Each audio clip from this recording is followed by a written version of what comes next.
Morning, everyone. Now we've still got some people trying to get signed in, so you guys keep just doing that. We'll just try to quiet down though, so we can get the meeting started in the essence of time. If everyone will take their seats. I've got 8:04 on Monday, September 18th, 2023. We're here for Land Development Code, third and final hearing and adoption meeting. As we do with all of our meetings, we'll start with Pledge of Allegiance and prayer. If you do have an electronic device, a phone, an iPad, what have you, if you'll please make sure you put that on silent or vibrate so it doesn't disturb the meeting today. I'll ask Commissioner Calkins if you'll lead us in prayer, and Commissioner Smith, will you lead us in the pledge, sir? Everyone, please stand. I'm going to start this meeting off with a Bible verse, John 3:16. For God so loved the world, he gave his only begotten Son, that whosoever shall believeth in him shall not perish, but have everlasting life. Lord, we thank you so much for letting us live in the greatest nation, the greatest state, and the greatest county on the earth. We ask you to please be with our military, please be with our nation through this tough time. Be with our county, be with these board members and the people. Let us make the right decisions, and with your will, let us protect our land and also lead us in the right direction. We thank you, Lord, for all the blessings. In Jesus' name we pray, amen. Amen. Please join me in our pledge to our nation's flag. I pledge allegiance to the flag of the United States of America and to the republic for which it stands, one nation, under God, indivisible, with liberty and justice for all. Thank you, gentlemen.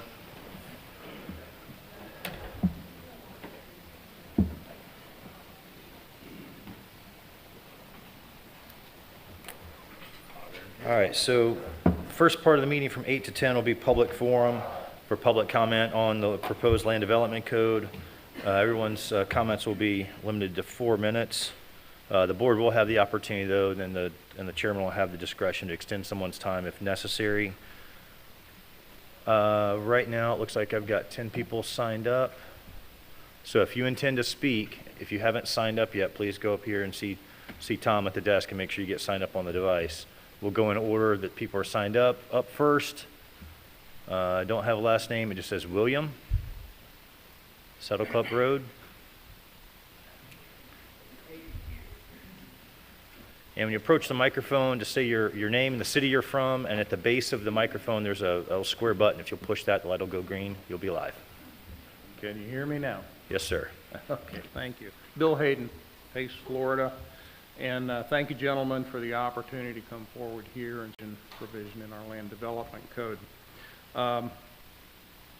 You know, I've been coming down here for a couple of years now, talk to you people on different issues, and believe it or not, when I can't make these meetings, I actually do watch the videos.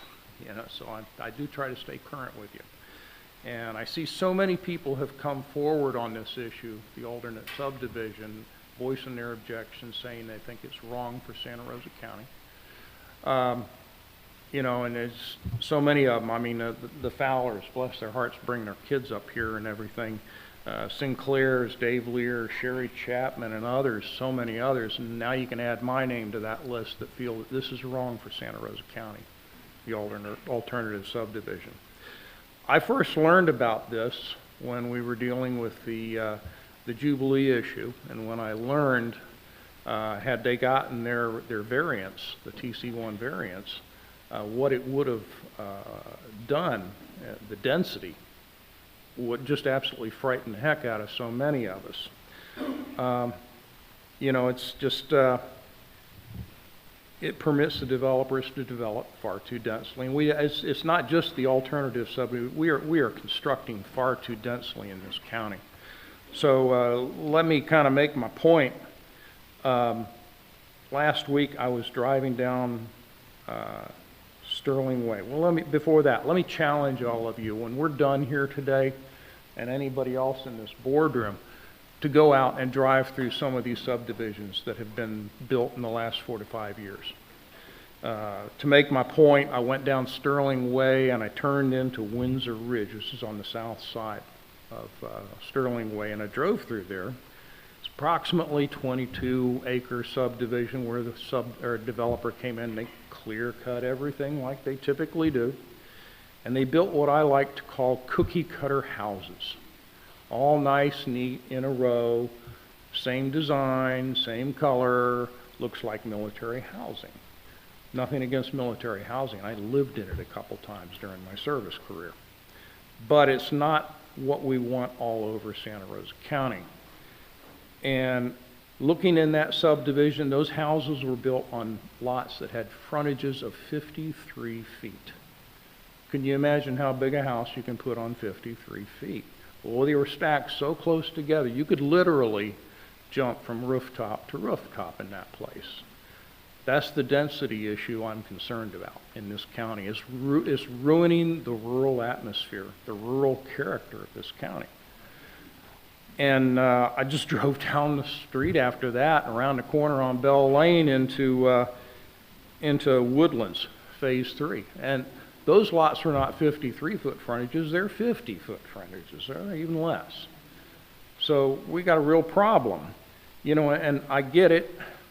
The developers came in and they built these things based on the land development code as it was written at the time they purchased the land. I get that. We can't fix the past. But gentlemen, you have it in your hands to fix the future. Looking forward to fix this density issue that we're really facing. And you might ask the question, why are all these people flocking here to live in these little cookie cutter houses? And the answer is simple. They're fleeing bad government and policies in these blue states up north. And where are they going? They're going to Texas. They're going to Tennessee. And they're coming right here to Santa Rosa County, Florida. You know, and it's a real problem. Mr. Hayden. Mr. Hayden, your time's expired. Am I running out? Yes, sir. Okay, well, thank you very much. Thank you. I just conclude by saying, paraphrasing a line from the movie Field of Dreams, if you build it, they'll come and they're going to destroy it. Thank you. Thank you. Pauline Grimes. And Sharon Hawthorne, you'll be up next. My name is Pauline Grimes. I live in Milton. And I want to know what the codes are for cutting trees.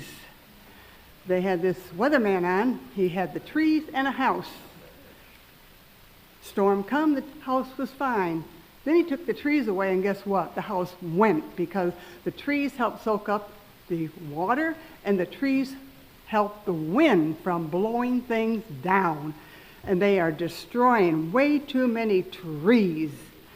And they're going down Glade, and it's going to be a nightmare is what it's going to be. And I was just wondering what the code is for cutting all these trees down. It is just ridiculous. Somebody said it wouldn't do no good coming here because you wouldn't listen anyways, and if you listen, you wouldn't do anything. But I've been there 41 years in my neighborhood, and they are building up on Del LaRue a subdivision is what I heard. They got to be kidding. And the thing is, they build the houses up, and the house that's next door, when a storm comes, guess what? It's going to be flooded because they build the houses up, every one of them. And that's just not right. And I feel sorry for, if they do that at Del LaRue, all them houses, they're going to get flooded out. There's 2 down there already up. And if the storm comes, they're going to get flooded out. And it's sad. It's just sad. But anyways, I was just wondering what the codes were for cutting all these trees down. Thank you. Oh, and you're taking the animal habitat. They're going to have nowhere to put the animals. Ms. Hawthorne.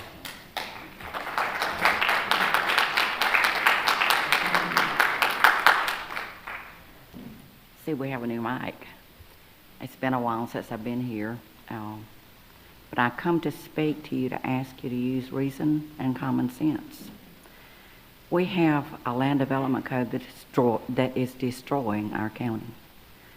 I realize we have to have growth, but we don't have to have massive growth. To build a house 50 feet from another house is an issue. To take down trees like they didn't take them 200 years to grow. You know, like they can be magically appeared overnight to bring us oxygen. I think you need to go back to second grade science. Carbon dioxide is what trees take in, and they give us life-giving oxygen. We don't need to destroy our environment so somebody can have a house. Now, I realize that we're going to grow, and I'd like for y'all to pay attention to me. I didn't come up here just to have fun today.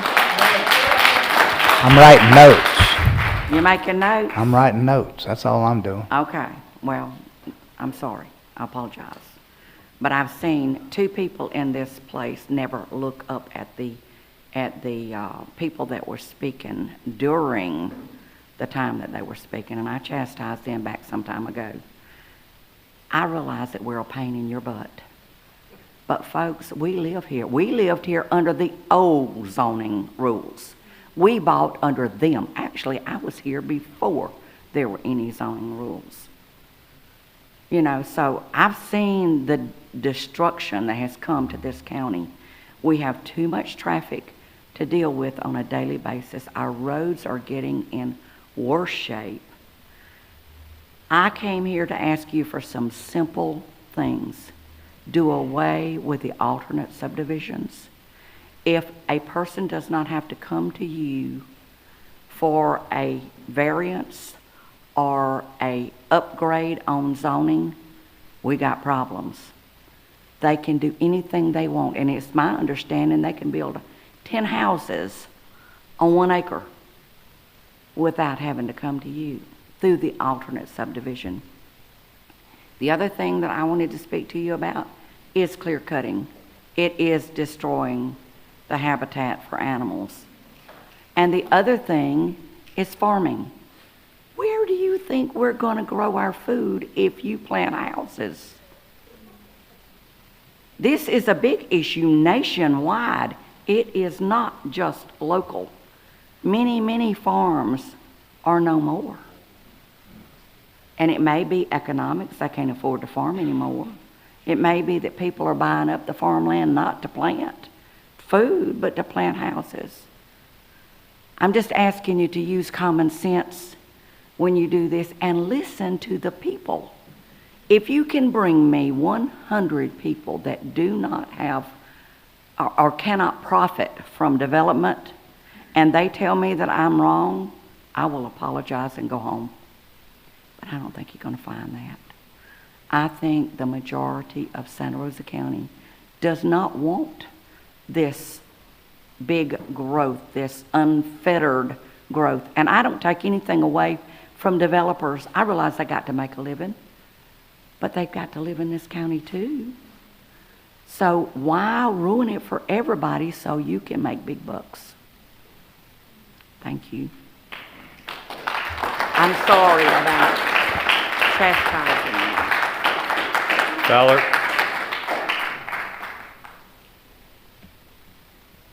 Got Ryan, David, Anna, Ellen, and Laura. Will you all be speaking? Ryan. Mr. Fowler.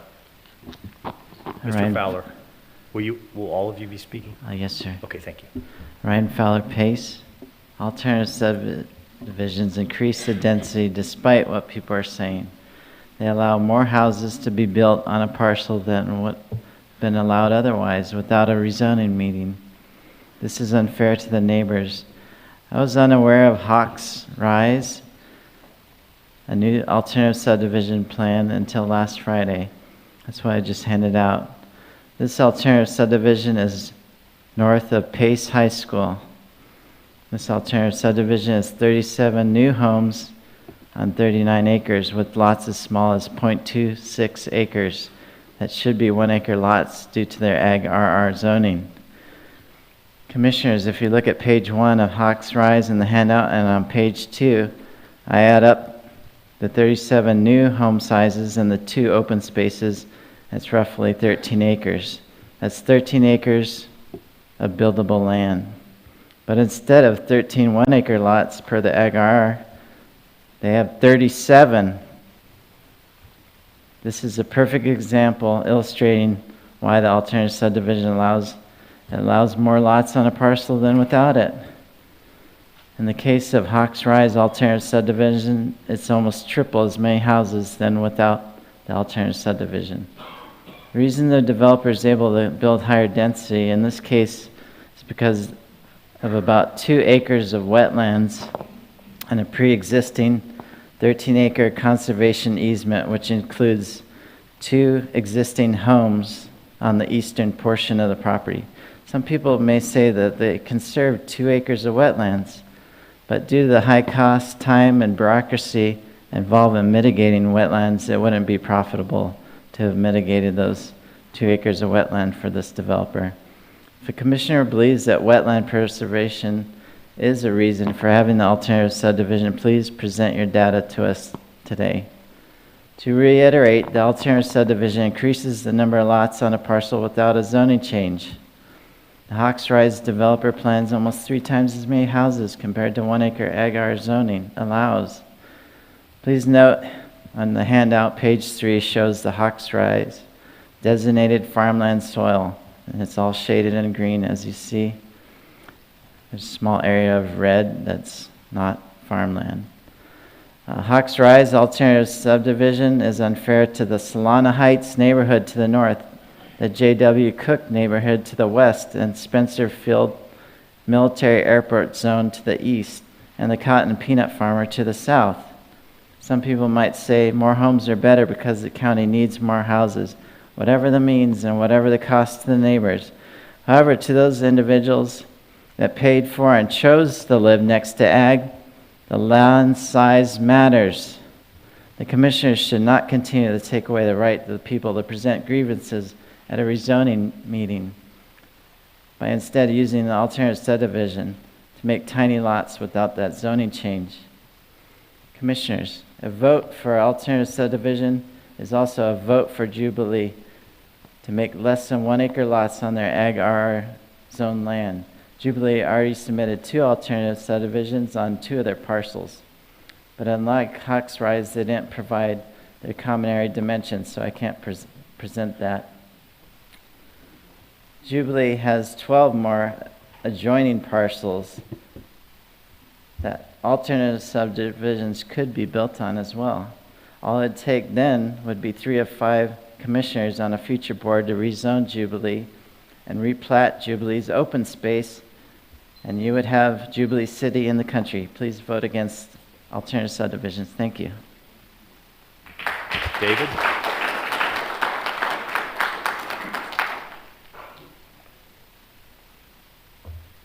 Good morning, Commissioners. My name is David Fowler, and I'm here to ask you to remove the alternative subdivision provision from the Land Development Code. The alternative subdivision provision allows the developers to cluster lots that have no minimum setback requirements and no minimum lot size. This should not be allowed. We have zoning for a reason. The alternative subdivision provision should be removed because it is not smart growth, because smart growth would be following the zoning and protecting our precious farmland. 1-acre lots are farmable, and 1-acre lots are better than the tiny lots the alternative subdivision provision allows. Some people have said that the alternative subdivision provision could prevent clear cutting. There is nothing in the alternative subdivision provision that addresses clear cutting. A developer could clear cut his entire property and then make an alternative subdivision provision if he wanted to. The developer is not required to leave the green space wooded. Another thing I want to talk about is the fact that the density actually increases when the developer builds an alternative subdivision. In a normal subdivision, the developer has to have roads or retention ponds, so if he had 100 acres, he could not build 100 homes. The alternative subdivision provision, on the other hand, allows the developers to cluster homes on lots that have no minimum lot size or setbacks, and so the developer could build 100 homes if he used the alternative subdivision provision on the same parcel of land. And the developers really are making more homes with the alternative subdivision provision. Like my dad just showed you, the Hawks Rise alternative subdivision that's going to be built has nearly 3 times the amount of homes of what would have been allowed without the alternative subdivision provision, because Hawks Rise has wetlands and an existing conservation easement. We do not have the infrastructure to handle a provision like the alternative subdivision provision, because, like I just showed you, in an alternative subdivision, the density increases. We need roads before development. My family started a petition at protectourfarms.org that now has 1,191 signatures of Santa Rosa County residents that are asking you to remove the alternative subdivision provision from the Land Development Code. Vicki Reed, one of the signers of our petition, said, "Please stop this alternative subdivision provision." And Michael Dawson, another signer of our petition, said, "Zoning protects our property values. So please remove the alternative subdivision provision from the Land Development Code." Thank you.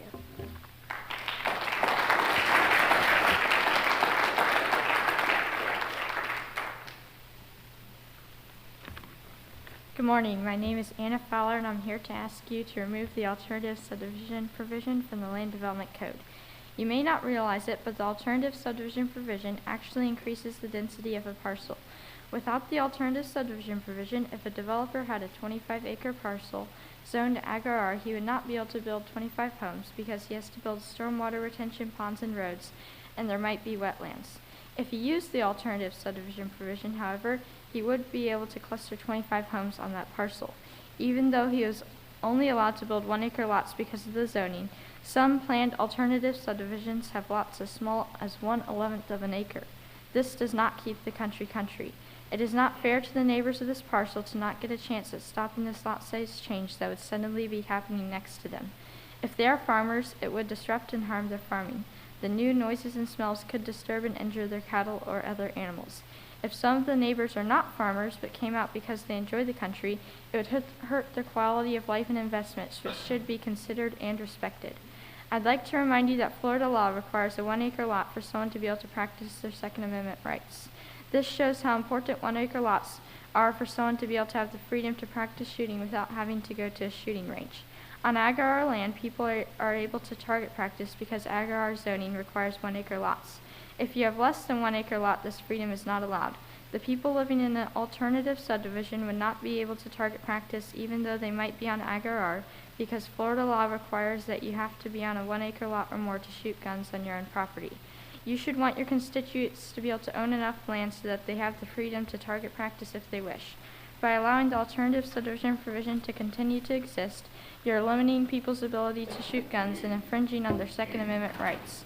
All of you who are proponents of the Second Amendment should value 1-acre lots and want to keep as many of them as possible in this county. Please protect the people in this county, their investments and Second Amendment rights, and so to do that, please remove the alternative subdivision provision from the Land Development Code. I would also like to ask you on behalf of my whole family to not allow bars to be put near churches and schools along Highway 98. All of you who claim to be Christians should not allow this change and keep the current space at 2,500 feet between bars, schools, and churches. Thank you.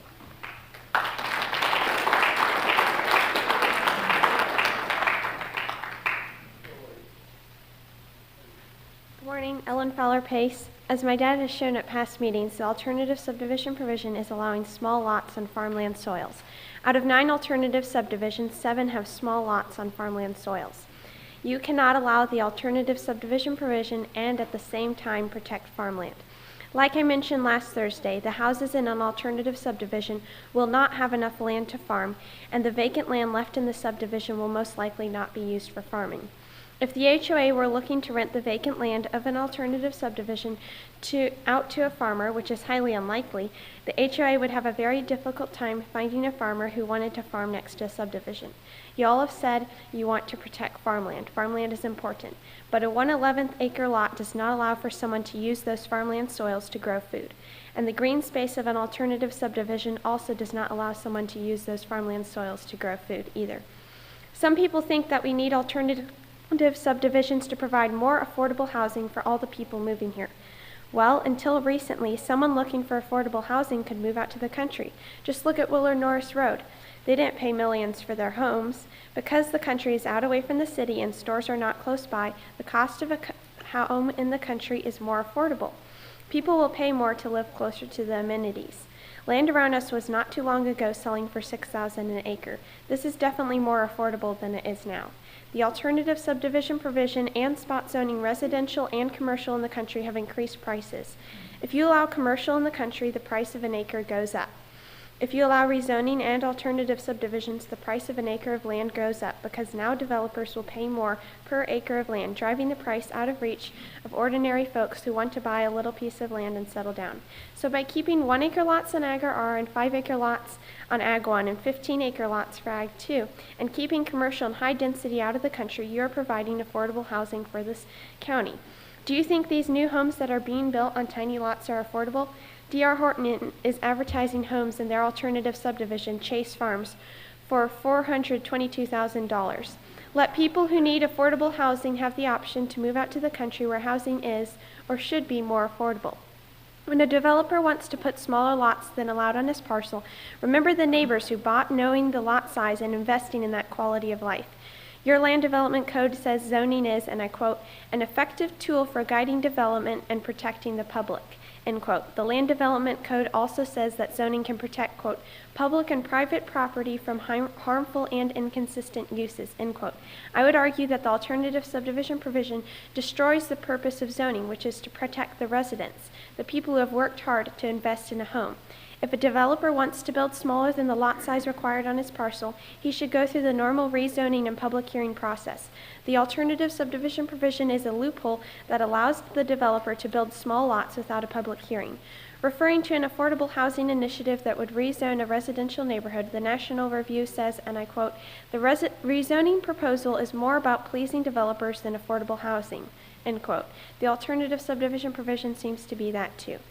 Why must the neighbors endure a lot size change? Both parties, the developers and the neighbors, knew the rules when they bought their property. It's like changing the rules in the middle of the game. You shouldn't change the rules in the middle of the game unless all the players agree to the change. We really enjoy living on a farm. We have chickens, pigs, rabbits, ducks, sheep, and cattle. I would love for other families to be able to move into a place with a little land so they can raise animals and grow their own food like we do. Please completely remove the alternative subdivision provision from the Land Development Code. Thank you.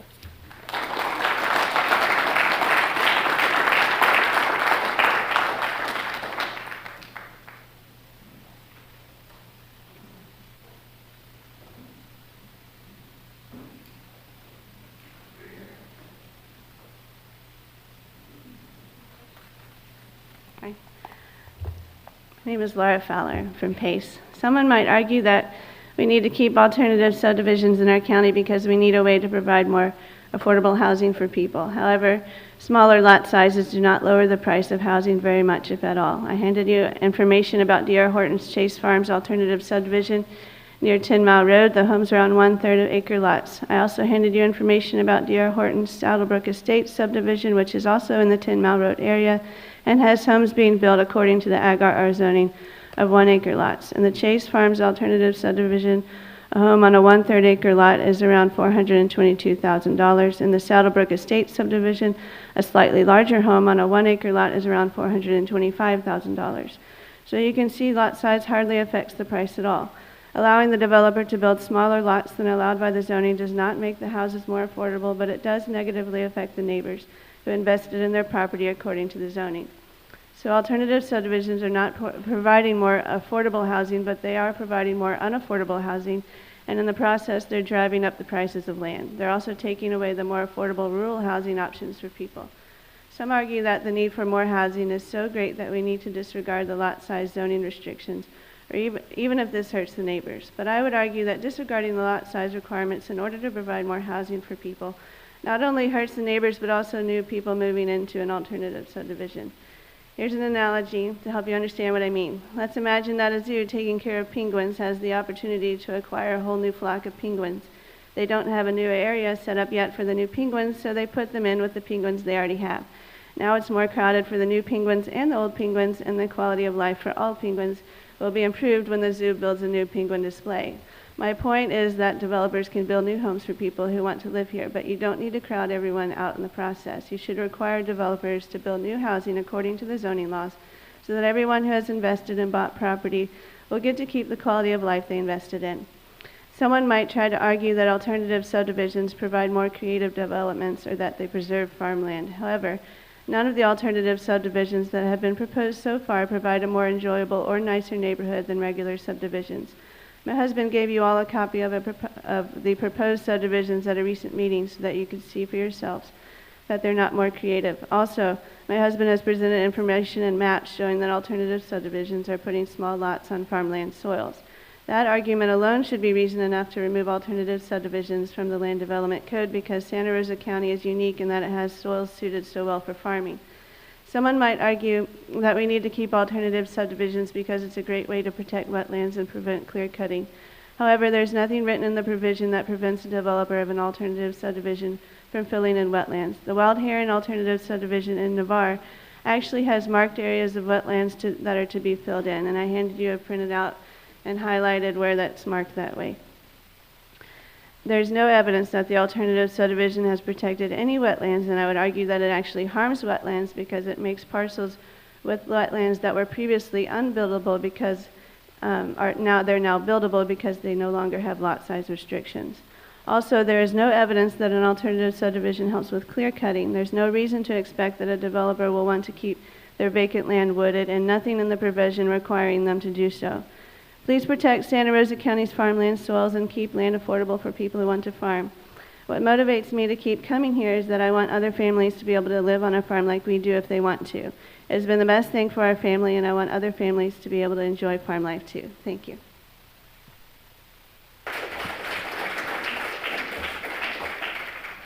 I don't have a last name here. It says Dave from Pace.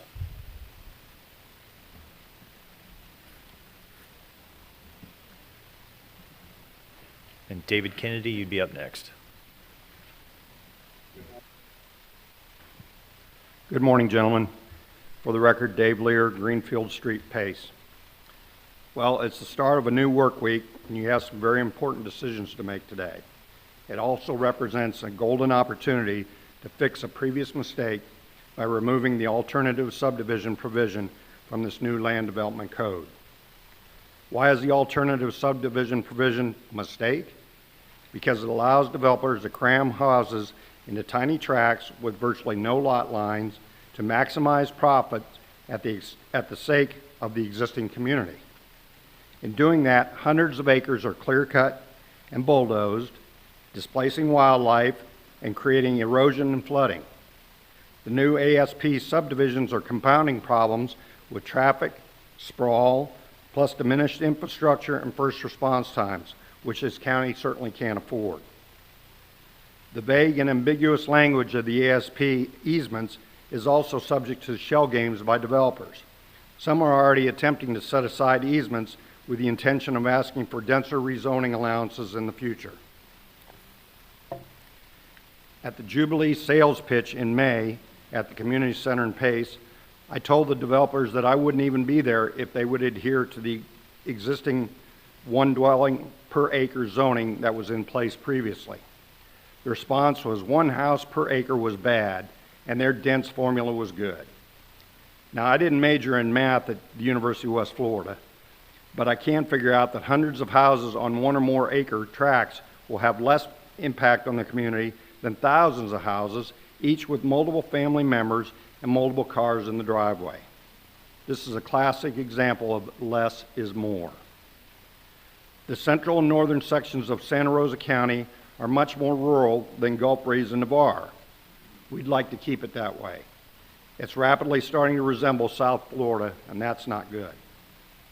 Those of us who bought our properties here based on open spaces, plenty of trees, room for a garden, would like to see that type of zoning again. We like our neighbors, but we also appreciate buffers. I strongly urge a return to one dwelling per acre where it was originally zoned. Correct a big mistake today. Please remove the alternative subdivision provision from this new land development code. Thank you.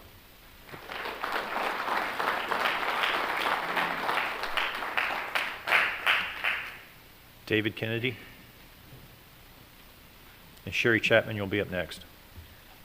Hello, I'm David Kennedy. I'm a Pensacola resident, but I've owned property in East Milton for going on 36 years now. And for the record, I'm not against developers developing their property.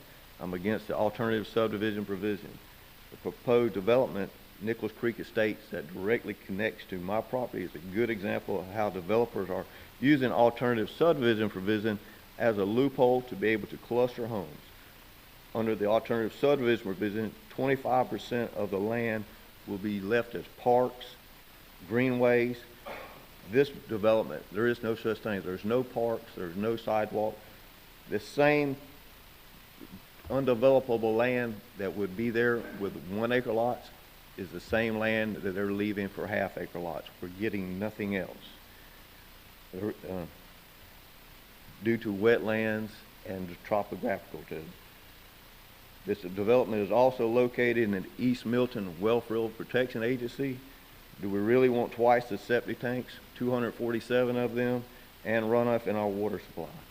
Please do the right thing and remove the alternative subdivision provision and let the developers get in the right way with us. Thank you.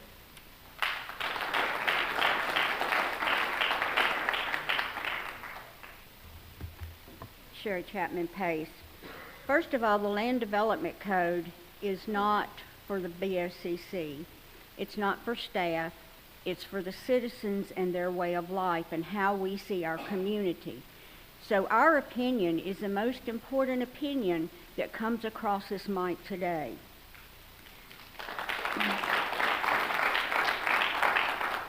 There are many things in the proposed Land Development Code that 3 of you passed previously that have not been addressed and that have not been addressed adequately. First of all, the alternative subdivision.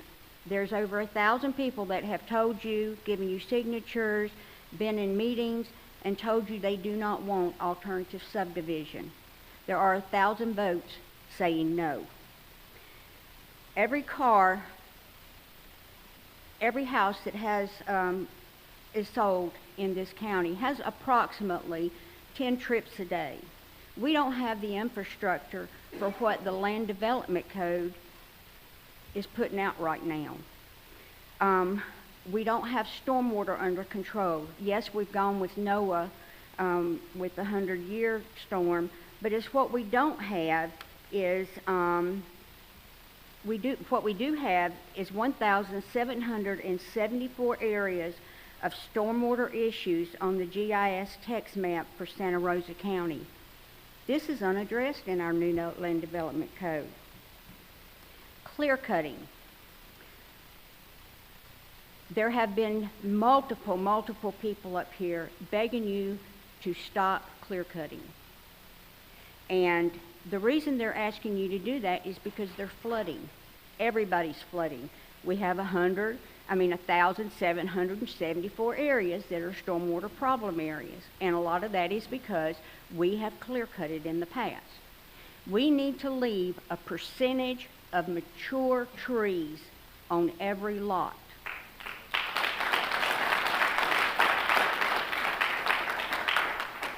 You cannot have a garden. You cannot be healthy if you do not have trees to convert as God planned to give you oxygen to breathe. Pollination is extremely important. Global warming, Lord, have we heard global warming? Trees help global warming. So there's nothing you can hug in a day's time that can give you the same benefits as a mature tree. It gives you life-sustaining air to breathe. It does so much for the vegetation, but yet we're ready to continue clear cutting in this Land Development Code.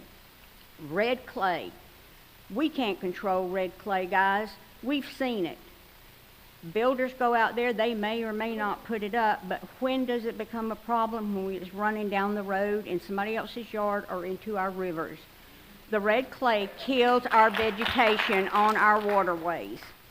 We cannot have minnows for people to fish. We cannot have vegetation at the banks of the water if we are running red clay in it. STEM foundations totally fix that 100%. And for some reason, you'll have dug your heels in and don't even want to look at it. But it fixes red clay. Period, amen.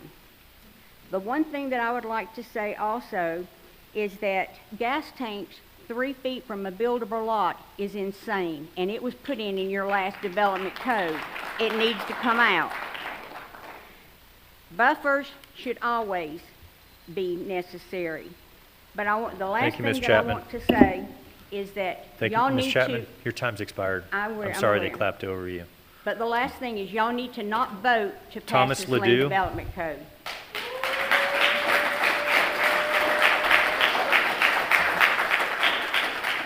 And Dara Hardigan, you'll be up next. Good morning, Commissioners. How are you doing today? Great. Tom Ledoux. I live in the Wallace community off the Chumuckla Highway. One of our neighbors is the Jubilee Committee, Development. The reason I'm here today is I'm listening to one point of view. It's a minority point of view. They're a vocal minority. We are not against development. We are not against wholesale destruction of the land either. But I am opposed to this vocal minority ganging up on people that own land and want to do something with it in the future, perhaps. We want to see planned growth. We want to see developments that are a community. We want long-term planning. We want to look at the infrastructure that goes in there, and we want to make sure that you as the county commissioners and the engineers are looking at the long term and how to finance the maintenance of that. This is something that I don't think is going on right now. I'm not sure. But these are issues. We have what I call NIMBYs in the area. Okay, we got people that move in here and they have this ideal picture of what life should be, and they want to change everything. And where we live right now, that's happening. We have farmland. We have people moving in right next door to us and things like that, and they want to change everything so that we can't do what we did before. We can't farm. We have to be careful how we act around them, things like that. That's a problem. 1 acre lots or larger, that's sprawl, my friends. That's a nice way to spread it out. That makes vehicle trips longer. That makes more travel time going to work and back. It's gobbling up land. I don't think that 1 acre lots is a good idea, and not everybody wants to live on a 1 acre lot. You have to have a diversity of housing options, dwelling options. You need starter homes. You need bigger homes that they move into when their family grows. You need to change when somebody gets into retirement and wants to go back into a smaller situation. These developments that are going up around here, I would like to see take into consideration a lot of those points. A master plan community where the cost for the infrastructure and the maintenance is all taken into account. Sounds like a pretty good idea to me. The Santa Rosa County Land Development Code actually is a pretty good code. I've read it. It's a big document. It's a lot to go through. You have the options to do just about anything you want in there. You can put in 1 house per acre, 1 house for 40 acres. You can put 10 houses for acres. You can put in multiple family dwellings. It's all there in the code. Got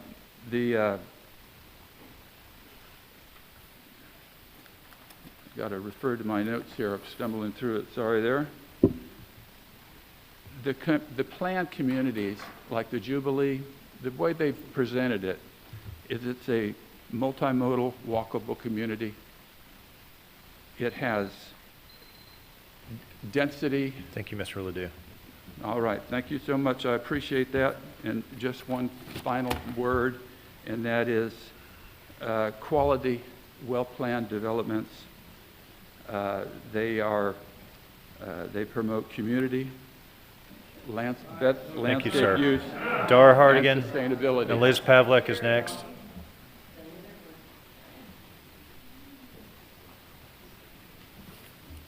Good morning, Commissioners. Dara Hardigan, Midway, president of Save Our Soundside. Some of us believe that we are charged with the stewardship of the earth. Well, this little patch of earth happens to be our home.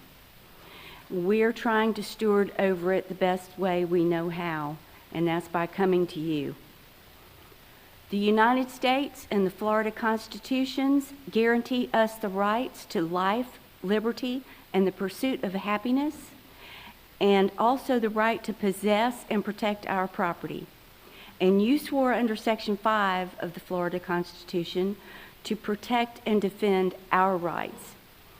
Section 7 of that same Constitution says it is the policy of the state of Florida to conserve and protect its natural resources and scenic beauty. The adequate provisions that adequate provision shall be made by law for the abatement of pollution and for the conservation and protection of our natural resources. Chapter 163 of the Florida Statutes, which comes under that Constitution, states that comprehensive plans in this state are to, quote, capture the vision of what the community wants in the future, close quote.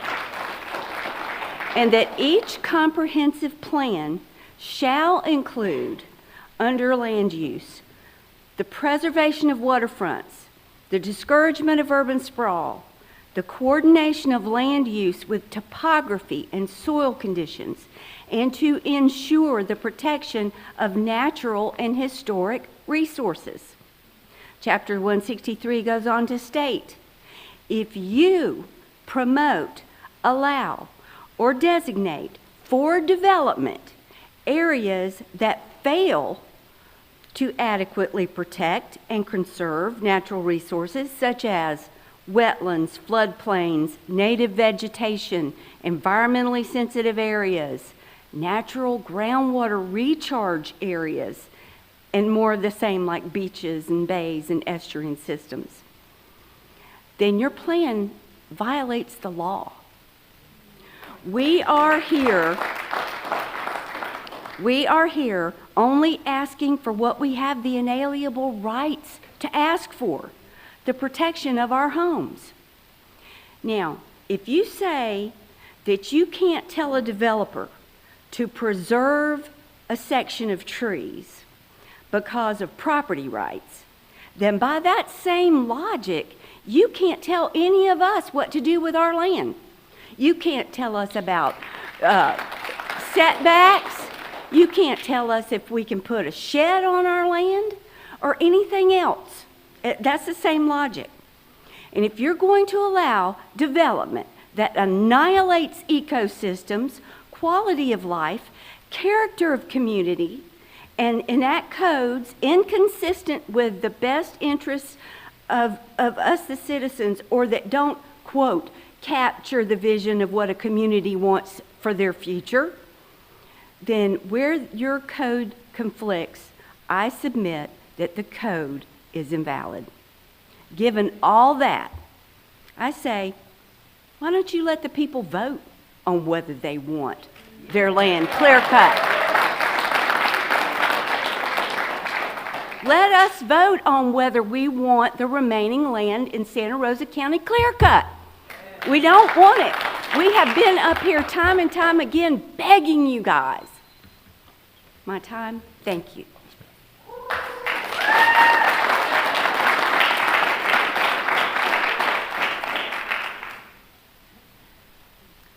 Liz Pavlik, Midway. In my humble opinion, the Land Development Code does not do enough to protect our land, our air, and our water. We are hoping that you will take action now to conserve and preserve farmland to the north and woods and wetlands to the south. Conservation is the practice of caring for natural resources such as air, water, soil, minerals, plants, and animals, so all living things can benefit from them now and in the future. Preservation is the act of protecting the environment from harmful human activities. It seeks to maintain the natural state of an ecosystem by preventing damage to it. Unfortunately, It seems there's more red tape to preserve than there is to destroy. To preserve land, you have to prove there are endangered or threatened species. To develop land, you are given a rubber stamp to bulldoze everything. We are volunteers, willing to help in any way we can to protect our land, our air, our water, but the clock is ticking.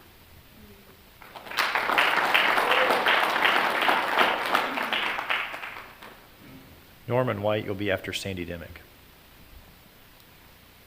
Good morning, Sandy Dimick, 5457 Soundside Drive. People have been flocking to Florida for years for warmer weather, for waterways, and for quality of life. A single mature tree can absorb up to 150 gallons of water per day.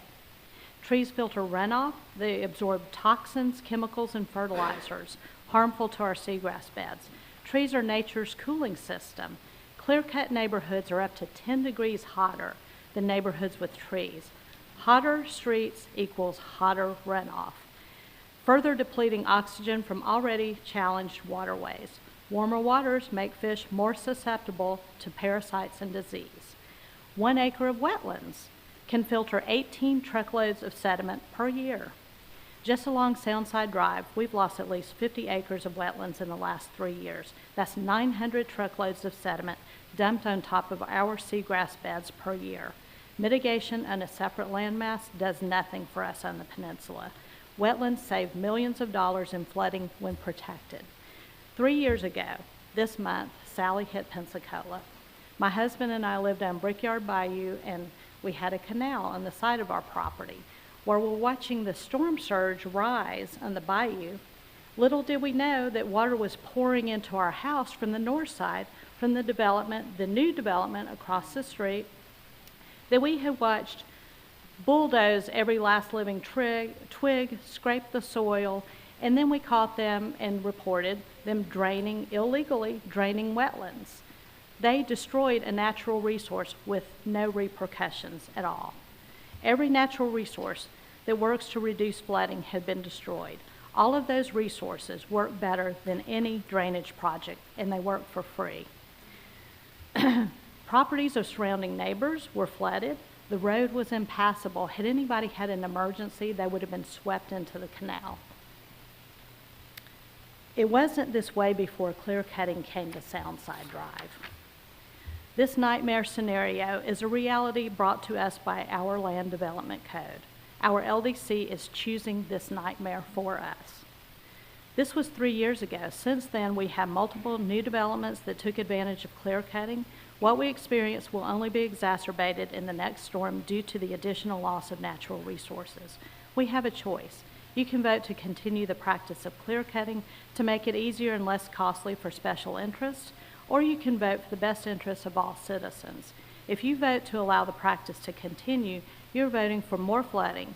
In fact, you're voting to create more flood zones. You're voting for more hardship, trauma, and loss for your family, your friends, your neighbors, who, by the way, are your constituents that you have a responsibility to protect, not special interest.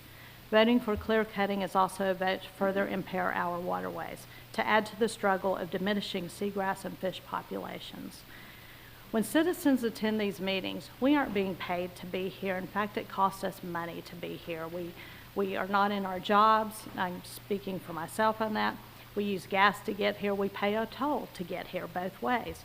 We are investing this time to plead for all citizens of this county, for their safety and for their property rights, because they deserve to have their property rights and to not have their property flood.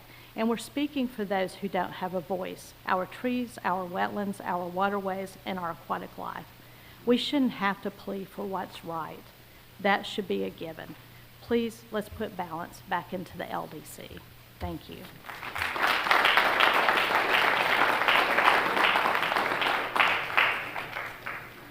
Norman White.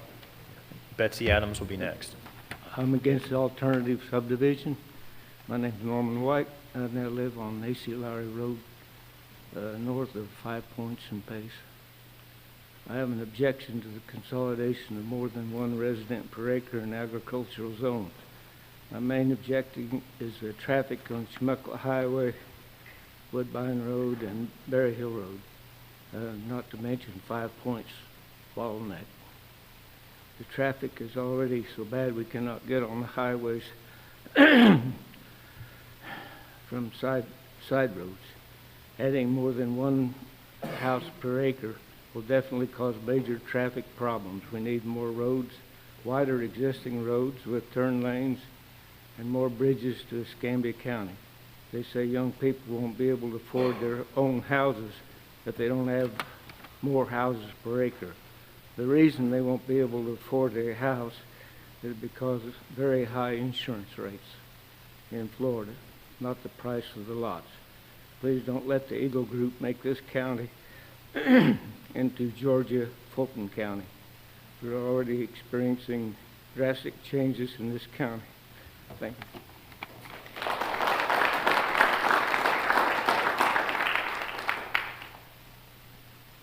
Good morning. My name is Randall Nell. I live at 9465 Premier Road, which is East Milton, American Farms. I have not prepared for you guys a statement today. I have come in here to tell you how I feel. All right?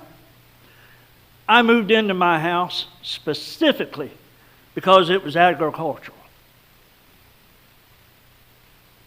A developer, whenever I moved into my house, I signed a 1 acre lot because I was in military airspace. I had to have some place for the military helicopter to land in case of emergency. Half a block down away from me, there's a developer. On I know less than 3 acres of land, got 6 or 8 houses going up. You can almost put your hands across and touch the sides of them. Right next to me, they have come in there. There was a beautiful pine forest there, woods. They have come in there for the last 3 days with a steady excavator, pulling out about 2 acres of land. Freedom Home's getting ready to put 3 more in right there. How is it fair to me that I had to have an acre of land for them helicopters to land? I support my military. That's a reason I am here. The developer down the street, they don't give, excuse my French, a shit about the property or anything else. The only thing they want to do is come in there and make their money and leave. They care nothing about the property or anything else about it. They're going to put their property in there and they're going to leave. They're done with it. They said they wanted to make the new Pace down there. Ladies and gentlemen, we do not want to be the new Pace. We bought that land because it is agricultural, so we can have our cows, our horses, do whatever we need to do out there on our property as we wish. We don't want, if I wanted a property in a residential area, I'd have bought a property in a residential area. I wouldn't have bought a property out in the country. I went and bought a subdivision property. I don't want it next to me. I bought my property for that reason. I am totally against it. I don't see where it's fair to me or any of my other people out here that live next to me or around me, how a developer can come in and just do whatever he wants. Half acre, quarter acre, whatever it is, whenever all the rest of us don't want it. We're out there because it's agricultural, not because we want a subdivision. They put a new Publix in right up against my mom and daddy's house. They're the first place there when you come off Nichols Creek Road. 254 houses going in right behind them. They have already clear-cut that and ready to put it in. Nothing we can do about it. It's happening. Why? Why is it allowed to be done like that? We didn't want it. Don't get me wrong. It's all subject to change.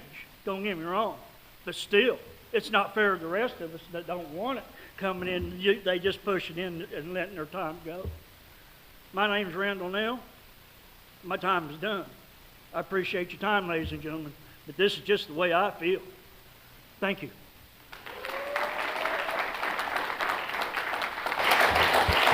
Mr. Chair, hold on just a second. Mr. Neal, I appreciate what you had to say, but saying, excuse my language, and then starting to cuss is not acceptable. I don't want to hear it the rest of the day. Ms. Adams. I'm sorry, I don't want to have that happening all day long, all right? Agreed. Ms. Adams. I'm glad that y'all are listening to us.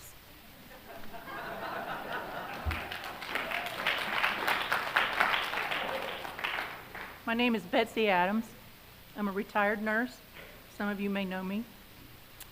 I live in Gulf Breeze Midway area, which is turning into a really crappy place to live. Reason we live there is because it's nice. It was rural, but not anymore. I have a little thread going on Soundside, the Facebook, not Facebook page, but the Nextdoor, and I've got a nice little thread, and I took some excerpts out of it, so it's not only me, but there's a couple other people that I'm going to quote here. So clear cutting is actually truly required to build? If so, then please explain Whispering Pines neighborhood, Sandpiper Cove, or even the parking lot where the Beals Outlet and Pizza Hut are located in Gulf Breeze. There are trees all in those areas. Those were built leaving trees. Clear cutting isn't required. Trees can have been left on lots despite a building going up. We need the trees. They help with erosion and flooding. They provide the very oxygen that we breathe. They also create shade, which helps keep temperatures lower, helps reduce evaporation, requiring less water required to help feed the plants and keep droughts away. Trees can't be quickly replaced, and the established ones can never be replaced. There are also laws in place that are supposed to be followed where heritage trees are concerned. Plus, live oaks are protected and one of our most important trees. And so some of the magnolias and many are rare. Trees are beneficial and need to be protected to protect us. That's from Rachel Moore. Here's another one. The once and future paradise of the Redneck Riviera has no future. The historical live oaks are ripped out of their ground where they lived and provided habitat for thousands of God's creatures. Santa Rosa Sound has evolved into one large retention-detention basin for the stormwater runoff containing roadway oils and other stuff, including fertilizer from the lawns that have replaced the forest floor. Condo transplants, climate refugees that lived in urban areas see no hesitation to transform a once paradise into just another urban area with 6 lanes of traffic and ugly storage units lining the roadway. Rather than the natural growth of trees and shrubs, it's too late. It's ruined compared to its once natural beauty. That was by Dan Mazzio. And as for me, we have approximately 75 trees on our 3rd-acre lot. Large live oaks, southern magnolias are the main trees forming a beautiful canopy enveloping our yard. We have shade most of the day, so our house stays about 8 degrees cooler than our treeless neighbors. During Hurricane Ivan, we were the only house on our street without a blue roof.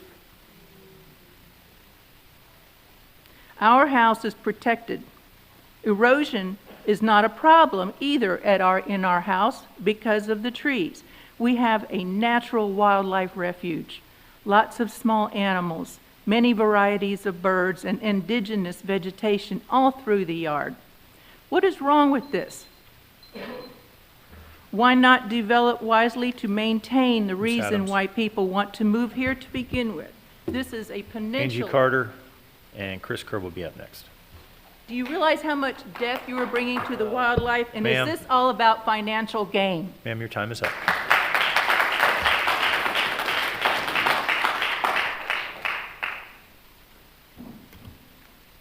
Good morning, gentlemen. Want to start, give me a second here. I'm going to start with the scripture.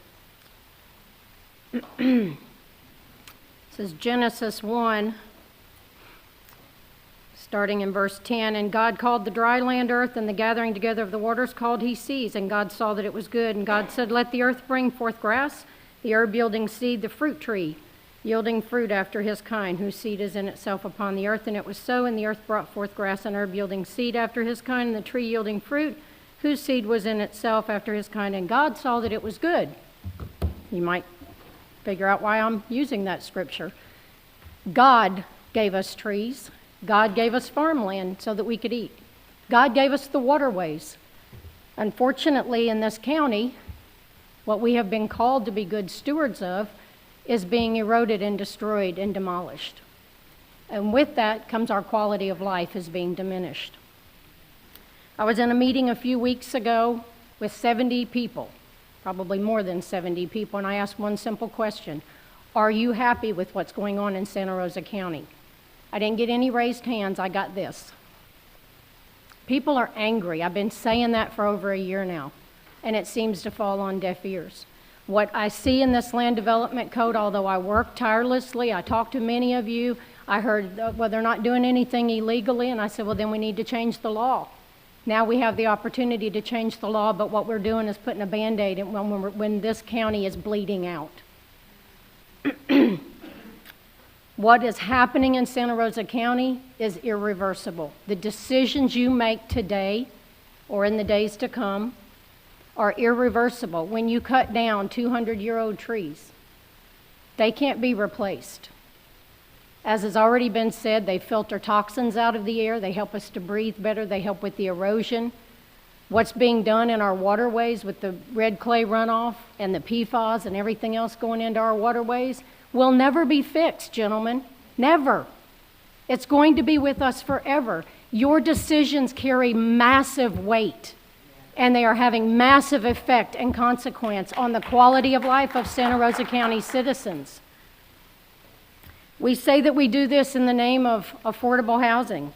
As you know, I'm a real estate agent. I just sat back here and looked up. In the last, what's on the market today under $260,000 in Santa Rosa County, I don't even consider that affordable for people who really need housing, 35 houses.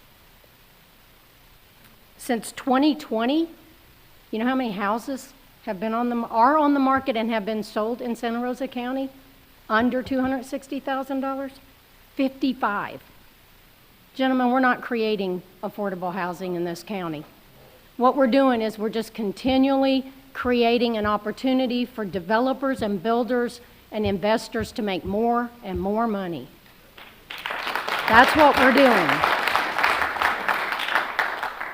I've also brought to this board on numerous occasions, both personally, individually, and corporately, D.R. Horton. I'm asking you again to be a good steward and go and do some research on D.R. Horton. They are connected with the World Economic Forum. If you don't know who that is, you better find out who they are. You better find out what their beliefs are and what their plan is for this country. They're connected with BlackRock, Vanguard, State Street owns over 30% of them. D.R. Horton is not good players. They're not here for our good, I promise you that. So I'm challenging all of you. It doesn't take that long. It took me about 15 minutes to do the research on them. Please do it. Thank you.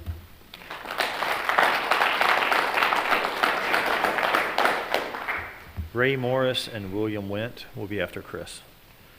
Chris Kerb, I'm with Flood Defenders. I live in Escambia County, and Escambia County has some of the same issues that Santa Rosa County has with their land development code.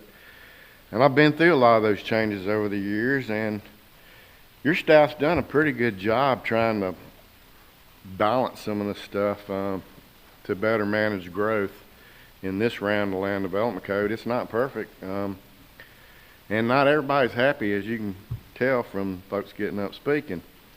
But just like 2 years ago, your land development code will be changed again. Last time you had 50-foot meandering buffer, wetland buffer approved by your zoning board. This time, on page 142 and page 218, you have You're going from a 15 to a 25-foot buffer. On page 142, it's meandering is scratched, and then on page 218, it says meandering's still in there, so which way is it? Efforts to reduce clear cutting. Under page 144, you have some good language there. You want to minimize the extent of exposed disturbed soils, including avoiding clearing, grubbing, and grading the entire site all at once. And you're actually requiring the applicant to submit a phased construction schedule prior to start of construction. While this will be good to better influence the developers to control erosion and sediment, you have to enforce that.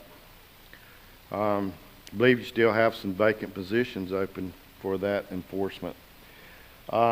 It's going to be even more important when you approve the part where you're requiring subdivision completion of improvements prior to recording of plats, because now you're going to get a lot of sediment in your drainage system that's going to have to be cleaned out.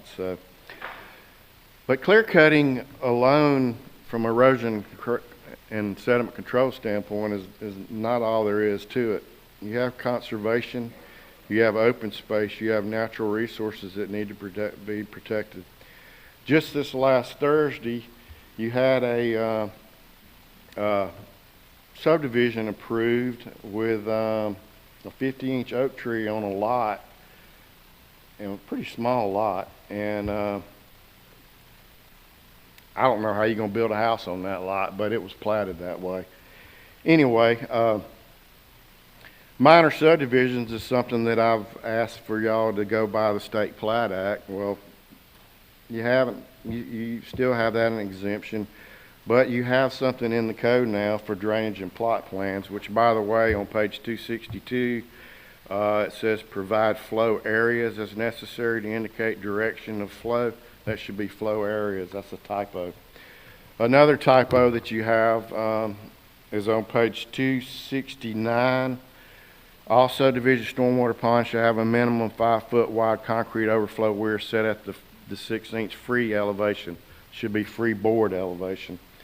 That's just a couple of typos, but I do want to thank you guys for putting No Atlas 14 in the code, and I hope that stays in your proposed code. I know that does cost a little bit more money for development, but DOT is getting rid of their 1979 obsolete rainfall data, and in November that won't be in their design manual anymore. And one last thing is on page 187, I think that threshold you're interpreting there, I think you're reducing where it requires a stormwater management permit for 9,000 square foot of impervious area. I'd like for y'all to explain that a little bit when y'all get to talking. Ray Morris. Thank you. And William Went.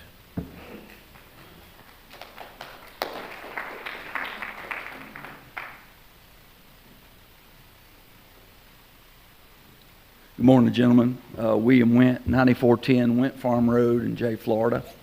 Been a citizen of this county all my life, 51 years old, standing before you today.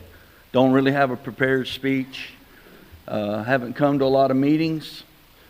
Been contacted by a few neighbors. I was in a zoning board hearing the other night, and I just felt like I should come out and say, number one, I'm a purveyor of property rights. I understand the plight that everybody's trying to protect farmland and green space, and I think all that's important. And I am a farmer.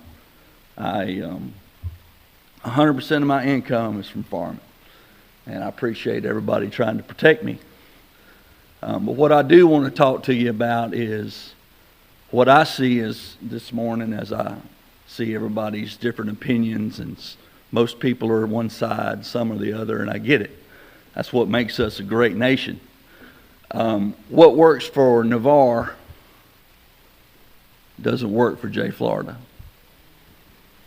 What works for Pace, when I grew up in Pace, is not the same Pace that I know today. And what I would caution y'all is, as we go forward with the land development code and propose changes, I'm not here to agree or disagree with a lot of the stuff that's there. What I do want you to understand is, for example, I'm going to try to keep this in 2 minutes. I see a subdivision going south of my property that was zoned Ag RR, and it's in compliance with the current zoning.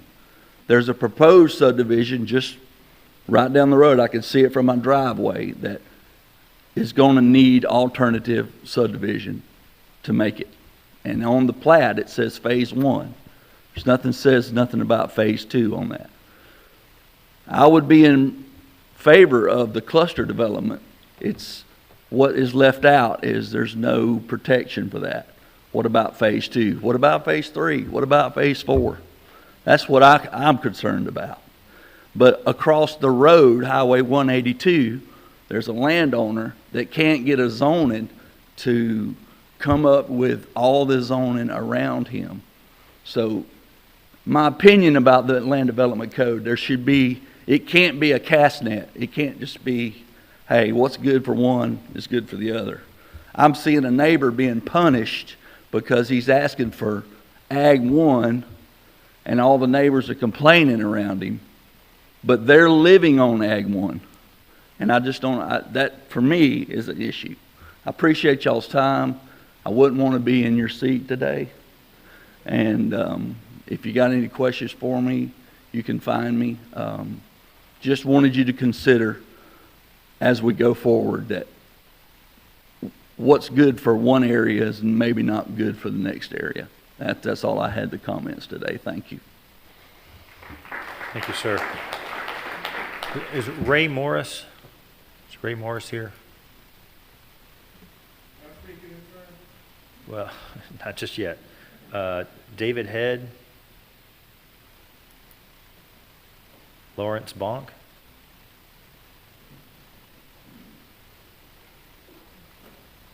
All right, and after Lawrence, we've got Sean McCloskey.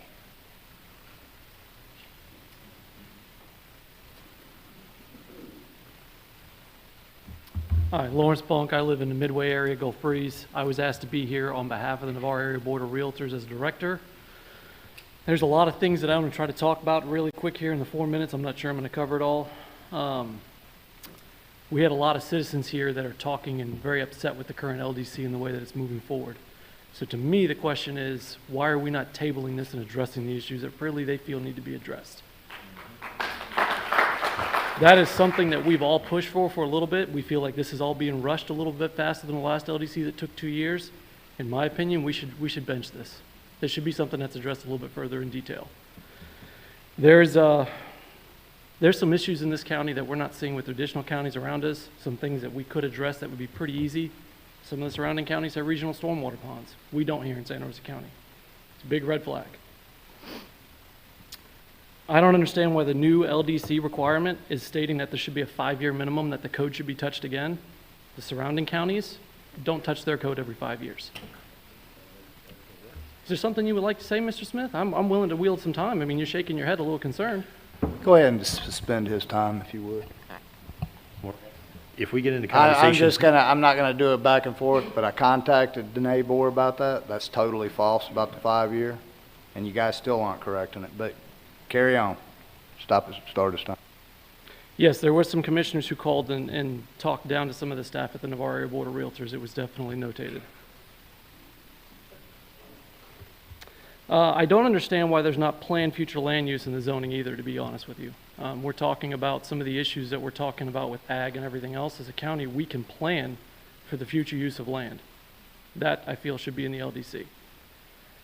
There's a lot of complaint about ag zoning. I feel like some of the changes that we're making are, as other people put, going to help some of the builders. I think it's going to help some of the larger builders. It's going to hurt a lot of the local small builders. That's a major issue I see with it. And then I do know that we have, as the Navarre Area Board of Realtors, have talked to a few different of you commissioners via Skype, in person at some of our meetings. Some of you were unable to meet with us, but that is something that we would like to talk with you guys about, go over some of our concerns. I'm going to wield the rest of my time. I think that I've kind of gone over what I briefly needed to discuss.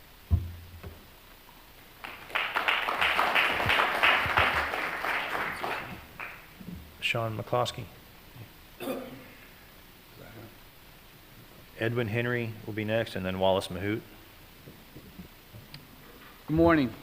I live in East Milton, in the area that's colloquially known as the Farms. I'm here to speak against the alternative subdivision provision in the Land Development Code. What that provision allows to happen is it allows the county to abdicate their responsibility to actively manage land use in this county. And it turns that responsibility over to someone, developers, who have one primary purpose, and that's their job, to make money. They don't have the interest of us in mind. There are 2 subdivisions that are being proposed to be developed under this alternative subdivision in the Farms area. The first one, they're going to put 50 acres on 50 houses on half-acre lots, smack between Southern Raceway and OLF Santa Rosa. I couldn't think of a stupider place to build houses if I tried. Okay?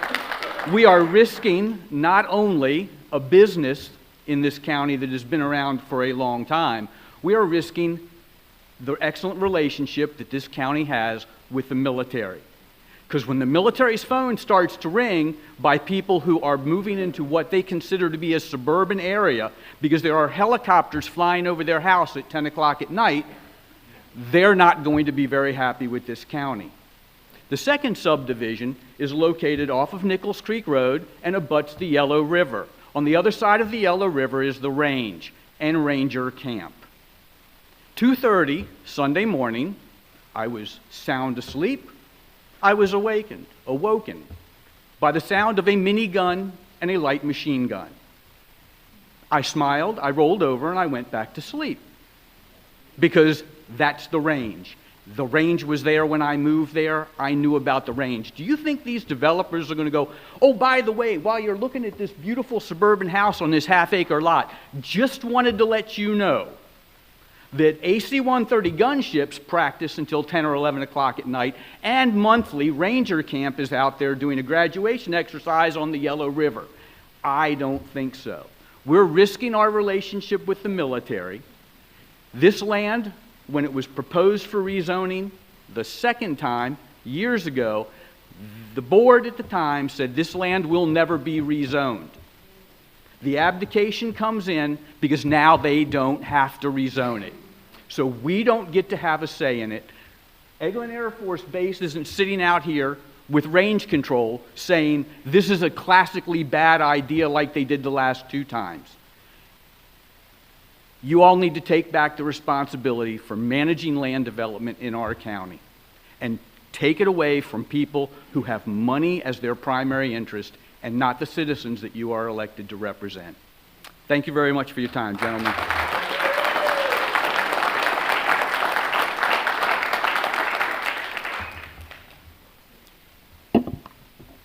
I love our military. I hear them all the time. I don't mind it. First thing that I'd like to say is we are not a minority. Ma'am, your name and address for the record. Wallace Mahout, East Milton. We are not a minority. The people in this room are not a minority.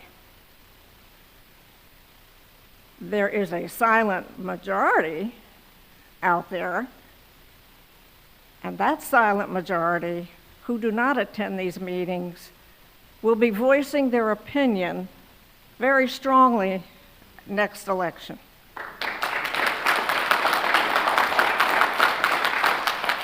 And now I'm going to talk about clear cutting. At a recent meeting, Darrell Hardington was told by County Engineer Rebecca Jones that phased clear cutting is allowed to ensure developers can make improvements required by the Northwest Florida Water Management District, primarily soil leveling as efficiently as possible, while limiting more extensive clear cutting. I only see extensive clear cutting in this county. Development Services Director Sean Ward added that the county removed any mention of red clay from its LDC in 2021 because FDEP requires all sediment from a construction site be managed regardless of color or soil type to prevent storm water runoff and water pollution. This is not working. Red clay flows everywhere. I'm going to read you some statements from some people who live in a development off of Bell Lane in our county. I lived on Peach Drive in Milton, Florida, 6 years. The last 3 years, we have had serious issues with the drainage ever since they removed the trees to finish Peach Drive. A man living on Peach Drive wrote, "I live on the newer section of Peach Drive in the Woodlands neighborhood in Pace, Florida. Yesterday's rainfall created flash flooding conditions in a neighborhood and totaled our friend's car. How the water sat on the roadway mixed in with all the dirt, the red clay, from construction, you could not see the water was very deep. Someone sent photos and said, after we moved into our home, in our subdivision, was not quite finished yet, the cul-de-sac. And I was told the builder himself was the one who came and pulled the drainage blocks from the sewer. The car was flooded into the floorboards. We notified the builder and they refused to take the blame or do anything for us. This is obviously an ongoing issue that the construction company is refusing to acknowledge. There are safe and general practices they should be following to keep this from happening. We chose to get gutters installed as it was said it would help with the flooding issue that we have had for the past 5 years. It did not help. It's really a shame that we feel trapped in our homes when it rains because we can't use the roads here in the subdivision.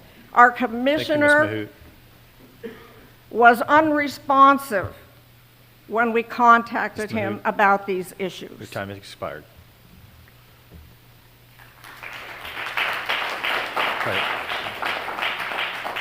Edmund Henry, you were skipped for Wallace. Did you want to go ahead and go? And Chelsea Tittle Renfro and Taylor will be up next. Good morning, gentlemen. Edwin Henry, 4229 Highway 90, Pace, Florida. I was hoping I wouldn't have to say anything, but I got the code on Wednesday, about 2:50, the latest draft, the fourth draft. It's difficult to see what changed from code to code. There's been 4 drafts issued since February, and none of the changes are identified from draft to draft.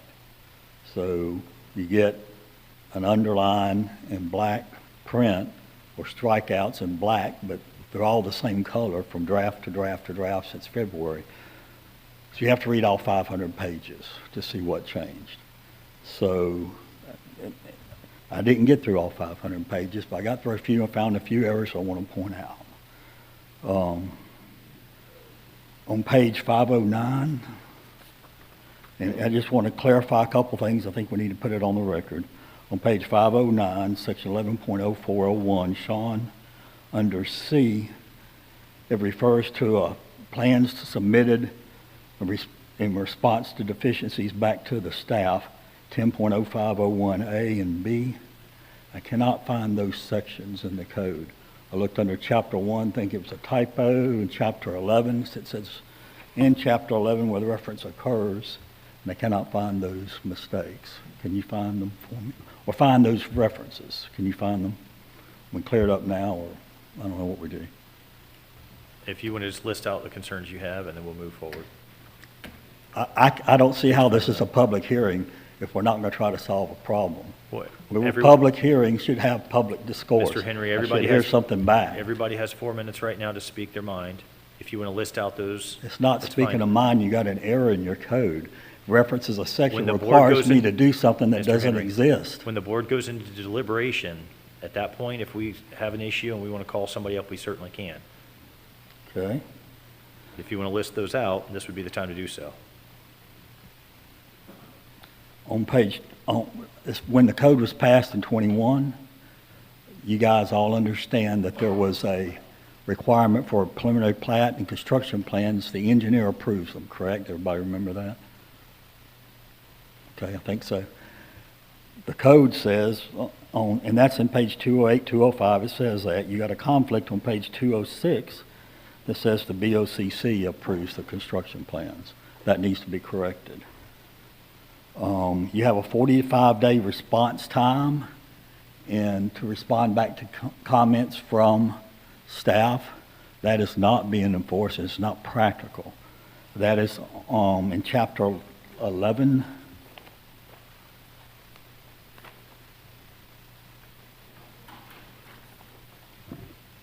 Page 490. Let's see. No, I'm sorry. It's not that page.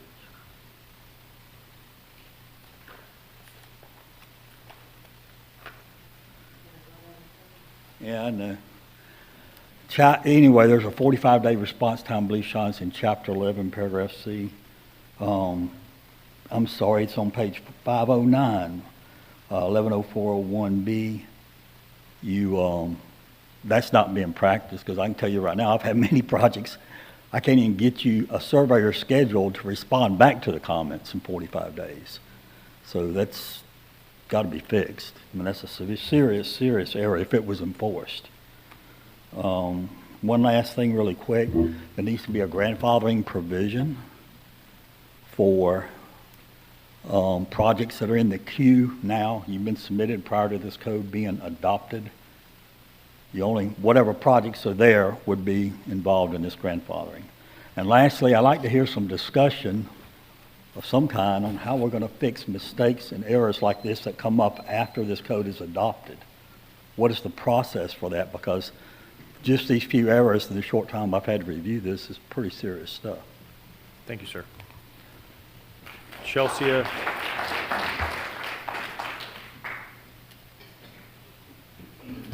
Mr. Chairman, respectfully, are we gonna, there was a lot of good points that were brought up.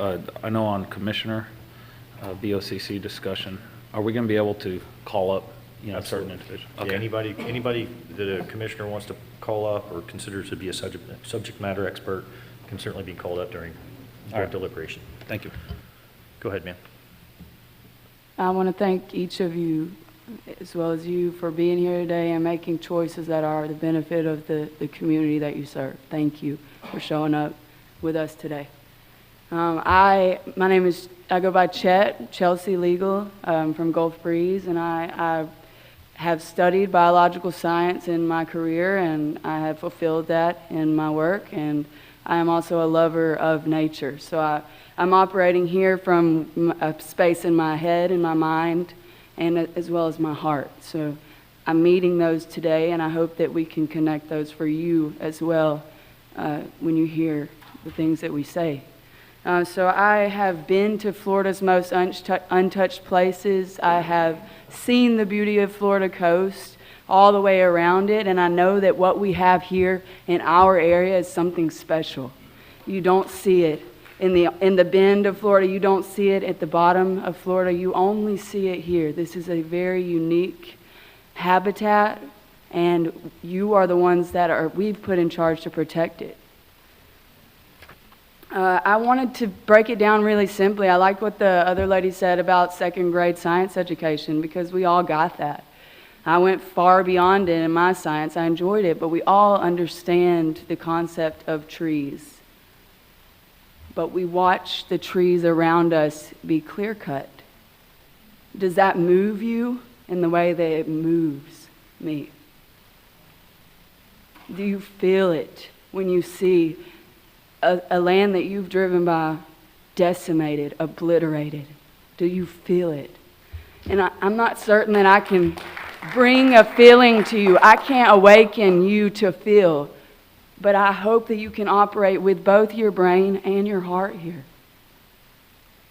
So trees are increasing the health of our people. And if we want a healthy community, we want to lower the stress of the people, we want to have less health problems, we would want the trees in the area to create this healthier population. I want each of you to have the most supreme health that you can. And trees facilitate this. The detoxing air of particulates, that is very, wow, time flies a lot faster than I thought when you get up here. The particulate contamination of cars on the roadway, as we expand Highway 98, we are also clear-cutting the trees down beside it. Cars are emitting particular contaminants that affect our lungs in the most dangerous ways. It would make sense to keep the trees as buffers around Highway 98 as we expand and invite more flow through our area. We want to keep it clean. The roots are filtering our water, keeping our fishing population, a fishing village. People come here just for fishing. We should be protecting our waters with the way that the roots filtrate and purify the waters for us. They enhance the shoreline resilience, and God knows we have a hurricane hit us with a fierceness every 10 years. The development sites are running off into our waterways.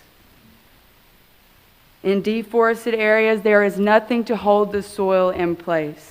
There's thermoregulation, cleaning of the air, healthier people and citizens, purification of the water, and the tourists come for the water. If money is at the root of your decision, wouldn't you want to encourage tourism?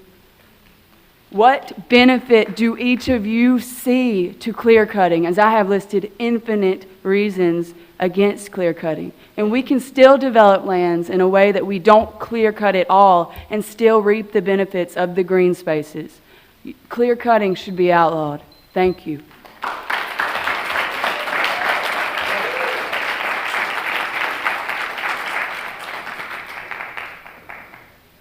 Taylor? John Zamoniak will be next. Hi, everyone. I live in Gulf Breeze off of Highway 98, right where they just cleared for another Sept, clear cut completely, and burned the trees for carbon dioxide in our air. Today, I'm also very close to where 35 acres of natural forest that backs up to the sound side is now having a pending sale sign. And I'm concerned. I'm very concerned for this forest. And like most of you all here today, I'm a living, breathing organism that lives on planet Earth. And I need trees to create that oxygen for me to live, just like all of you do. So, today I'm here to speak for the trees and for all living things. I shouldn't have to get up here and remind you that we need trees to breathe. I shouldn't have to stand up here and ask you to save the trees and stop clear cutting. But I am. Because it seems that we have forgotten our basic elementary teachings of basic survival for all living things, including us humans.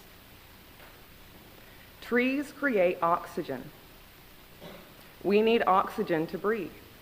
We need trees to create the oxygen we breathe. Without trees, there is no oxygen, only carbon dioxide. Without trees, we can't breathe.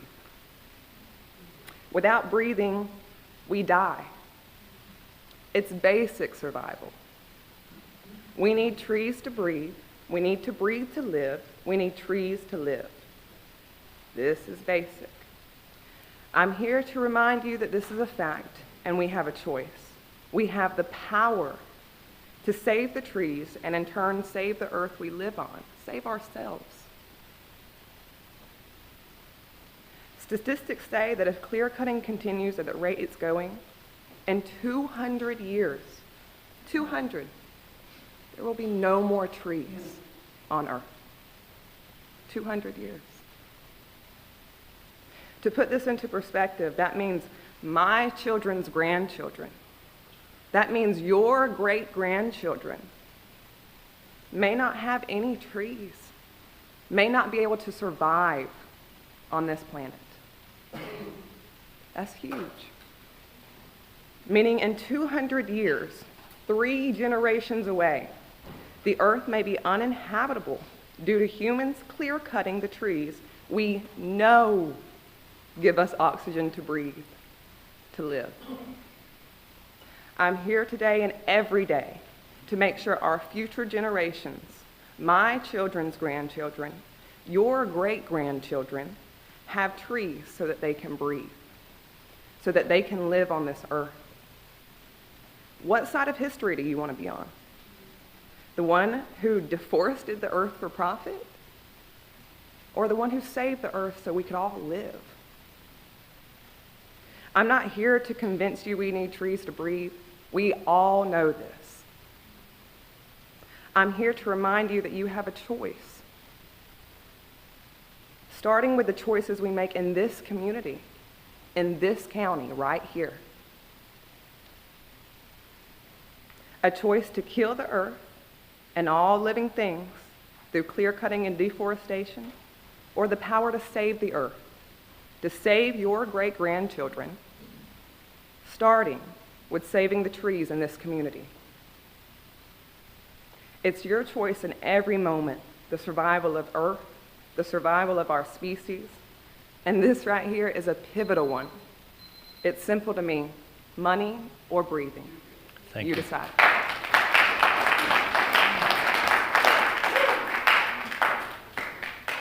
Robin Vandergrift will be next. John Zamoniak, Nichols Creek. I'm going to try a high wire act here. If you watch the YouTube, this is where they want to put in the alternative subdivision against Nichols Creek. You can see Nichols Creek Road to the left. That's the 1 acre housing that's already in existence. You see those wetlands. There's the creek on your right coming through the middle. You look out, there's the Yellow River, Eglin. I think it's important for you to see the context of what this landscape looks like. I don't see it a rural or an urban area at all. So I want to go back a little bit slower. You can see the reservoir at the top of Nichols Lake. The creek comes down through where they're going to build this stuff. Notice the tree density on the right hand in the center right now. Those are wetlands. They were logged a number of years ago, and even the loggers stayed the hell out of that stuff. The main road going through there is going to be the entryway called Scenic Drive. Another wetland there to the left. I think that's a good place to stop right there. We'll bring up a PowerPoint.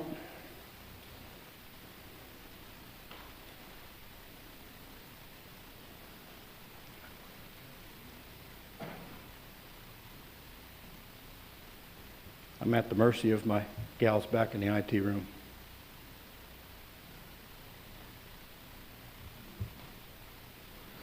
That's Nichols Creek, and I'm going to give them a signal when to change. That's the clarity of the water right now that helps to dilute the Yellow River, the toxins that are coming down from Crestview. You'll notice a small gator in the middle. So I want to talk specifically about this land use code. At the top up there, you talk about flexibility and creativity. Sounds good. The next bullet down there, it's the responsibility of the owners to maintain the roads and the infrastructure, i.e. the sewage and the drainage ponds.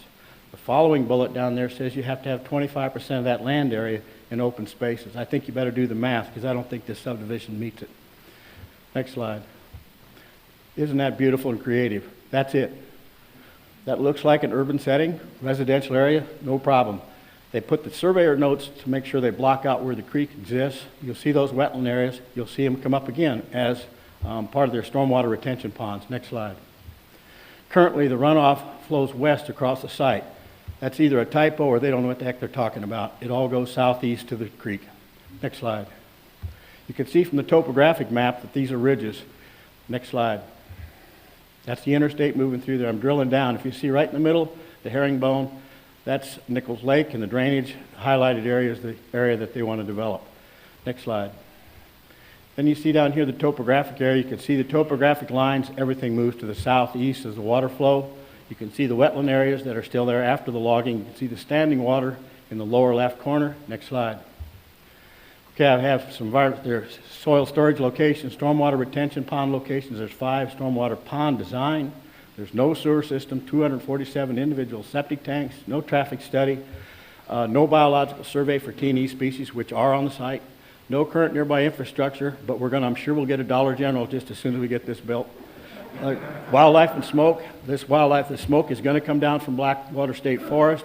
When you put these houses in as tight as you're going to do, one house will burn the next house. That's what happened in Hawaii. 247 septic tanks, 270 homes. High density results in less opportunity for stormwater absorption, dryways and roofs. They don't absorb water. They carry the domestic pollutants downstream to Nichols Creek, to the Yellow River, to the bay. You'll see the standing water. If you look in the center of the screen, they logged those trees, they cut them, but they were not able to retrieve them because of the standing water. That's where they want to put their stormwater retention ponds. Next slide. If you look in here, this is from the EPA website. I can't quite read it from here, but the gist of this story is downstream impacts are significant from nitrogen and phosphate, and the biggest impacts are the shellfish down in the estuary areas. We already have lost the oyster beds in East Bay and the Blackwater. This will only exacerbate the problem. You can see right here, this is on the right-hand side down here, lower end. That's where they want to put the soil storage area at the lower end, closest to the creek. I can't think of a worse place to put a soil storage area. Next slide. You can see how the design of these storm ponds are. You'll see the drainage outflows. One at the top left goes almost directly into the creek. One at the bottom almost directly into the creek. Next slide. You can see how they're designed. There's going to be a large berm on a slope to try to hold this storage pond together. It will flow into the creek during high water events. If you look at the soil map, this is poorly drained soil. That's where they want to put that. Once again, you can see how the outflows from these ponds are designed. There is no filter. It will go into the creek. You will see red coming down Nichols Creek. Next slide. I want to point out the economics of this. He bought the land back in 2012 for $425,000, so I don't think there's an economic hardship for him to be able to do some mitigating measures on this land. Next slide. Closing thoughts. The housing shortage exists. We know that. It could have been a quarter-acre lots. I'm sure it could have been worse. Houses are going to be built. I know they're going to build houses here. That's the way it is. I'd like to collaborate with the builder, Thomas Hendry, see if we can't come up with some mitigating issues. I'd like to see a sewage treatment plant built out here in East Milton to handle the sewage problem we have. This developer should at least have sewage on site to take care of this mess before he gets built. I think the county, area is going to grow. There's no question about it. We need to begin now figuring out a sewage system for it. Next slide. Establish a baseline. We need water quality monitoring right now, a baseline on Nichols Creek and Yellow River. If it's not already being done, which I doubt, and then we need to continue water quality sampling during and after construction to make sure we catch any of these impacts, which I'm sure are going to occur. All right, thank you, sir. Thank you.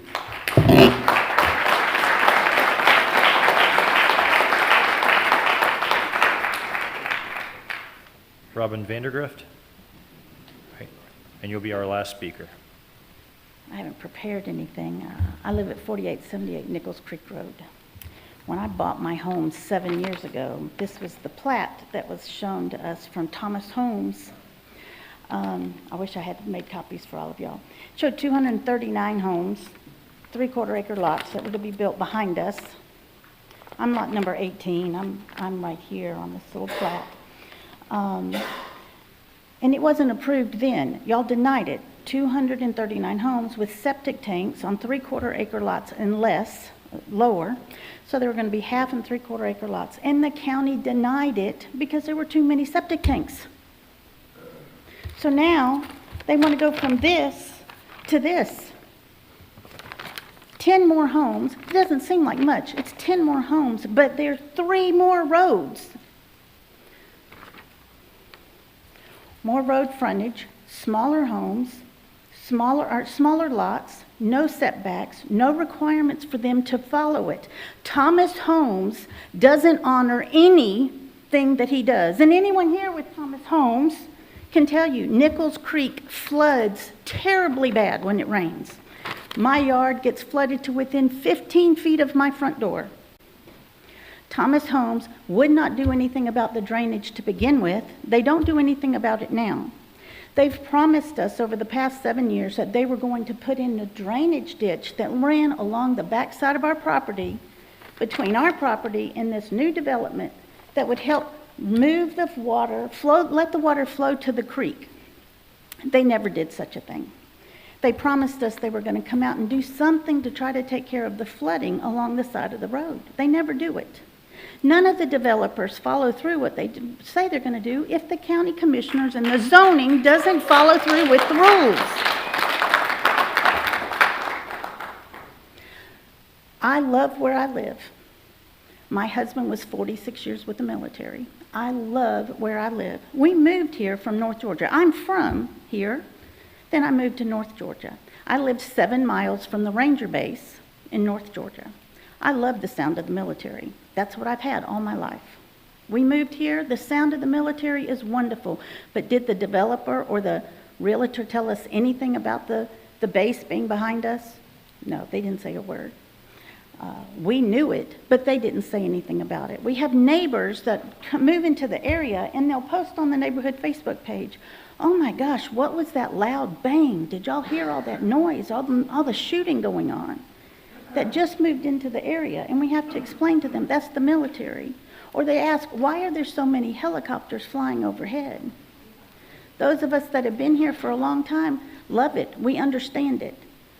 The new homes that they want to put at the entrance of Nichols Lake that are, as he said, between the racetrack and the airfield. It seems like they're in a very dangerous area. My husband was with the medevac helicopters. He spent many years having to retrieve helicopters that training helicopters landed in bad areas, training helicopters that they luckily landed safely and didn't have any injuries to the pilots, but landed in people's yards, landed in people's streets, trying to keep them from crashing. And you want to put a neighborhood right there at the end of the airfield. Please think it's not, Mr. Parker, he makes money off of selling land. I don't know how many of the rest of y'all are in real estate. But this is not right. If we're R1, if we're residential, rural residential, 1 acre, why don't you make them follow it? Why? Yes, ma'am.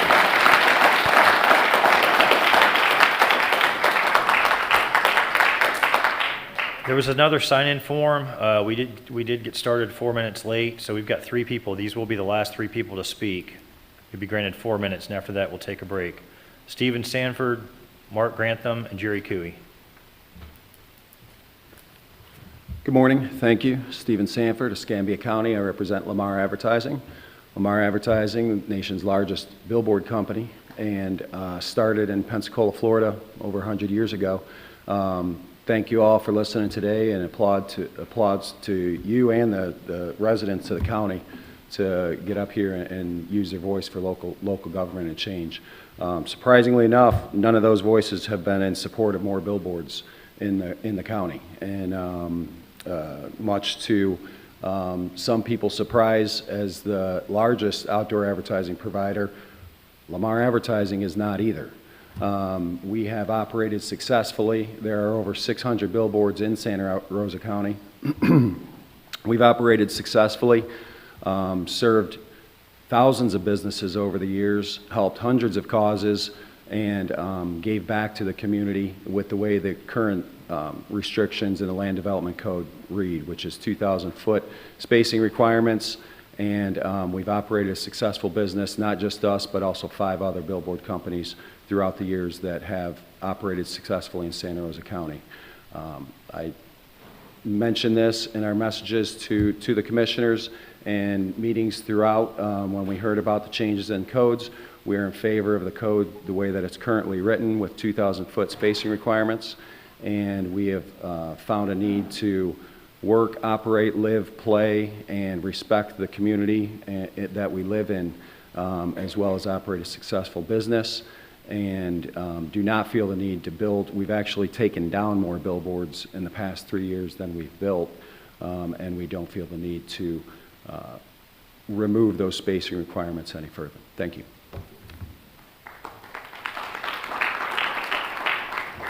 Mark Grantham.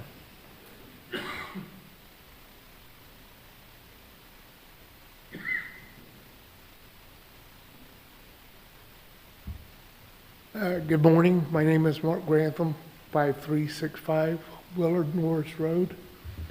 I really didn't intend to speak here today, but felt compelled to do so as a resident. My family first arrived here in 1971. I left in 1990, did a 15-year stint in the military, and decided to come back, make this my home. And during the 15 years of my coming and going, visiting my family, I saw substantial growth. And growth is natural.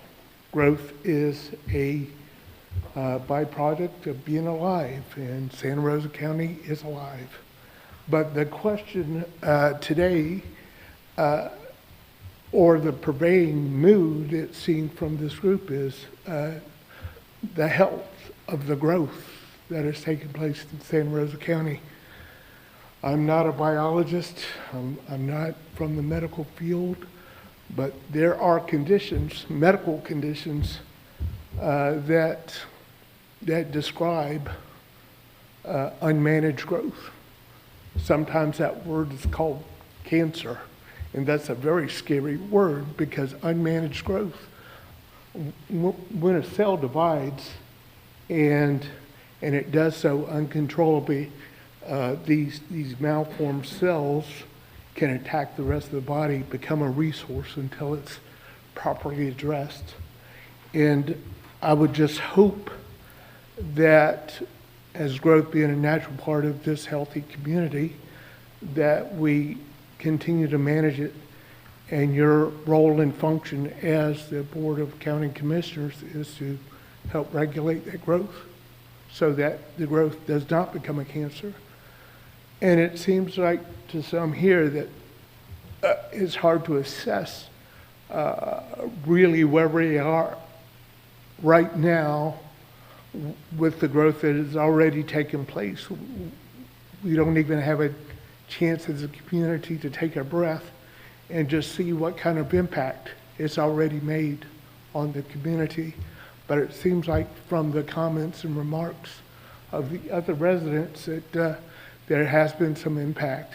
And I would hope, as you are crafting these zoning laws, guidelines, that you would keep that in mind.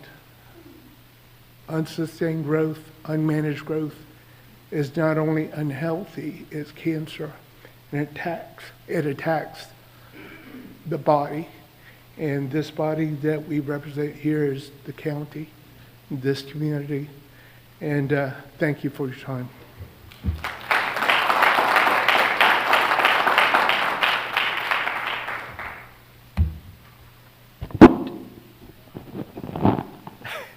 Jerry Cooey, Milton, Florida. I've watched with great interest over the last 2.5 years. I'll tell you that I will always side with we the people. We the people are the most important thing here. I want to encourage you to listen to what we the people have had to say. From a personal standpoint, it's my belief that the Land Development Code should stop things like red clay pouring into the Blackwater River, which to date I've been unsuccessful in trying to get that stopped.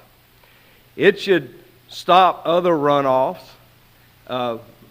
I haven't been allowed to swim in Pond Creek for 45 years because of the first round and parking lots and bad decisions that were made that were allowed by the Land Development Code that we're talking about today.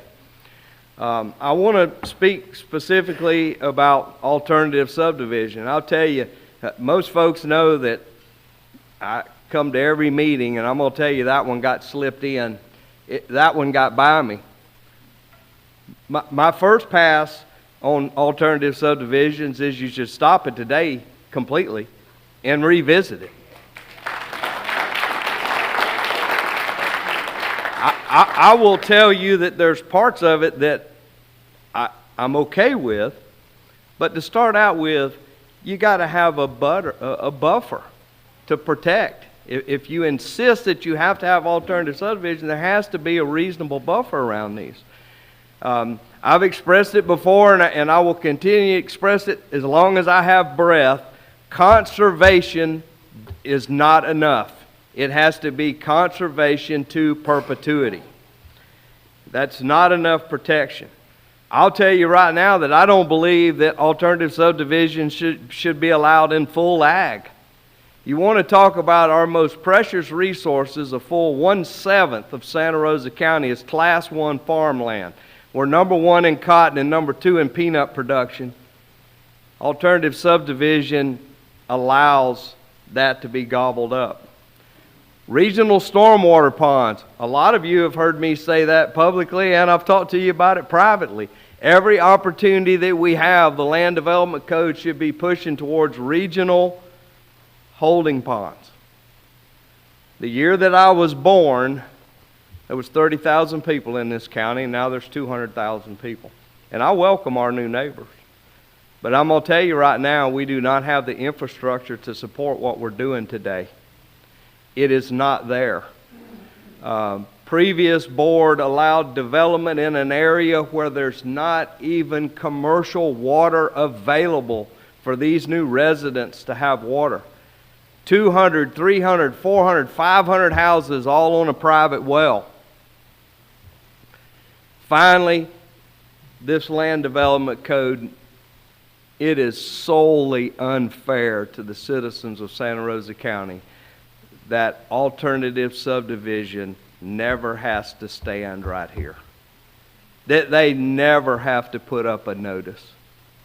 It's solely unfair.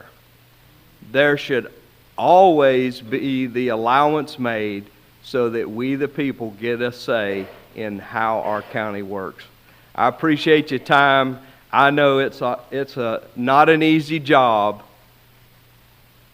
but how many hundreds of people have stood in front of you in the last 2.5 years asking you to deal with the issue of alternative subdivisions, the protection of the water, the protection of the lands, and the protection of the trees. Thank you.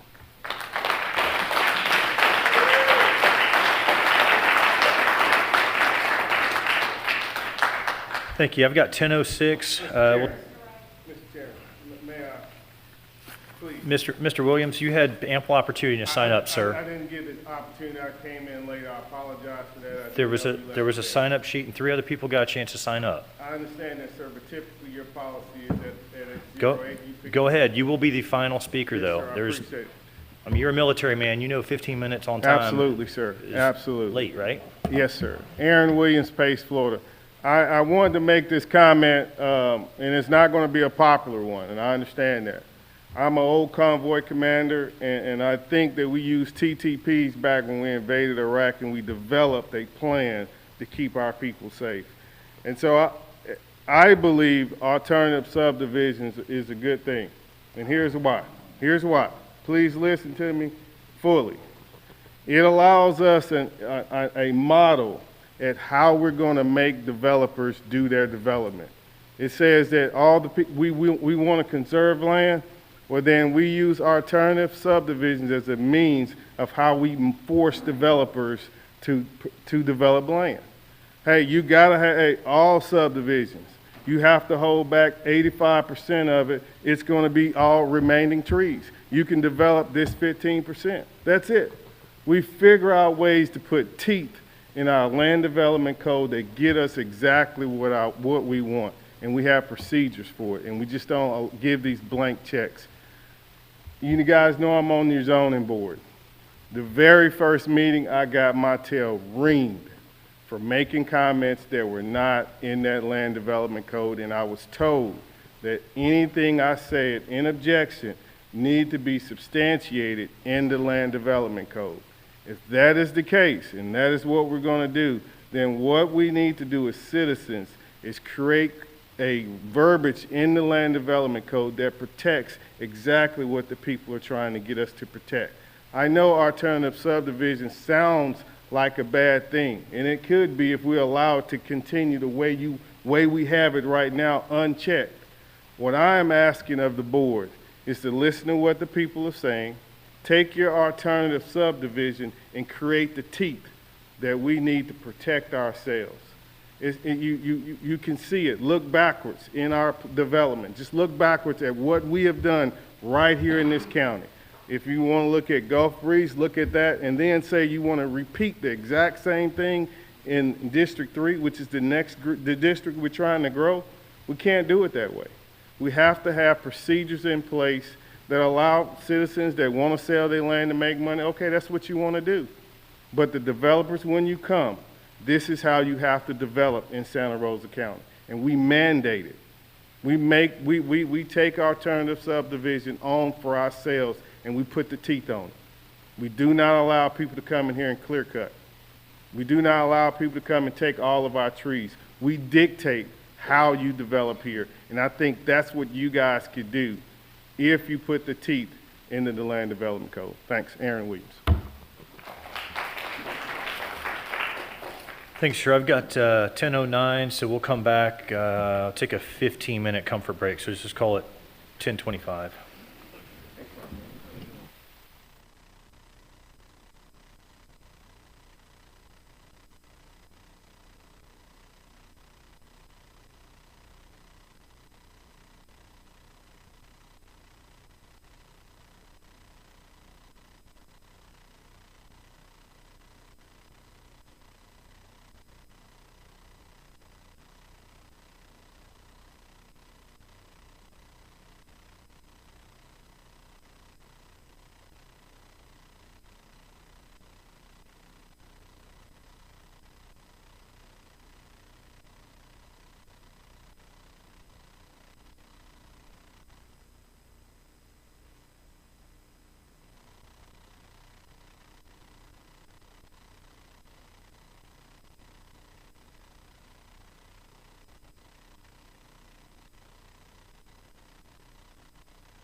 If everyone will please take their seats.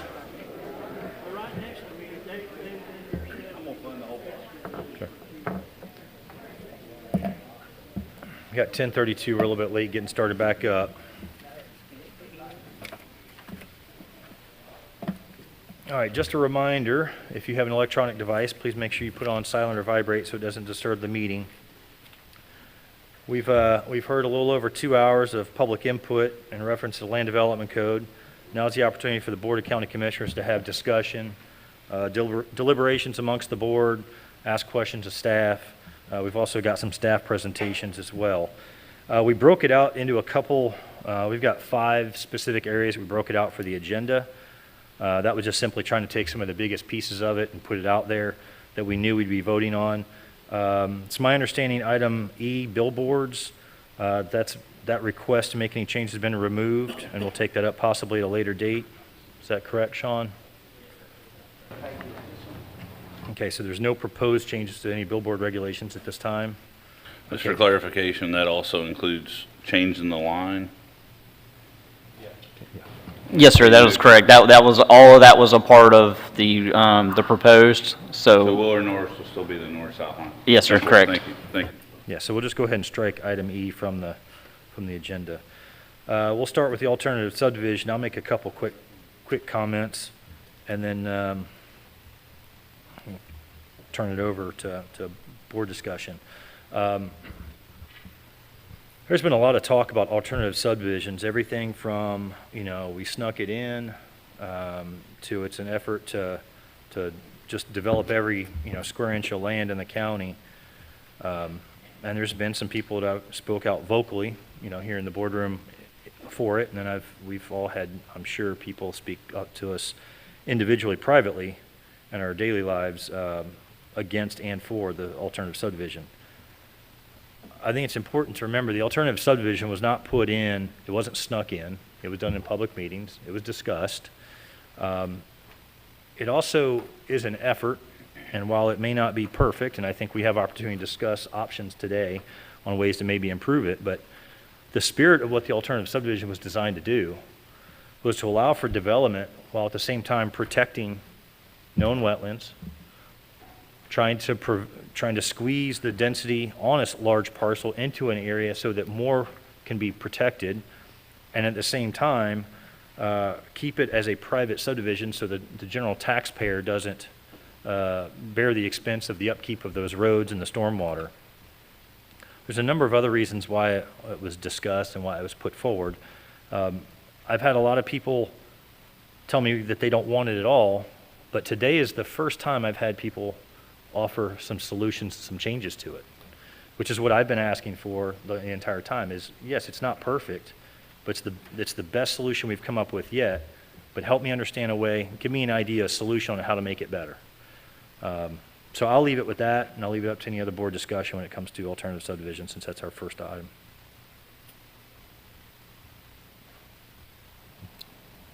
Okay. Thank you, Mr. Chair. I just wanted to address some of the stuff that I deem as misinformation. Misinformation's dangerous, and it's dangerous from both sides. As y'all know, of course, I had to interject. NABOR came up and approached the podium, and they made their statement about the 5-year change. That's totally false. I'm still getting the emails. I'm sitting here looking at them coming in through, and it's a form email that NABOR has put out. Now, I'm very familiar with who is behind a lot of this, but when I reach out to NABOR and talk to Bart Pullum, talk to Angela Campbell, told them they're wrong, and then they're going, oh, okay, well, we see where we're wrong, and we're going to retract that. They still not retracted it. So I don't like to see an organization, especially one that I belong to, putting out false information and putting it out hard and heavy. And to come up here and it just blatantly lie is what I'm seeing. That's unacceptable. Some of the stuff that I'm seeing on and Mr. Fowler, I understand some of your things you're not saying them as mistruths. it's just some of the things you're saying are not totally up to snuff. And I could point out a myriad of them, but, you know, I get where you're at with the fight against the alternative subdivision. I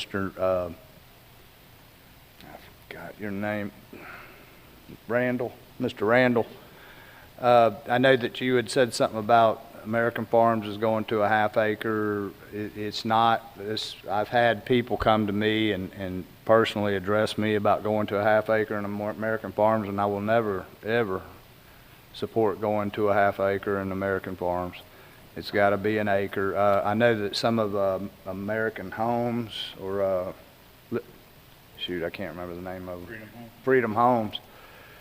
What they're doing is they're going in and they'll buy up an acre and they'll go straight back. They'll go straight back. It's a football field, basically. Will you please do me a favor? You can't address this. You can't address it. You can't address me from Sure. there. Yeah, Okay. just as a quick It's reminder. just me talking. Go ahead. Commissioner sir. Smith, just as a quick reminder, this is not an opportunity for the public to speak out. Everyone's had their time to do that. If a board member chooses to call somebody up and ask a question, for whatever reason a board member chooses to do so, typically it'd be someone that's, you know, in an industry of some sort that's a subject matter expert. That'll be, but this is board deliberation. Yeah, it's fine. And I want to make one more observation. And I'll say this, and maybe I'll get in trouble for it. I hate clear cutting, but I don't see anybody approaching FP&L about all the clear cutting they're doing. Because there's a lot of clear cutting going on in my district, and it's all in the name of sustainable energy, green energy. It's called solar fields. So I want to see more activist behavior on that instead of showing up to a county commission meeting saying we're responsible for all the clear cutting, because that's not the case. But I digress. Thank you. Probably got in trouble there.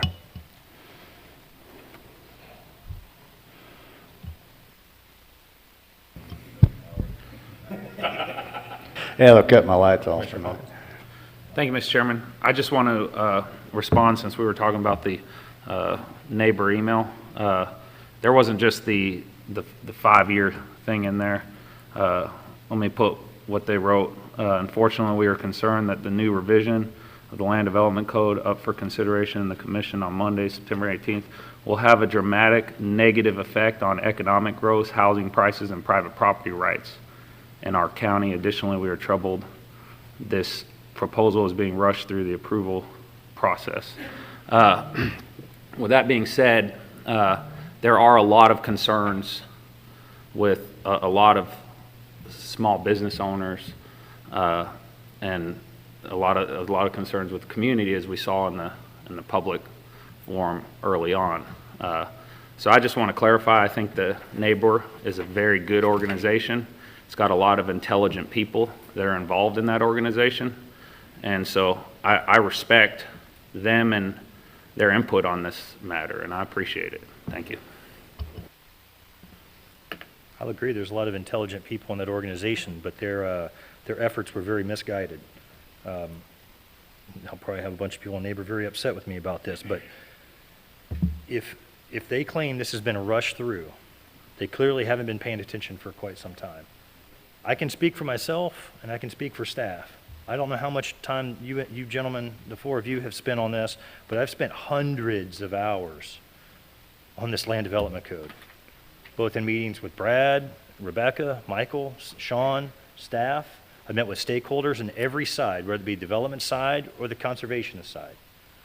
So for Neighbor to say there's businesses that haven't, that feel like they're being impacted without a voice, every one of those businesses, every one of those realtors had an opportunity to send an email, make a phone call, have a face-to-face conversation. Many of those members have seen me in restaurants and around the community at events time and time again for the last 12 months. And I can only think of 2 individuals who have said anything to me about the land development code. So for anyone to say that this is a rushed situation, I don't see it that way. I think it's certainly time that we need to move forward and put it to bed.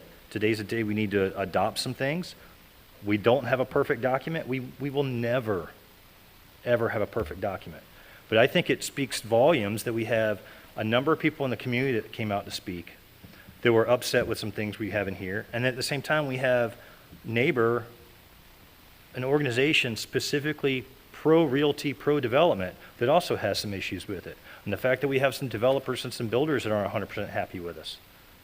To me, as someone making public policy, the fact that no one is fully happy and there's always someone a little upset about something we're doing tells me we're probably working in the right direction. We have some balance, that we're not going too far one way or the other. So I just don't buy into the argument that we're rushing this. If any of you gentlemen feel rushed, you know, that's up to you, but I certainly don't. I know the amount of time I have invested in this and trying to find the right solutions. With that, we've got alternative subdivision here as the first item to discuss. So I'll throw out a couple things that I think are important, and I would ask that you gentlemen please chime in with your opinions. I think number one, I think buffering is important. You know, I'm not aware of anything in the Land Development Code that currently says an alternative subdivision should have a buffer. I've heard people in zoning board meetings and people send emails saying there should be a half-acre buffer or a 1 acre buffer. While that sounds like a good idea, I think that can be manipulated. What I would propose is you have a buffer that's a significant size, a distance, an actual linear distance, so many feet from the edge of the development, of the lot line of the home, that would become private property at that point. A distance from that to the edge of the alternative subdivision, the actual entire property. That could be a completely undisturbed buffer, or that could be a buffer that's replanted. Now, I think the distance is up for debate. I would say it would have to, I think a minimum of 50 feet. I think 100 foot would be reasonable around the perimeter. If you were to create an alternative subdivision, the density inside the subdivision would not affect the people outside the neighboring properties if you have a significant amount of land between them with trees, scrub brush, that kind of thing. And then that would have to remain as part of the public conservation area that cannot be disturbed. So, you know, if I buy a home in an alternative subdivision and I've got a 50-foot or a 75-foot or 100-foot buffer, or whatever it may be behind me, I can't put my fence into it. I can't go back there and start clearing it. I can't touch it, right? And then that buffers someone like the Fowlers that have some property nearby. So that's one thing I would bring up. I think the other thing that we could discuss, and I don't know if it needs to be more of a case-by-case basis or a location of where the alternative subdivision is. I think there is some merit to septic tanks versus sewer in alternative subdivisions. I think some places, when you look at it, you know, near the Yellow River, if there's somebody trying to do an alternative subdivision there and it's directly along a creek side, I personally have some issues with, you know, putting, like the gentleman showed, 247 septic tanks on right near the Yellow River. I think that's devoid of common sense. But then again, I think there's some places where, you know, requiring sewer for alternative subdivision may not be appropriate. You know, if they're not on, you know, sandy soils near a local waterway. And I don't know whether we look at a density on that, whether, you know, over a certain number of homes or a certain number of lots being developed, and that's what would trigger it. But those are just some of my thoughts. I still 100% for the alternative subdivision. I just think we have some opportunities to probably improve upon it. And look, whatever we do today, we may find that 6 months down the road, we may come up with another solution for it, another idea. You know, 2 years down the road, it'll always be something that we can improve on. But one last thing on that, the 5-year idea behind the Land Development Code was so that we don't continuously open this thing up and spend hundreds and hundreds and hundreds of hours of staff time and commissioner time, citizen time, and stakeholder time in opening this entire document up time and time again. That doesn't do anybody good. For any of you that play sports, you want to know what the rules are, right? You play football, you play basketball, you build homes for a living, whatever it is, you want to know what the rules are. I'm a businessman. My business, I want to know what the rules are. If the rules are consistently changed every time you turn around, it makes it really hard to do business. It makes it hard to play the game. Some people become a cheater not even trying to cheat when that happens. You constantly change rules, constantly change the law.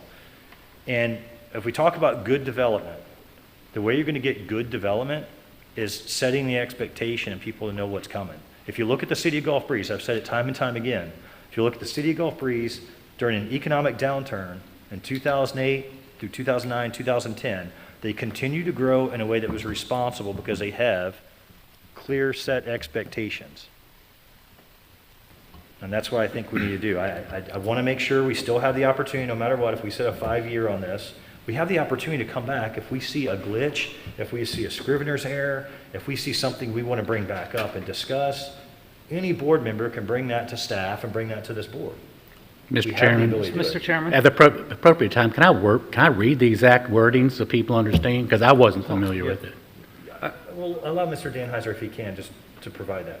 And Sean can clarify. I think the intent was to encourage a thorough review, at least every so often. And what it says is, review and update of the Land Development Code. This is not a change of anything. It's old language. It is intended, and I'm quoting, that a full review and update be accomplished every 5 years at a minimum. This does not preclude the ability to make amendments to the LDC during this time as the Board of County Commissioners sees fit.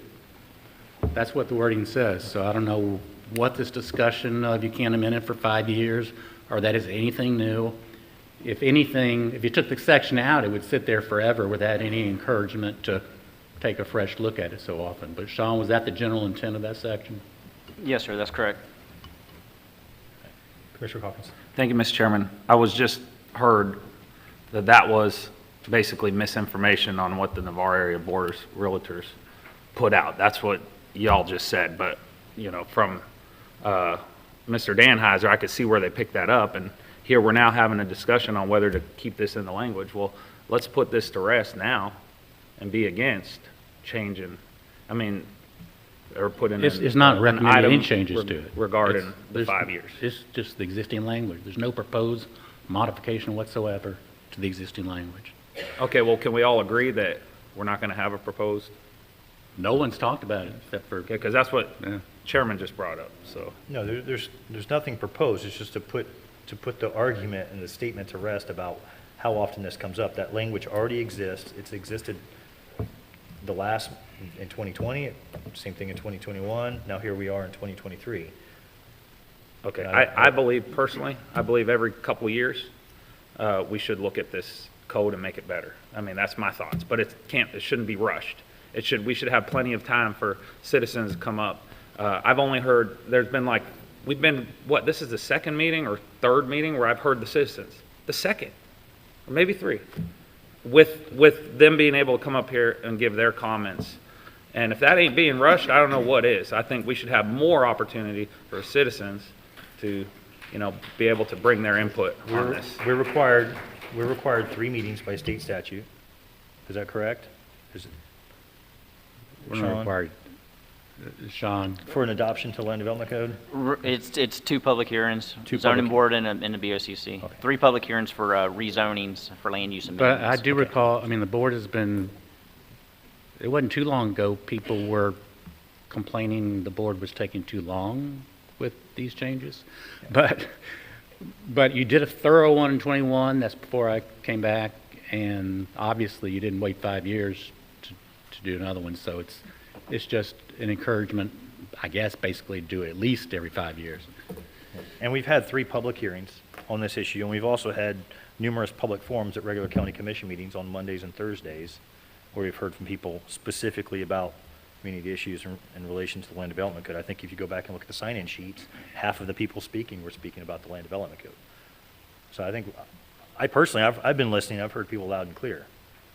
Whether or not I agree with all of the things that were said may be up for debate, but I've certainly heard the comments. But unless you're proposing that we change that wording that's been there, that's existing wording,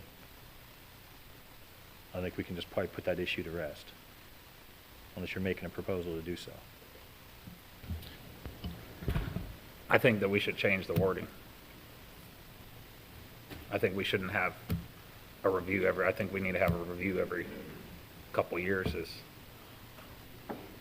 Okay, just so the citizens have more of a chance to. It currently says 5 years. What's a couple years? 2 years, 3 years? Every 2 years. Put that in a motion if you'd like. make a motion to change the language to review the land development code every 2 years. And I do so without objection. Object. Mr. Chairman, when y'all recommend changes, I would recommend precise wording because this is an ordinance and legal document. And I don't think it should be up to staff to interpret the wording, so quotes would be great. But again, this section is not a black and white. It doesn't require it every 5 years. It's a statement of intent. You're obviously doing it quicker than 5 years because this is 23 and you did it in 21. The difference is 2 years. So it specifically states it can be, despite the encouragement to do it at least every 5 years, as a statement of intent, you can do it anytime, obviously, you want. But to require every 2 years, planning staff may have to look at personnel issues if they're going to have to count on a complete review every 2 years, because y'all can change it every board meeting. I mean, whenever you find a mistake or you just want to change whatever. But to do a thorough review, imagine, I don't know if they're staffed up for that. Chairman, Mr. Dan, we can come back anytime and ask to reopen this, right? Yes, and you do all the time. You find errors or things people didn't think about, and you're doing it today because, again, this is 23 and you did a thorough one in 21. So even though I went to the University of Florida, that's not 5 years. That's 2 years. You know, leave it like it is because we're coming back right now 2 years. That's the way we should go. We can bring it up to all of us out here in the meeting and the staff to bring it up to look at something else. And we might be able to come back in 6 months and say, hey, we need to look at this again because right now I'm going to tell you, I'm going to ask to put this table it because I think we need to look at this a little bit more and make sure what we're doing on this subdivision, because I think we can probably make it a little bit better for the public and the builders, but we got to really sit down and look and talk to the staff. Can we do this and be good for the public, for us? Nobody, we ain't gonna make everybody happy. That's all there is to it. Somebody's gonna be mad at us, okay? But I think we ought to table this and look at it just a little bit longer before we vote on this one. That's just me now. There's 4 other commissioners here. Y'all can change it. Point of order. What point of Yeah, point of order? I just like to say we kind of all went. We were supposed to be focused on alternative subdivision, and we all kind of went off in another path. I think we need to, bring that back up at the end, but let's focus on alternative subdivision. I think that would. Let's go back into that because we're talking about 3 different things, and I think we're confusing our audience here. Okay, well, I appreciate that, Commissioner Calkins. You actually brought up the time Yeah, frame. I'm not gonna pick, Commissioner I'm not Smith. gonna throw stones, but I think that's how it got derailed. But as we stand, we're able to come back, I mean, we came in here 22 years later saying we got problems, and we came back and we revisited it. I don't want to put something in there, I don't want to put language into an ordinance stating that we're required to do this, because there's never, ever going to be complete kumbaya on a land development code. We know that. If we open this up and say 2 years, then every 2 years, we're gonna be sitting here fighting this fight. It is a tremendous amount of work. This is, the 18th has been circled on my calendar. I've been wanting to get to this. When you say hundreds of hours, that's not an exaggeration. It is very labor intensive. And it's called weekends, it's called getting up at 2 in the morning when you can't sleep, reading into this stuff. And we all know that it takes a lot of work, and for me to sit here and look at that as every 2 years, that's a tremendous hurdle to put on staff. Not to mention us five. We've got a lot of work to do with it. The amount of work that we're throwing staff into, and then, then we got department heads sitting there going, well, I'm falling behind here in permitting because I'm having to pull people over here to work on more land development code changes. So, and as we stand right now, we're able to go in there. It's a commissioner item. We still have commissioner items sitting there. We can come back and, Commissioner Calkins, I know we can do this.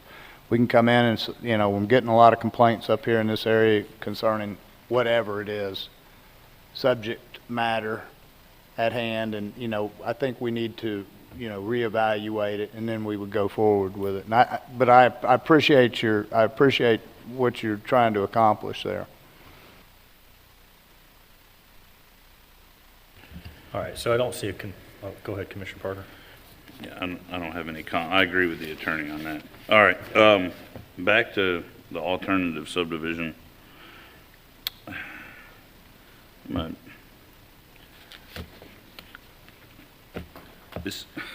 It's difficult to navigate. A bunch of people say, hey, I don't want alternative subdivision. I wouldn't lose any sleep if we didn't have the alternative subdivision either. I want to just hit a few things, and then I'll probably wind up hitting the easy button and just going with Commissioner Eddington's suggestion on tabling that specific thing if he makes it. But if you read the ordinance now, right here on page 257, it says it was intended to allow for flexibility and creativity for developments by allowing more open space and park areas through the subdivision of lands.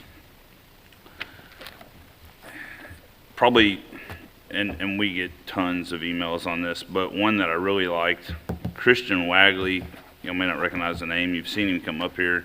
He's with Healthy Gulf Coast. We actually disagree on a lot of things, agree on some. He sent us all an email. It's very, very well detailed, but at the end, he basically says, hey, the alternative subdivision should not be removed, but rather improved. And he talks about, actually, I think one gentleman today said, if you want urban sprawl, Sean Ward will tell you, he was in the room with Becky Cato when I first got elected. And I said, nobody should be allowed to build on a lot that's under a quarter acre ever. Didn't I, Sean? Yeah, I was totally against it because I'm born and raised here. And I grew up on a 1/3 acre lot. It was the smallest house we ever lived on. And I was like, nobody should ever be allowed to live closer than that. And I remember Sean and Becky talking to me, and to say in 7 years of sitting here that, I've matured in my way of thinking. I've matured as far as in a young man and looking at things from more than one point of view. It's kind of how Christian talks about in his email and what our planners have said. In theory, if you want to have cars on the road less, well, make it to where people can walk more places or bike more places, or they travel less far. And I have learned that if we made everybody have quarter acre, or half acre, or 1 acre lots, I mean, me and my wife are still going to have kids. The Fowlers are still going to have kids. Our kids are going to grow up. They're going to build houses regardless of what size land they build on. But I can tell you, if everybody had to have a 1 acre lot, we'd probably be building, we wouldn't even be talking about Jay. We'd be all the way into Bruton right now if we didn't allow density. So there's a lot to be said for that. There's different points of views. And again, like I said, I wouldn't lose sleep over this either way. This is not a die on a hill issue for me. I know why we passed the alternative subdivision. I will tell you that it's kind of no different than when I watch Fox News or some other news outlet and they're talking about Washington, and I catch one little blip of part of a bill that probably passed $1 trillion worth of spending, and they talked about a $50 billion part of it. And that was the only information I had. Just being honest, I think there's a lot of people about alternative subdivisions that I don't even know if they've read the entire thing to really know, okay, here's what it is. And have you talked with other people of, different points of view, just to kind of understand? That's the beautiful part about me sitting in this chair, is I get to hear from different point of views. And so it kind of changes the way you think. I say all that if I believe in the spirit of it, the spirit basically was we used to have, or still technically have, planned unit developments. And that's where you try to get people to come in and put sidewalks, put some commercial, put some things where people don't have to go as far. The closest master plan community that I know of is actually over in Okaloosa County, and it's beautiful. It's a planned development.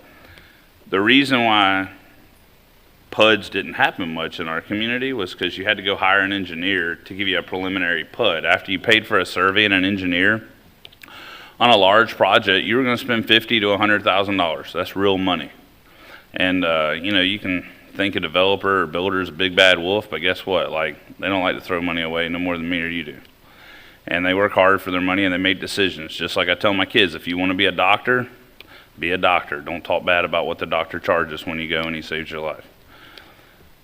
The thing on those planned unit developments, though, so they spend $50,000, $100,000, and then they bring it to the board. And then, of course, people get notified, and the zoning board says no because people are against it, and then we vote no. And so they never happen.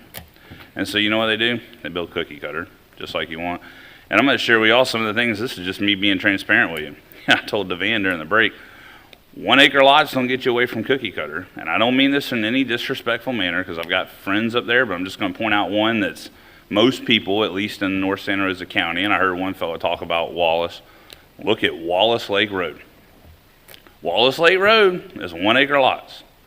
And it may not be a platted subdivision, but I've always called it a subdivision. Because whether you build tract homes on 1 acre, half acre, 0.16 acre, they're still tract homes, and they're still there, and they're spec homes. And there's a need for that. And there really is. It's kind of like there's a need for a Kia Sorrento, and there's a need for a Rolls Royce, because if people didn't want them, you wouldn't buy them. I mean, they wouldn't make them. I talk about the Woodbine Springs over off of Woodbine. I've said many times, sharing with y'all, I've been in real estate, and so I'm just going to share you my point of view.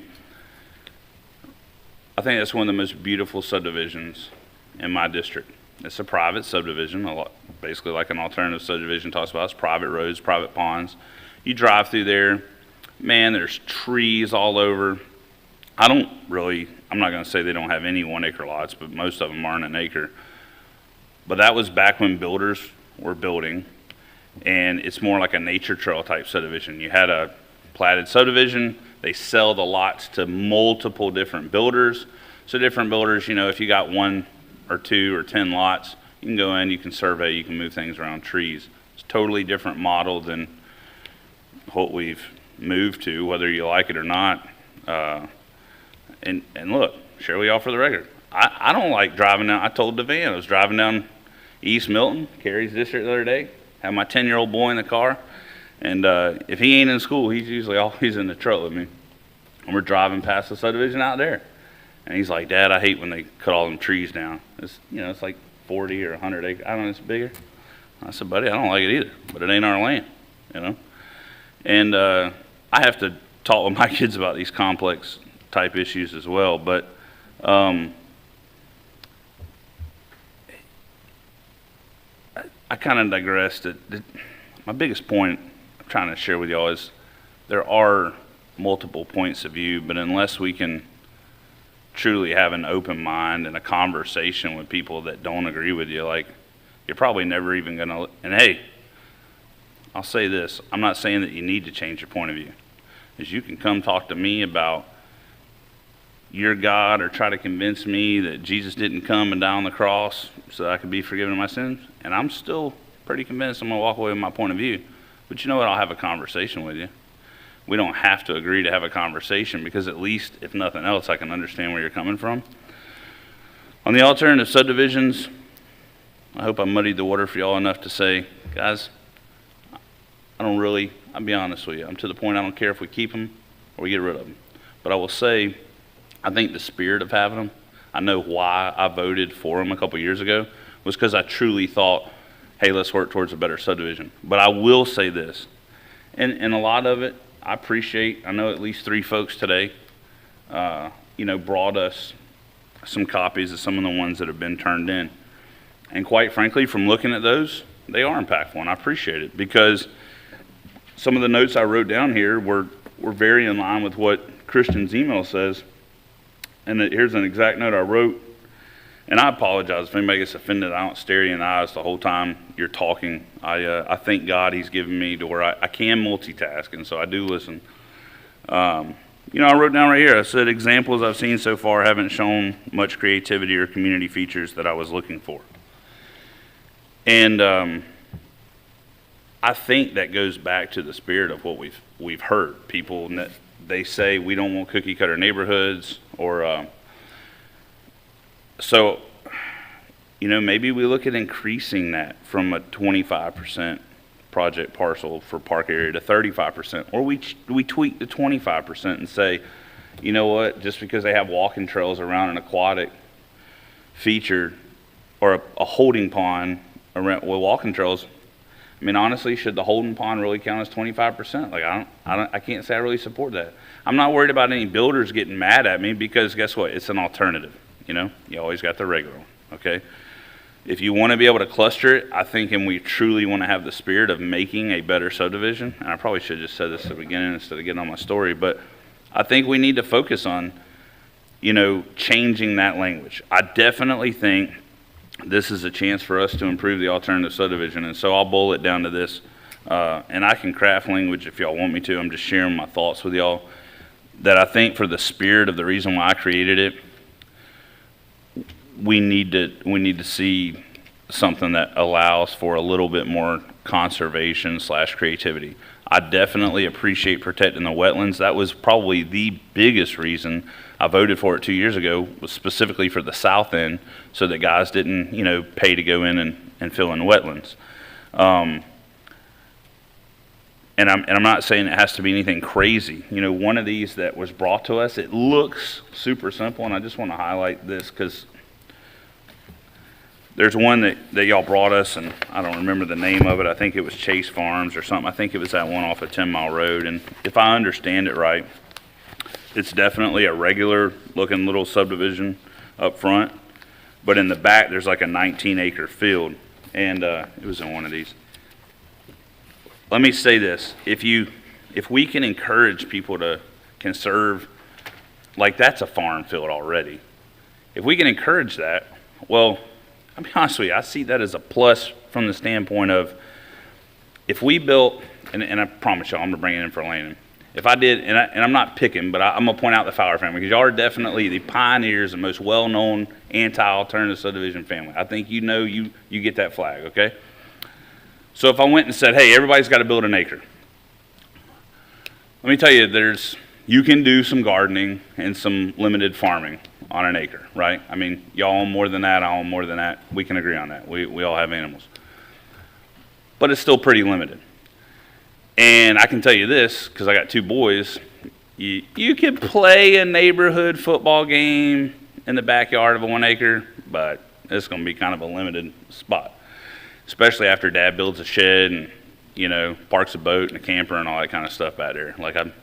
So if you said, hey, and I'm gonna give you an example of an alternative, because I have a friend that lives in an area that has 3 boys, and the houses are all really close together. But guess what? He spends most of his time in the house, like I'm talking about the dad, right? When he's not at work. So he didn't really care how big the backyard is. He looks at it as like, hey, I'm not mowing it, that's great. And then they have a community park. Okay, so they have an area or like a field, and all the kids can go congregate, and now they actually have an area where they can play sports or play on a playground or do whatever. And so there is a benefit to that. Now, it may not be the benefit for the family that says everybody should have 1 acre. But as William Wentz said earlier, thank God that's America, right? Just because you think everybody should have 1 acre doesn't mean that the people that say, you know what, I don't want to mow grass and I don't want to have an acre, they shouldn't have to. Like, that is America. And that goes back to, if you read the language, it says it was intended to allow flexibility and creativity for developments. Because I'm going to tell you what, Ray lives in a neighborhood. James lives in a neighborhood. Colton lives in a neighborhood. Carrie lives in, like, I guess you'd call it suburbs. And I live on more land than all of them put together. Well, you know what? That's the freedom of America. We get to choose where we live just like y'all. And that shows that flexibility and diversity is a positive. So I am totally fine with having the alternative subdivision in there. I just think that we can hopefully get it to where it embodies the spirit of that. Because based off of what I've seen currently, if we don't change the alternative subdivision to make it a little bit more stringent on those recreational areas, I will vote to remove it. But if we can make it to where it forces the guys that choose to use it, this is not a punishment. If you choose to use the alternative and you provide more green space, like the one that showed on Giddens Road, I mean, that's a 13.26 acre field. That's huge. Kids could play baseball. They could have their own community football park.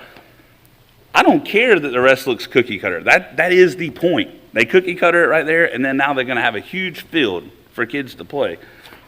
If we can keep doing stuff like that versus the ones that it's like, hey, I'm not going to say the whole thing, but the majority of it's like wetland or timberland, and that may be good for some people, but then I will support it with some changes. Otherwise, I'm good with getting rid of it, because it is a point of way too much contention. And I'm sorry. I apologize to y'all. I know I'm a storyteller and I'm long-winded, and I apologize to y'all, but I hope if nothing else, we get the standpoint that, you know what, we can have different opinions, and just because your neighbor has a different opinion, that doesn't make it wrong. But I just ask everybody to try to like step back.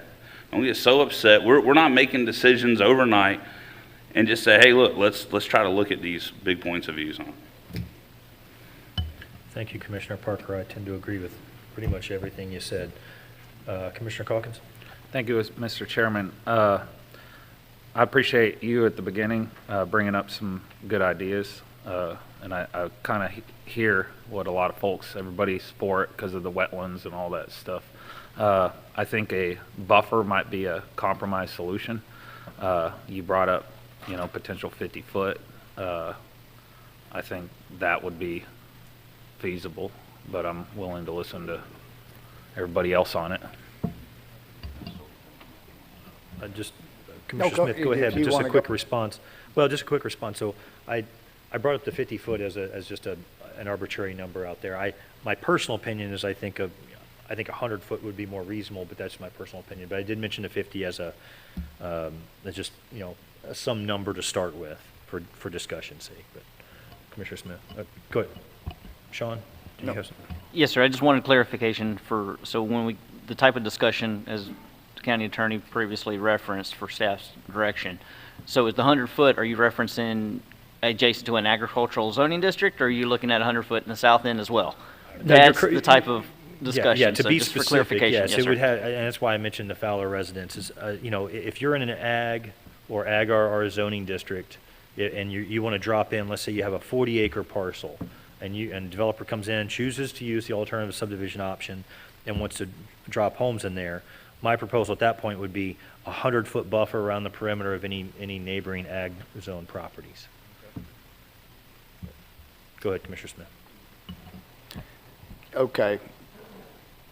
Normally, I wouldn't see the difference, between south and north, but I can see it there on 100 foot because I think 100 foot would be the most prudent. But everybody knows my stance on the alternative subdivision provision. Two of the things I hate the most is the ability in the north to create urban sprawl. It's just urban sprawl. When you're throwing 300 acres out in the middle of nowhere and you say, okay, well, you've got the ability to come and put 300 homes there without any meeting, without any discussions, and now we've got 300 homes that we have to service sitting out there in the middle of nowhere. That's urban sprawl. Second thing is, we're driving up the cost of ag land. The minute that we passed it in 2021, I saw ag land go from what we were moaning about at $10,000 an acre. We were literally moaning about this in 2019, 2018. No, we were moaning about $10,000 an acre probably at that time on ag land. The minute we put alternative subdivision in there, we all of a sudden saw 21, 22, 23,000 an acre. So, yeah, if I own some land south of the rural development line, I'm counting my money too, because Now you've incentivized me not to create urban sprawl, but you've incentivized me to walk to the bank too. So we've got to, with those two things in mind, I'm sitting here going, we've got an opportunity here on north and south. We've got water purveyors that are refusing to go into the wastewater treatment business in the south side. I know we are. Why don't we use this to our advantage and say, you cannot use alternative subdivision provision unless you go to sewage? Now, we're not going to see this up in the north area unless they're willing to bring it in. Package plant sewage. Package plant is sewage. So now we're not pumping the ground, we're not filling the ground full of sewage. It's something to think about there, because it's like you said, I'm going to call you Abe because Abe Lincoln did a lot of storytelling. He had a good beard. Yeah, good beard, yeah. But you made some good points. I mean, some of the stuff that we have on the alternative subdivision provision, I mean, I know I've got 1,000 emails. I could probably pull up 1,000 out of that file, and I've only been in office nine months. So, and this is something that I was irked with in the beginning, because going to church out there on 89, I kept looking at that 213 acres for $4.5 million, and that's when I saw it, was the minute we put alternative subdivision provision into place. So, but like you said, Sam, I do like the part where it says it does give us some freedom to get some creativity going, but we're not seeing creativity in every instance.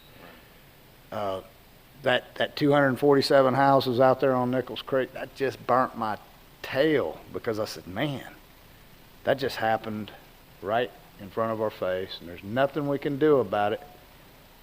What bothered me is it's 247 septics sitting there so close to that waterway, and there's not one thing we can do, and that's problematic. So that's what we need to work on, and I think the sewage issue is there's a little magic bullet right there. I think we can fix some problems, maybe more than one problem. All right, so let's figure out a way to break this down so we can actually move forward and take it step by step. So, is there an appetite to remove the alternative subdivision as presented? Either want to modify it or remove it. Okay, so doesn't seem to be a huge appetite to remove it. Sounds like from the discussion there's more of an appetite to take it, use the creativity, and add some restrictions there. Is that correct? Yeah. Okay. Well, let's talk about that. Let's talk about the buffer, and then if anyone has anything separate in addition to what we've already discussed, bring it up. But let's just start with the buffer. In an ag or ag-RR zoned district, surrounding properties,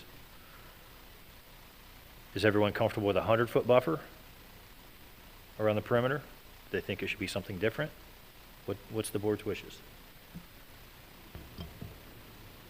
I'm sorry to chime in on you, but I would encourage staff, if you have any input when I ask a question like this or we have a discussion, please feel free to chime in just to make sure that we're not overstepping some other regulation or that we're not missing something. Well, Mr. Chairman, if and when you make a change, I would refer to a specific section in certain wording, because I think staff already has a proposed change when it abuts agricultural property, have a 1 acre buffer. So anyway, I'm just saying I would cite us once you get to exact wording where you want to put it. I think the problem there is not everyone has the same thing in front of them, is operating the same kind of plan. So what I would ask is that, since if I may not be able to do that, if somebody has that information directly in front of them and wants to quote that, but maybe we can ask staff to kind of jot it down, and then we can make take a a final break, recommendation. make a final Yes, sir. copy, and then bring it back for a formal vote at that point, if that works. Just to make sure that we're all on the same page and no one feels like they're trying to slide something. I'm sorry, Commissioner Calkins. Oh, that's all right. Yeah, I'm okay with the, in order to protect our ag land as best as possible. I think that 100 foot is reasonable, and our goal is to, the whole point in the alternative subdivision was to make things better. And also, some of the subdivisions that were brought up earlier, I wanted to comment on.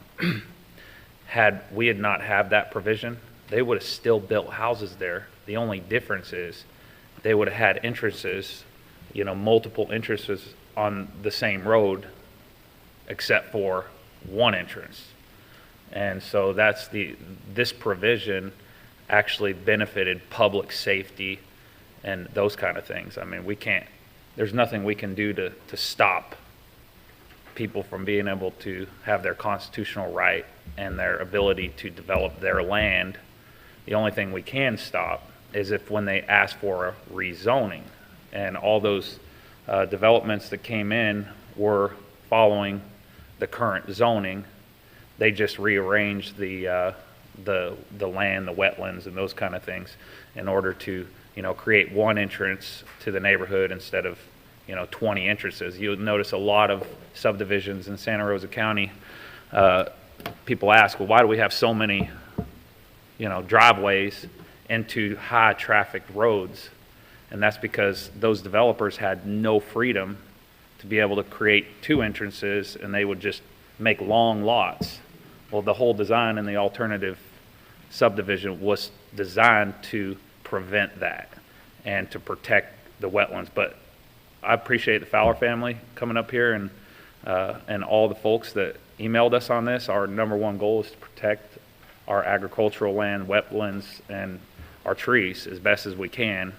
And so, yeah, I think that's a reasonable ask, and I'll go with the 100 foot if that's what everybody else is. Commissioner Parker? Yeah, I support a 100-foot buffer when it adjoins agriculture's own property. I think, and staff will see that in section 10, I think the two things we need to be abundantly clear on is what do we say when it's not agriculture property? I don't want to just leave that to the imagination.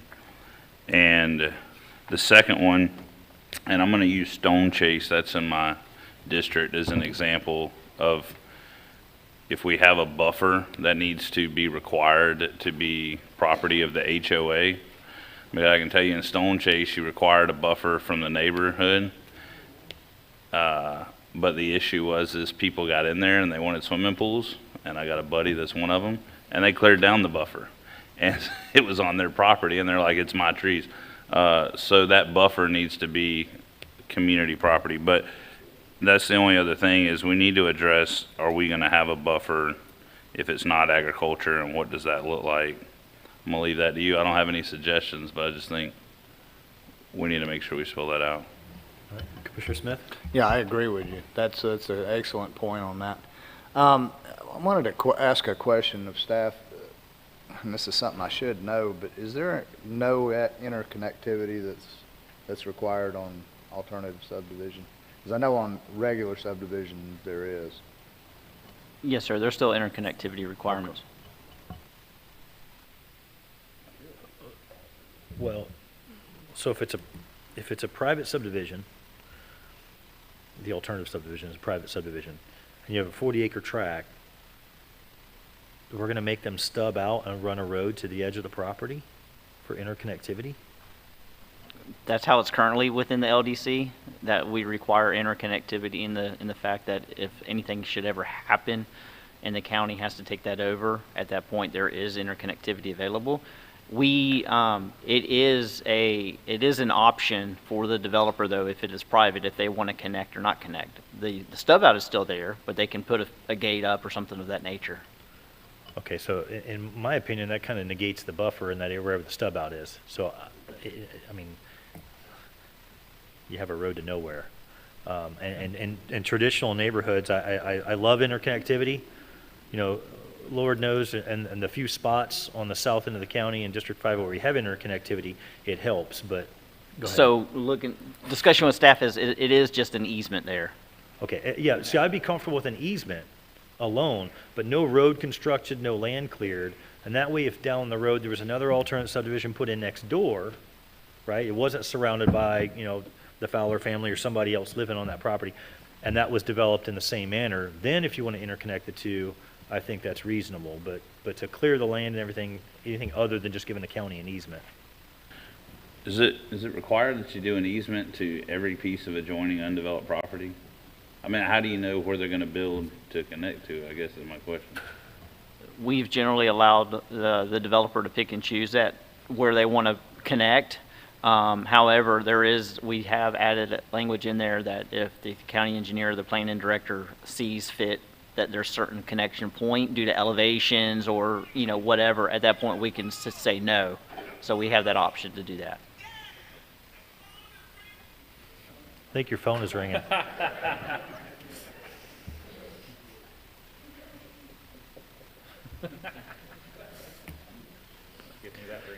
Can't make it up.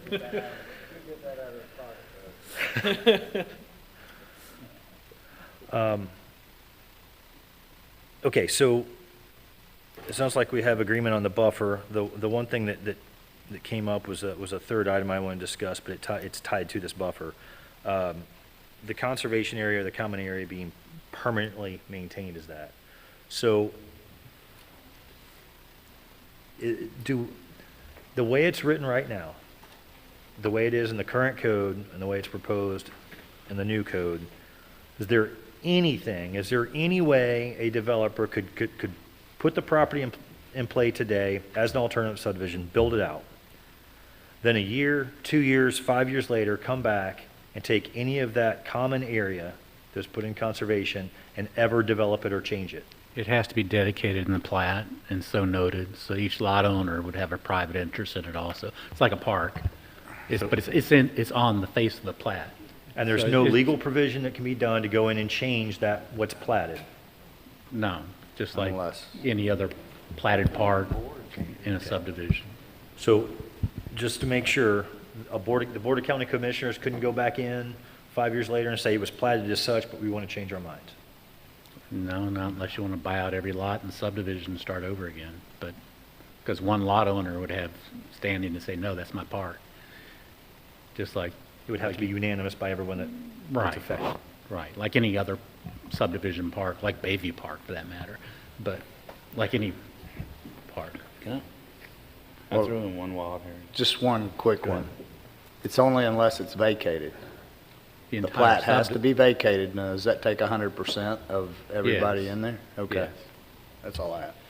I'm just going to throw in the red herring I never thought about until Tom said that. What we have seen, and I mean it's a trend, but it's new in our area, is build-to-rent subdivisions. So you could have a subdivision, one entity, they usually get bought out by hedge funds, will own every lot in the subdivision. I don't know how long that trend will last. It's still a relatively new trend. And so maybe in 8 years now, with the exciting concept of hopefully getting term limits in, we have a whole new board and things change, and then, that guy petitions the board and you get 3 votes that say, well, I own every lot, and now we need housing even more. Maybe it's a huge economic downturn. Public sentiment does change over time. And then they come back in and change it. I'm asking, I feel like based off what I was told, it is possible. And I do know, I don't know, you correct me if I'm wrong. But that is one thing I heard some people say, hey, what about a, conservation easement or perpetuity? Kind of like we have where we got some of our timberland that get put in easement, and then it definitely can never come back. Yeah, I want to make sure that we're not creating an unintended consequence that we haven't thought about, right? And we're not going to be able to think of everything, but people do have valid concerns about that property changing later on. And I know I'm confident it's not any of our intent that if it's put in conservation that it can be changed later. I think we all think if it goes in conservation, it stays that way. But if there's something we need to do, and Commissioner Parker, you bring up a really good situation that I hadn't even thought about, is what if somebody does go in and buy every single parcel? Likely not going to happen, but it could. Some of these are building. I'm sorry, I'll say it on the microphone. Some of them they're building. I know I've got 2 in my district. I know for a fact there's at least 1 in the Midway area. I'm not sure which one of So you they're guys that maintaining are. ownership. That a home builder built it out. Once they got it built out, it was bought by capital fund. But they're building whole neighborhoods now that are just for rental, and that's my point. I've got 2 of them in my district I'm aware of. There may be more. But 1 owner, 80 houses. And that is a great point, because I know of the 2 that you have in your district, and they just burned my tail. Your tail's pretty burned. Yeah, I know, I'm burnt up. Hold on, for the record, so there is some benefit sometimes to knowing a little bit about real estate that's going on in my I district. know, maybe Appreciate so, you. maybe so. I just wanted to cut you off, because I didn't want Abe to take off my 1 sentence that I was gonna put in. But yeah, so there is, that's something that's very real. It can be bought out by 1 capital fund, and we've got 2 of them 100% owned, lease only. So, and Tom, is there a danger to putting it in perpetuity in there, or is there something that we're scared of doing is there any legal ramifications with putting conservation in perpetuity on the plat? We can work on the wording, but dedicating on the plat's the most conventional way of making sure something stays. And I don't know about these rental subdivisions, but they're not alternative subdivisions, I don't believe. I just think they could be. There's something that they could do. I mean, these guys, they know exactly what they're doing beforehand. So that is something that could happen. You could have them theoretically dedicate to the county, so the county has an interest in it. We could come up with some wording, but even then, well, what if the county gives up the easement? All these conservation easements are dedicated to somebody. Corps of Engineers can always give it up, theoretically. You could erase all the wetland laws, but you're kind of going into theoreticals, which are pretty diminishing. Well, I'm sorry, go ahead. But you could have some other provision that there's a dedication to the county, so the county has an interest in it also, or a right for it not to be developed. But it's going to take a little more thought and wording than today to come up with the appropriate language for anything besides the traditional dedication on the plat. So there is a problem with putting on the plat conservation in perpetuity. Well, if you erase the plat, then it goes away. On your esoteric, theoretical, if you vacate the plat, then it all goes away. But I've never heard of a developed subdivision in the history of anything that was completely vacated, all the houses torn down and it erased. Well, anyway, I don't know, but it's going to take, I'm sure we can come up with something, but not on the fly. That's what we're saying. It doesn't have to be vacated, but, say that fund, yeah, well. And to vacate requires a public hearing.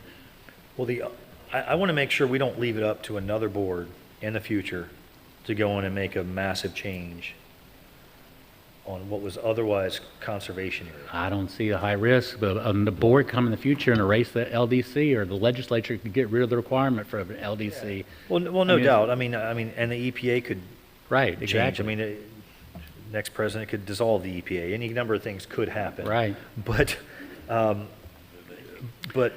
think the proposal to having the plat is a conventional, very good assurance. If you want something more, I think we'll have to get together and think of some different options, which again is not going to happen on the fly in a meeting today. That's going to be something you want to be legally responsible for. Those usually don't end up well if you're trying to come up with, maybe if we take a break, we can come up with some thoughts. Yeah, well, my thought was we would work through some things and we would give staff, we would take a break and give staff an opportunity to try to word some things and make sure that you can oversee it, make sure that when it comes back to us, we've got language to actually vote on. I thought that was kind of a reasonable way to do it, and not kick it down the road too much further. So we've got consensus on the 100-foot buffer. I'm hearing. Yeah, I just wanted to respond to the conversation that we were having a little bit earlier on this. I appreciate the points. I think they're really good points on, you know, future boards being able to change things. But don't forget, I mean, always somebody that owns a piece of land don't have to use that alternative subdivision provision and can already ask for, you know, zoning changes and all that. So, I mean, we're not going to be here forever, and it's the job of the people to elect who they want to make sure their interests are heard. So I think that what we got going now is a very good effort to truly, you know, protect the, you know, agricultural and be reasonable and make sure we don't have 10 entrances on roadways. I think that's very good what we're doing. So, Mr. Chairman. Go ahead, Commissioner Parker. My wife and kids accuse me of getting ornery when I get hungry. And I know it's, I'm prefacing, I'm not even hungry in my mind, but subconsciously I might regret what I'm about to say, and that's why I preface it with maybe it's because it's approaching lunchtime. But I'm going to say it because in the 7 years I've sat here, I've gotten to get called more names and catch more criticism than y'all have. And I don't wish that upon my biggest enemy, but I'm just saying I'm going to tell you how my gut feels. My gut feels like we're trying to push a boulder uphill. I'm going to give y'all an example. I've made some big mistakes in my time as a county commissioner, and I have owned them. And one of the best things I ever did was own them. I used the garbage franchise as an example. You know what?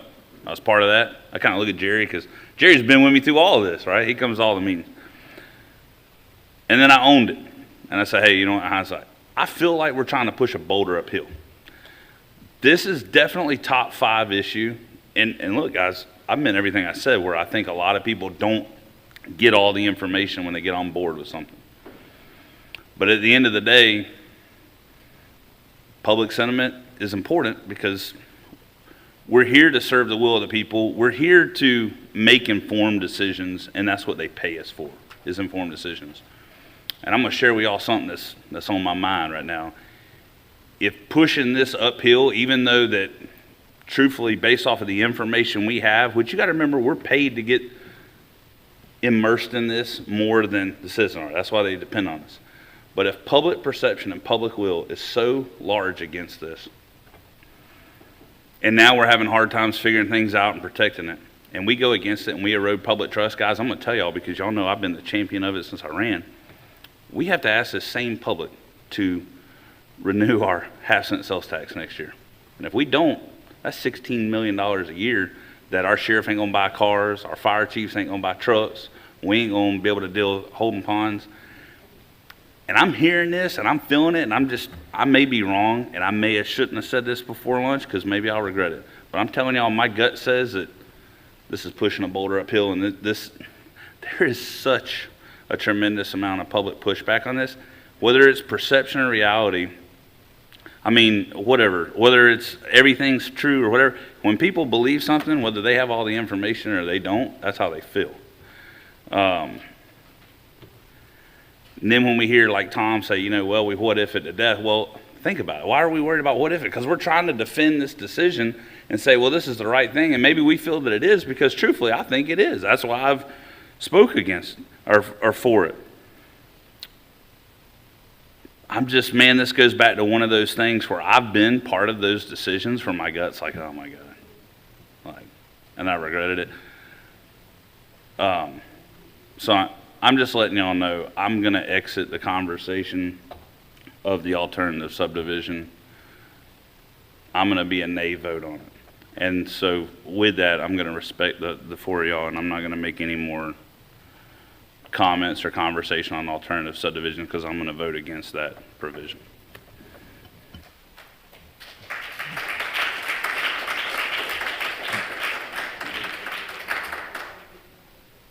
I don't think that's in the interest of best interest of public policy, and I respectfully disagree with you, Commissioner Parker, but I understand the sentiment.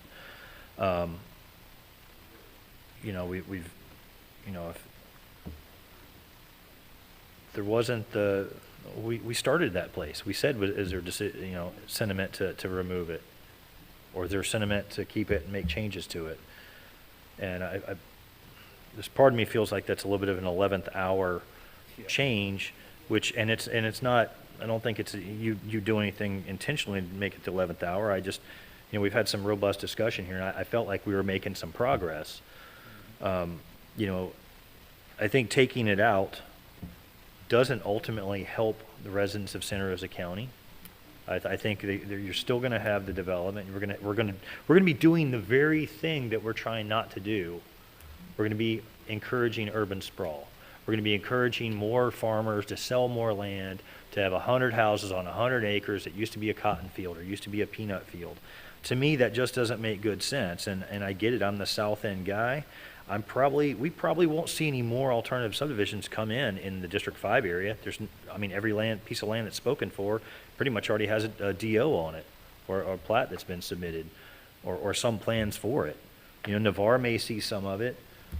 So I don't know. Maybe I shouldn't even have a voice in what happens north of Yellow River, but I'm sitting here trying to look at what's important long-term for the community, what's good for Santa Rosa County long-term. And to me, I feel, there's a tremendous weight sitting in the seat, and I feel like if I make a decision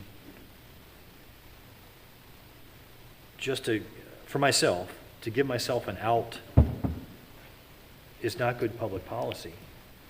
We have a piece in front of us to discuss, and, we can disagree with any piece that's on here, any specific thing, but you said something about, the top alternative subdivision's a top 5 issue. Well, it is. So is stormwater design, clear cutting, and townhomes. We've got it right here. That's why we didn't put every single item listed out on the agenda, because it's the number one.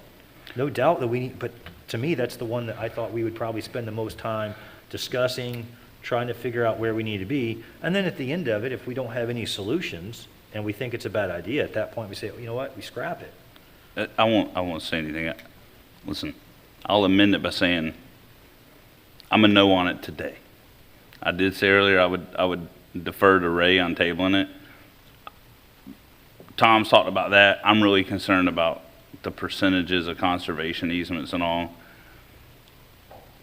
I'm just sharing with y'all, maybe it's bad taste, but I'm going to tell you, I am very concerned about what happens to this county if we don't get the renewal on that half-cent sales tax. And I'm just concerned with the feel of public sentiment. And the feel right now to a lot of these people are, I'm telling y'all from experience and making a mistake, is they're upset and they don't think we care. And there's a lot of people that feel that way. And I know a lot of that's because of Washington and all that mess, but so if I'm pushed to a vote, it's going to be a no. But if it's something where y'all want to table, and I'm going to try to step back and look at it from the standpoint of like, sell me on it. Guys, I don't know. I'm the only one that sat here through the whole debacle of like, y'all were part of the solution for Adams and allowing that, but I was part of the problem and the solution. And I just don't want to push it. Man, I believe in the alternative subdivision. I believe in what we're doing, and I believe in the weight of this chair. 100%.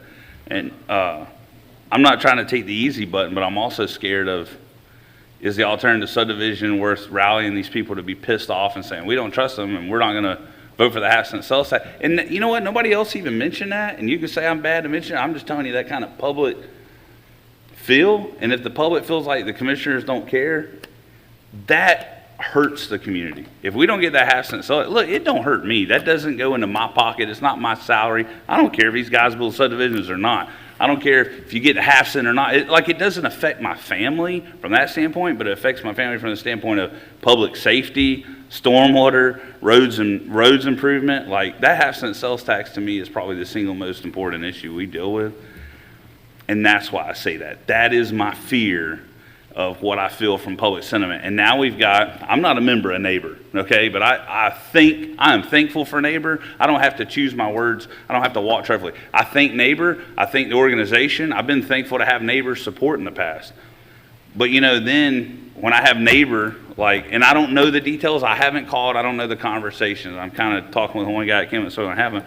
But then when neighbor jumps out and says, hey, we're against this, and now I'm thinking alternative subdivision, like, the whole thing just kind of, I don't know, guys. I'm just saying that after sitting here. So I apologize. I'm not trying to take the slough button or the easy button.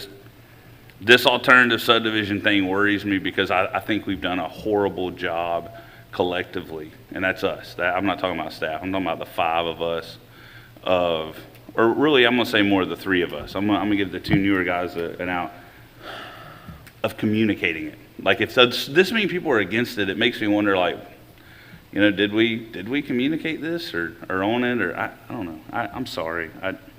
That's just how I feel about it. And I'm sorry. I'm not. We have a public meeting today to do just that. Yeah. To explain that. I just don't. I don't know if today is going to solve the public sentiment. And it's about bigger than the alternative subdivision for me. And look, guys, I'm willing to make the hard votes. I've never skimped out on one. I'm worried about the repercussions of this one because I don't think no matter what we say today necessarily changes the narrative overnight to the public, good or bad. Buffers, conservation stuff, whatever. I mean, how many of those people even hear that? You know what I mean?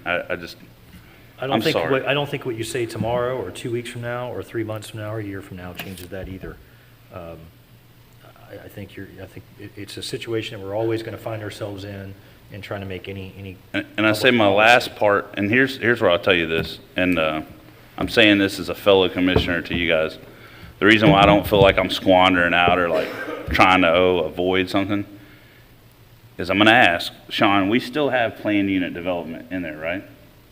Yes, sir. Okay, so they still do have the option for creativity and all that. It's just, I've already said the reason why I know why these guys don't do it is because that $50,000 or $100,000 just to go in front of the zoning board. But, you know, the elephant in the room is the large development. I won't say the name of it because I don't want to be, I don't know, somehow sued about calling out a subdivision. It was the large development in District 3. That was never discussed when we talked about alternative subdivisions. We talked about the south end of the county. And now I've got that issue. And you know what? A subdivision that's $20+ million, they can afford to go through PUD if they want to.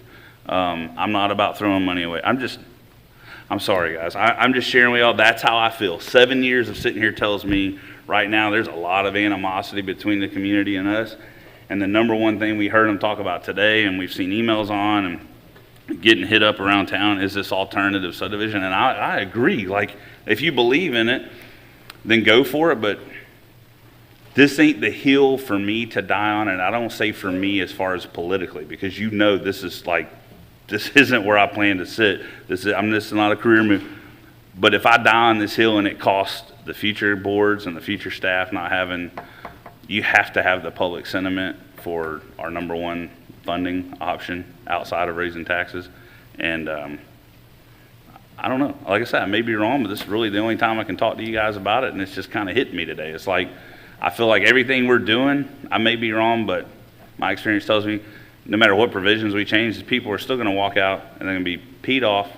The news media is still going to hit it. And I think we've got too much to lose with that next year. You know, nobody's been talking about that renewal, but it's looming.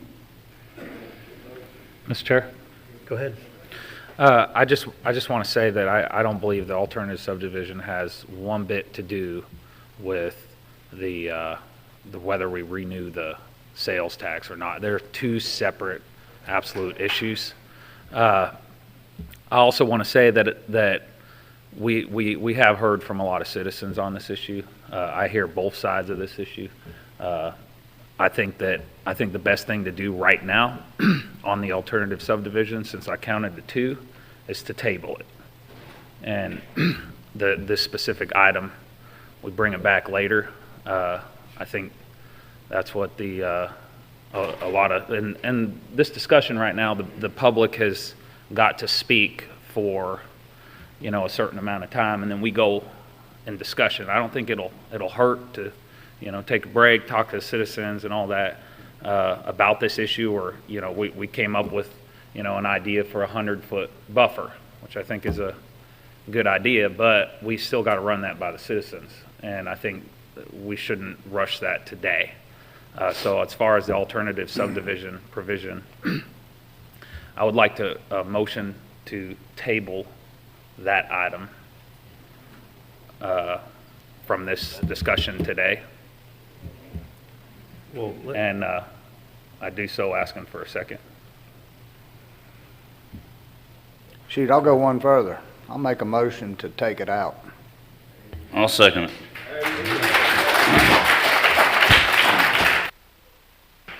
All right, we have a proper motion and second. Are we going to vote on the screen or just by aye? Do Okay, hands. we'll do a show of hands and aye. All those in favor of removing the alternative subdivision provision from the Land Development Code? All those opposed? All those opposed? Okay. So is that 4-1? Nay. I would still want to. Okay. So let the record show it was 4-1 to remove alternative subdivision with Commissioner Calkins against. Mr. Chairman, I just wanted the board to be aware the ones that have been already submitted are not going to be erased. They were put Correct. in under the rules the date they were submitted their application. Correct. Okay, up next, stormwater design. I believe Rebecca has a presentation. Mr. Chairman, I just wanted to introduce this, that we were asked to meet with a group of engineers, and in that meeting, they kind of challenged us to identify any stormwater capacity issues that we had.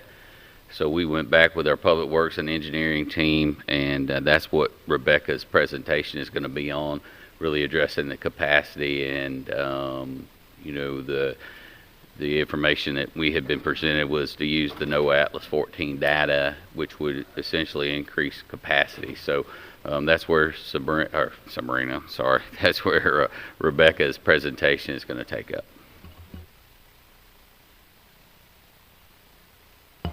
Thank you, Brad. I think you did most of my introduction for me. So like he said, we worked with Public Works and myself and just tried to review the existing data that we have on the existing subdivisions that have been platted in the county, public subdivisions. I would say that this is kind of limited to the past 20 years because that's kind of where me and Michael have been here and most other people have kind of gone.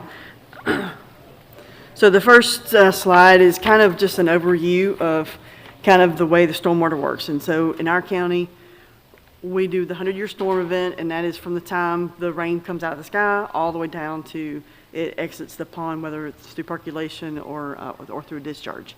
One of the things we try to make sure everyone understands is our roadways, our gutters and our inlets, and those, they're all designed for the 100-year storm, but our roadway is part of the conveyance system.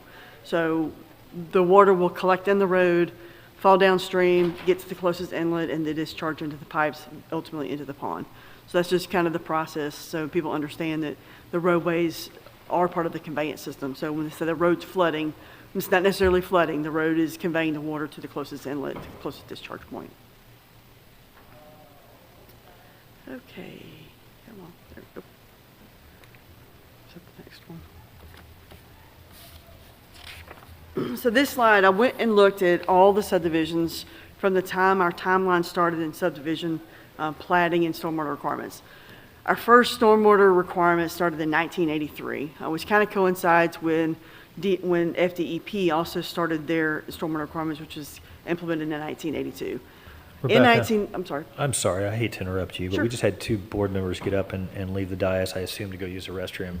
Can we just go ahead and just take a break? Sure. I don't want anyone on the board to miss your presentation and information that's scientific and factually correct. Yes, sir. So let's just call it 15 for bathroom breaks. All right, we're back at 12:10. Oh. Good. It's 12 o'clock. We could go ahead and just call it a break for lunch and plan on being back 1 o'clock, 1:10. 1:10? All right, we'll be back at 1:10. Sorry about that, Rebecca. I just want to make sure everyone's paying attention to you.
All right, everyone, we'll get started back up. Hope everyone had a good lunch. Before we get started, we're gonna jump back into stormwater design and let Rebecca, if you will, just kind of start over. But before we do, one bit of business that's very time sensitive. As you gentlemen may remember, the Economic Development Department brought forth some grant opportunities this past spring to fund the taxiway and apron to connect NAS Whiting to the aviation park. And one of those opportunities was the DCIP, the Defense Community Infrastructure Pilot Grant. And that's in the final stages of submittal, but to meet the grant deadline, we have to have a final signature authorization before our next board meeting on the Monday, the 25th. So because of that, there wasn't gonna be another opportunity for the board to actually meet. So we wanna try to move this expeditiously and not lose out on the opportunity. So I'm gonna ask you guys for the authority to sign all the related documents to the DCIP grant and just take formal action. Motion approved without objection. Thank you, gentlemen. Shannon, do you have anything to add? Okay. Thanks, guys. I appreciate that. That's big for Santa Rosa County. All right, on But to Shannon has to stick around, right? Yeah. Matter of fact, he's going to take over the chair seat. You want to? Okay. All right. Back to business. Rebecca, if you want to kick back off and just maybe start over since we were only a slide or two in. Okay, so I'm just kind of start over a little bit. Brad did his introduction. So we were requested by admin to just go over our existing stormwater requirements, look at where we are today and kind of how we got there and where our problems are existing. In partnership with the Public Works Department, myself, Michael, Andrew, and some others, just did some basic research to find out where we feel like most of our problems are being encountered in the county. Our information goes back around 20 years for the actual problem areas. I'm sure there's probably areas that we've missed, and we can certainly update the data if someone brings that to our attention. But so just for this report, we're doing about 20 years back of research for our flooding problems. The first thing I'd like to kind of go over is kind of how the stormwater systems work in general. Our stormwater requirements for the county currently are the 100-year storm event. And we calculate that event from the time the rain falls out of the sky all the way to until the rainfall and the runoff exits the pond, either through percolation or through a discharge. Part of that collection system is we collect the runoff in the roadways. The roadway becomes a conveyance system and it directs the water into the closest inlet or discharge point. Those inlets carry the water to the pipes to the ponds, and then ultimately to its final either percolation or percolation or release from the pond. A little bit about our timeline for the Santa Rosa County. Our original stormwater requirements started in 1983. Prior to 1983, there were no stormwater requirements in the county at all. In 1982, DEP did implement some minor, more like BMP type provisions, but for the statewide program didn't really get kicked off until 1983 as well. So in 1983, in response to DEP, the county implemented a 10-year storm event. And in 1983, I did a little calculation, and prior to 1983, we had 238 subdivisions that were platted public subdivisions. From 1983 to 1990 is when we implemented the 10-year storm event, and during that time frame, we had 111 subdivisions designed for the 10-year storm event. With some increase in some flooding events, the board eventually went back and readdressed the stormwater in 1990 and increased the requirements to the 25-year storm event, and that was from 1990 to 1996. During that time frame, we had about 84 subdivisions, platted public subdivisions. After 1996, there was a period of several 100-year rain events that happened between, I think, 1989 and 1996. I think there was like 6 to 7 events that was documented. With the information, the county engineer at that time came back to the board and requested we increase to the 100-year storm event, which is where our requirements lie today. And since that time frame, we've had 154 public platted subdivisions that were created, designed, and constructed with that 100-year storm event.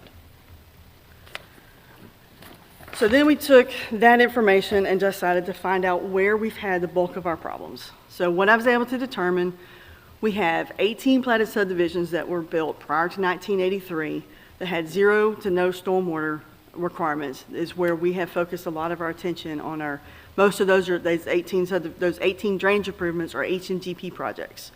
So we have gone back and had to retrofit those old subdivisions that had no stormwater requirements whatsoever.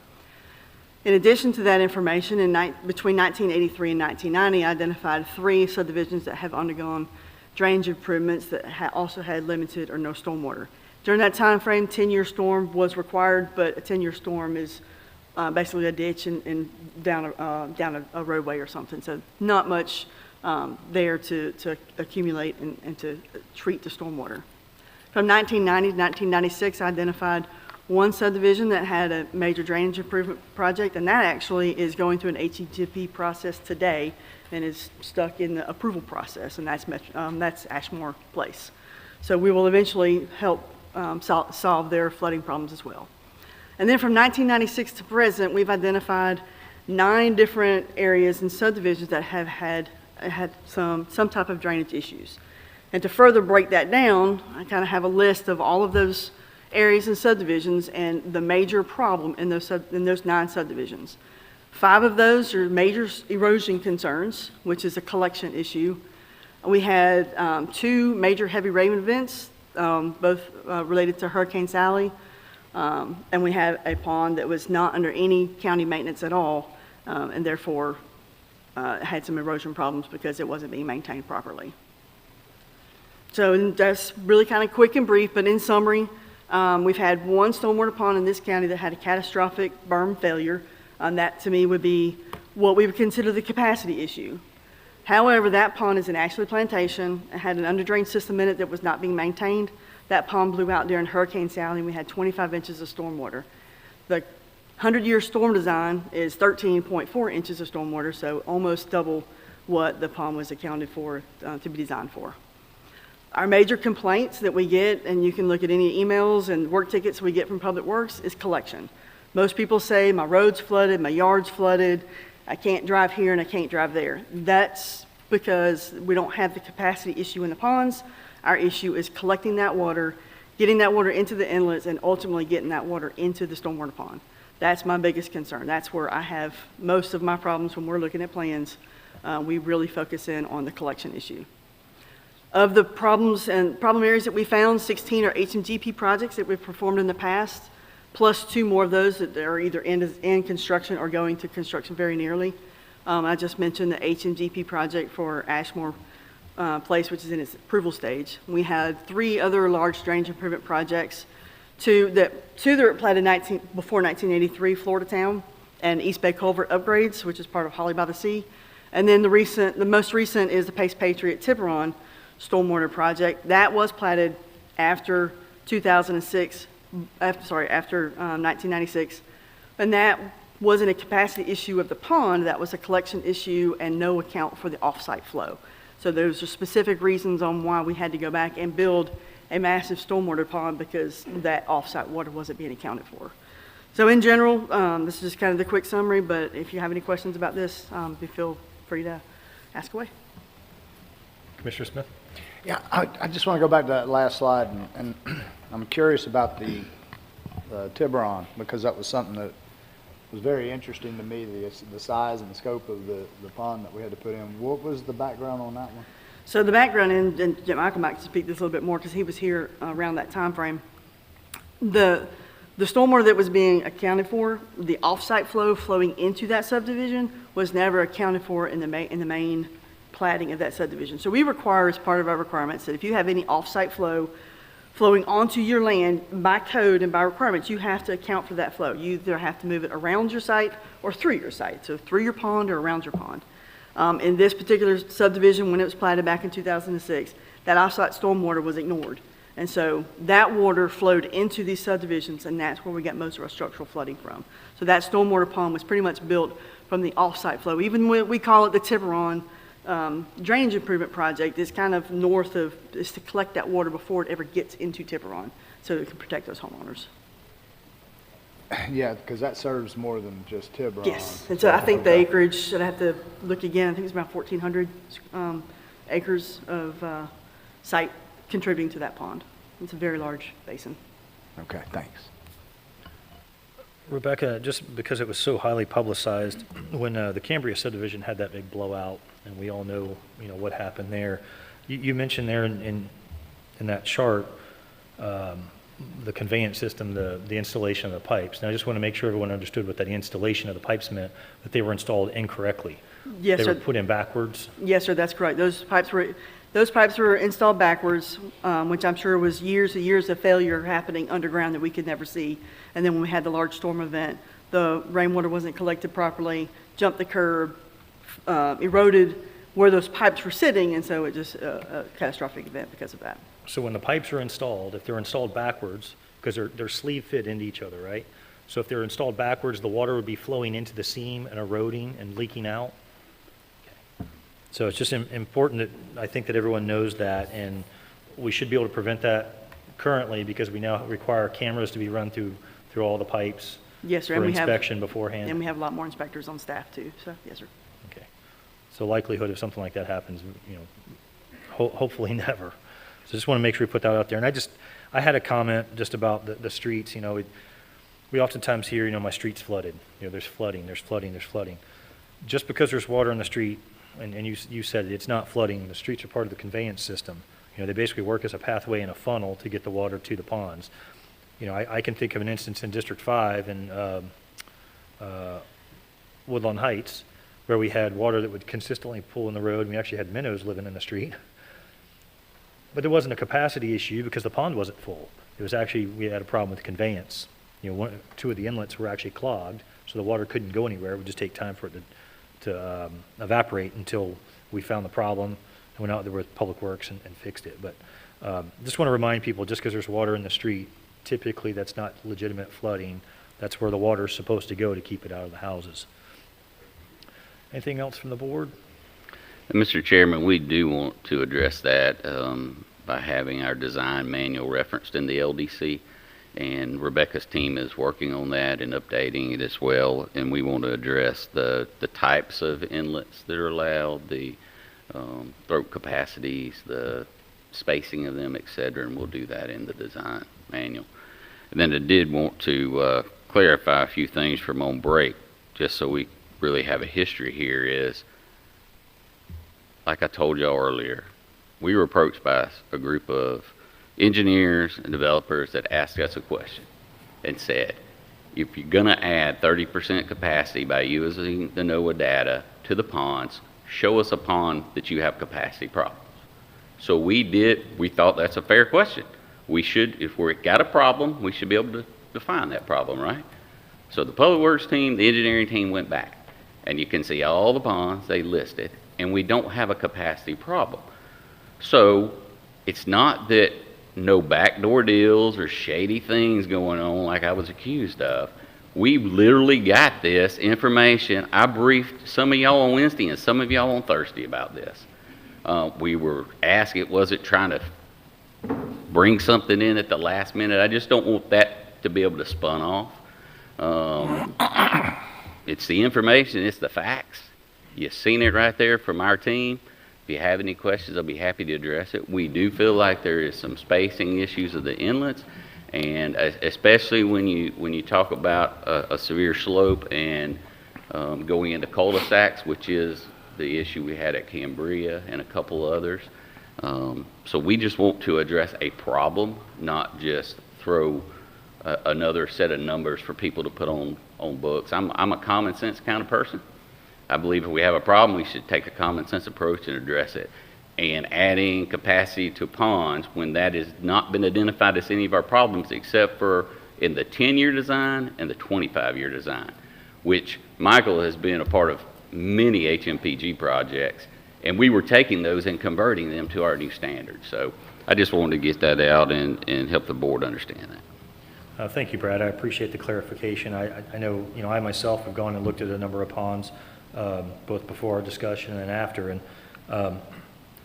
if you can't get the water to the pond fast enough, it doesn't matter how big the pond is. We could make a 5-acre pond 20 acres, and you can only get so many thousand gallons a minute through the hole to get in there. Doesn't matter how big the pond is, you're still going to have the flooding upstream. And I think that's the thing, when we take the emotion out of it, we start talking about the facts. And, you know, so I appreciate the reminder that this was engineer and professionally driven. This wasn't, you know, any one particular person or anyone on the board. But I appreciate the common sense approach in that. Is there any other input from the board? Everyone comfortable with referencing the design manual and so that they can make changes to inlet sizes and types of inlets the water can convey to the ponds better? Okay. Do you need a formal motion in that, or we?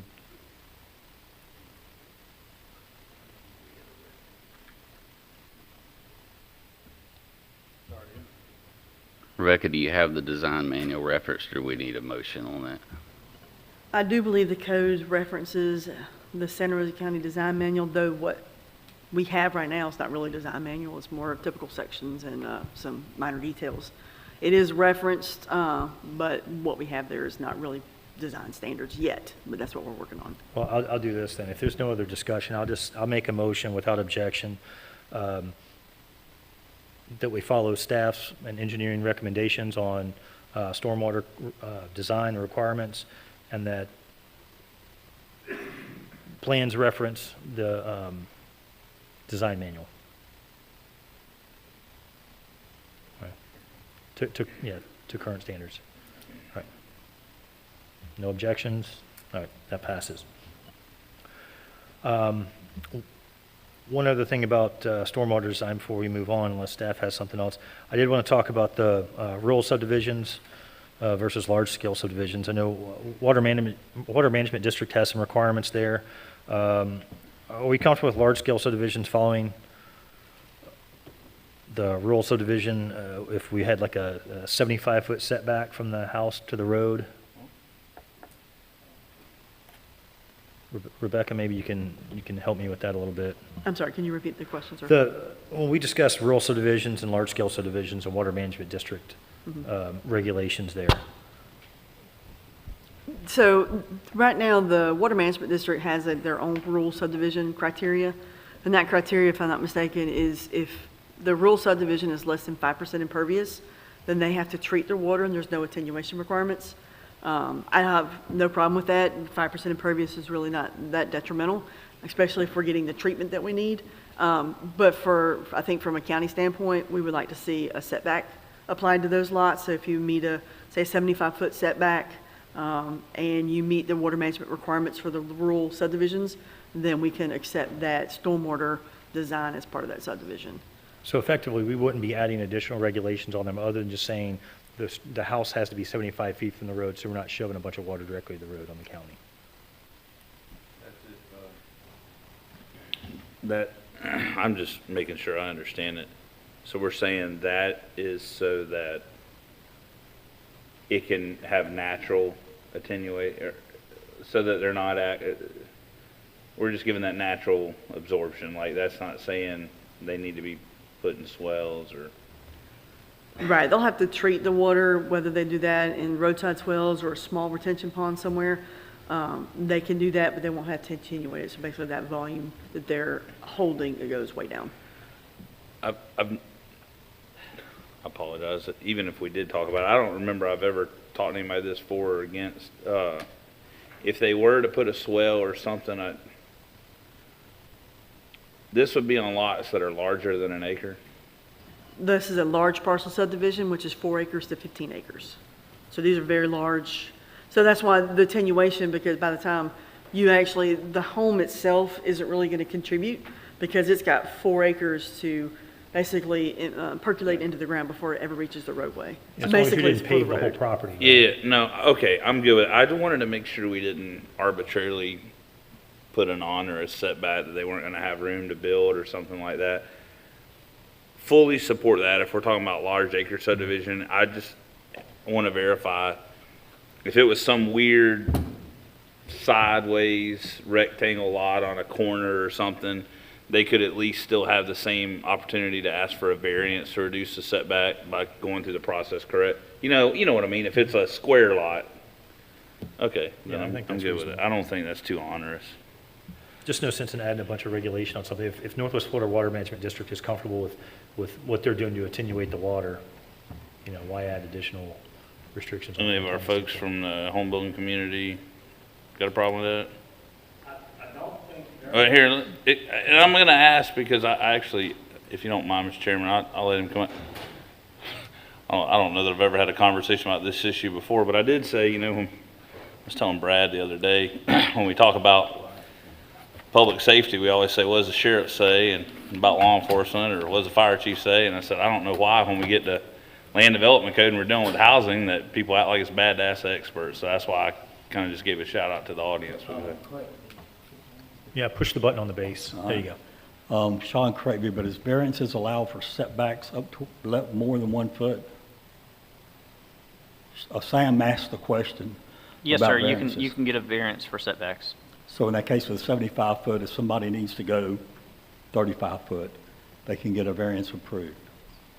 I think the 1 foot is that staff can do 1 foot. The other one, they would have to put in and go through the zoning board and all. Okay. That's what I wanted to make sure that. Because there are they some just- limitations on variances, but setbacks aren't one of them.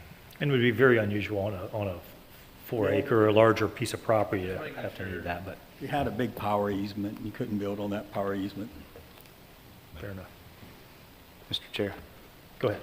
What I want to clarify is some of the problems that we do have currently are with these 1-acre lots that we have. So is that 75 foot going to, okay. Now, this is Because just for, this is what we were just talking about in Nickel Creek. Yeah. You know, we have those houses that are so close to the road, there's nothing we can do. We got the same problem in the farms where we see the mobile home developer doing the same thing. We're not able to fix the problem they're creating.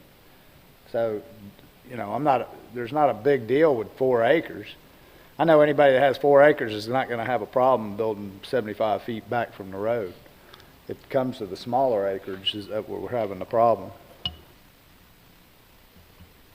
Mr. Chairman, we did have one other stormwater design that, and I see Mr. Ross is back there. He brought this to mine and Rebecca's attention this morning that, they're doing some of these meets and bounds lots and what we consider a minor subdivision by splitting of the land.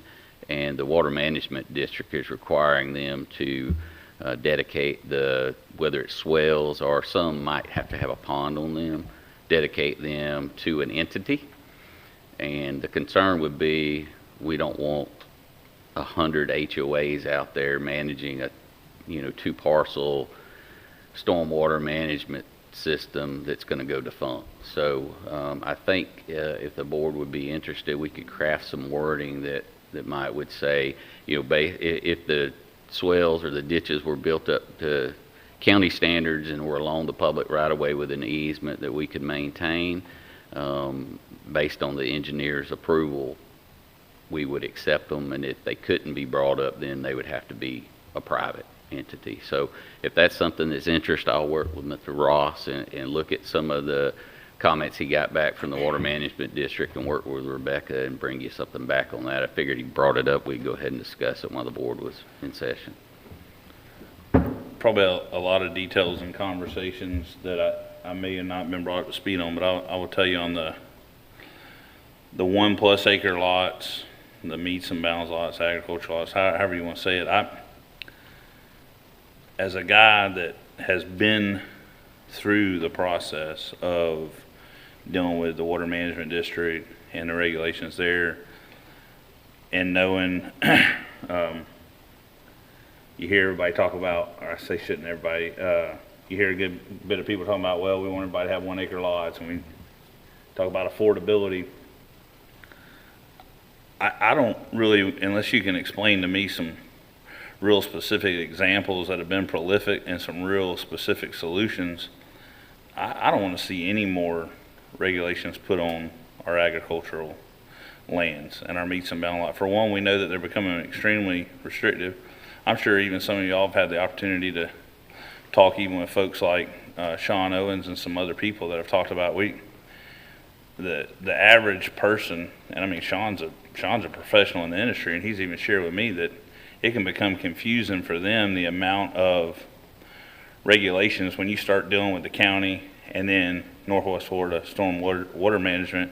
And I can tell y'all, if you haven't had the opportunity to talk with any of the engineers that are doing those ERP permits, they will tell you that it's difficult. I have sat down with Northwest Florida Water Management and had some of those conversations, and I believe there's some perceived ambiguity. So Brad, I may not be up to speed on the exact examples you're talking about, but I'm going to be extremely cautious myself on adding anything else to those 1+ acre meets and bounds lots. I mean, we know that they're getting fewer and farther between anyway to do meets and bounds lots, but.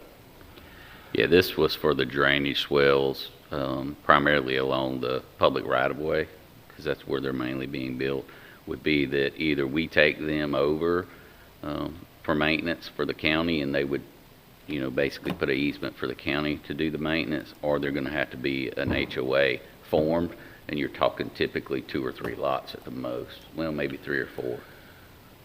So Yeah. versus having an HOA with 3 or 4 lots, they would turn the easement over to us and we would maintain it. It would be along our public right of way.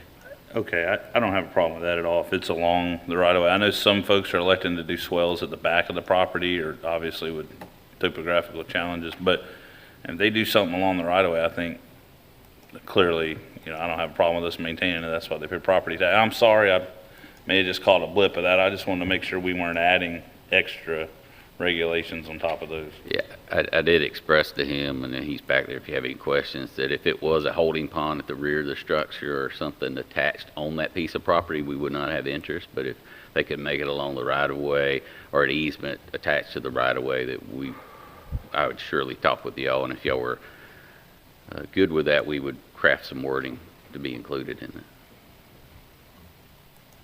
it. Mr. Smith. I understand what you're saying, Sam, but one of the things I'm trying to keep from happening again is up here like in Hollandtown Church Road, Pineview Church Road. These are the issues that we have, and what we're doing is we're forcing water to stay out on the road. Now the taxpayer's going to have to repave it a lot quicker, a lot earlier than we should have. This is the problems that we get into where we're charging the taxpayer to take care of the problem. It's not even anywhere near them. Let me just ask one thing. I've drove by it on 89. I haven't been down there, but Sean, from what I understand and seeing the parcel map here, it's got pulled up. Wouldn't that have fell under the Northwest Florida Water Management ERP permit requirements, where they took even though they used I don't know how that'd be any different from some of the ones I've seen. Yes, sir. Okay, so I don't know what that permit says, but I know they have to get engineered drawings, and it has to be submitted and reviewed by the state. So I don't know what that permit says, but I'm just telling you, they had to do engineered stormwater to be able to do that. No. This is what woke the water management up.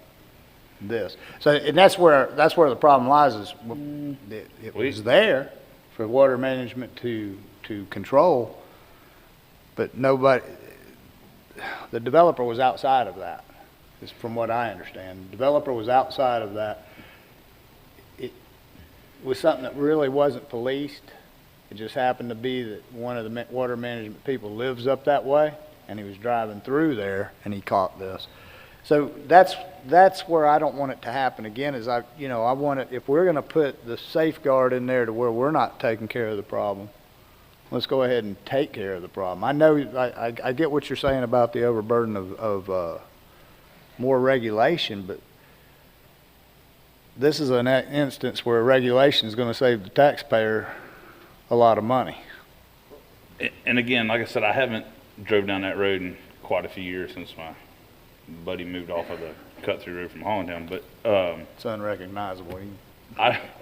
Sean, I don't know your timeline on those. I know, quite frankly, we had that catastrophe on the south side of Wallace Lake Road where Mr. Dunn was being flooded, and in my mind, that was kind of what started the ERP permit alarm. But at whatever case, if somebody comes in now and tries to subdivide this, and I'm speaking from experience, Sean says, hey, before you get this minor subdivision, you got to go get your ERP permit. So the issue he's talking about has been addressed now, right? I'm not talking about in this case, but No, sir, that's what's being proposed in the current LDC as far as requiring for the minor subdivisions, requiring the ERP approval from Water Management District.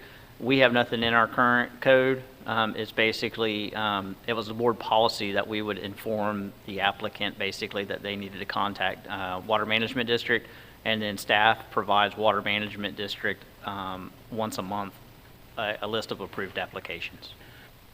All right, so I guess I was assuming it was, hey, we're required. I know that staff says, hey, you got to get this, and I guess to me that's kind of, I don't know anybody that once you know, hey, I got to do this, that they want to. So Sean, just clarify for me then, what you're proposing is basically something that says what we were already doing, except now it's making it to where it's a step. Yes, sir, that is correct. It's consistent with state statutes and the state requirements. Okay, and I mean, I know Tom worked hard on that. I guess what you're saying before is we just had the notification and the suggestion. I just knew we were having to do that, but this is solidifying. Okay, I'm good with that. Chairman, Brad, before we take them ponds over, do we want to make sure we want them ponds? That's why I addressed up to county standards and upon approval of the county engineer. Most of them will not be ponds, they'll be swells. Okay, I know we're having trouble keeping all the ponds clean now. Right. I just don't want to add more work to our public works, and we don't have the people to take care of what we got. Sure, and like I said, most will be swells or ditches and along the public right of way, so that's kind of our wheelhouse to maintain anyway, so.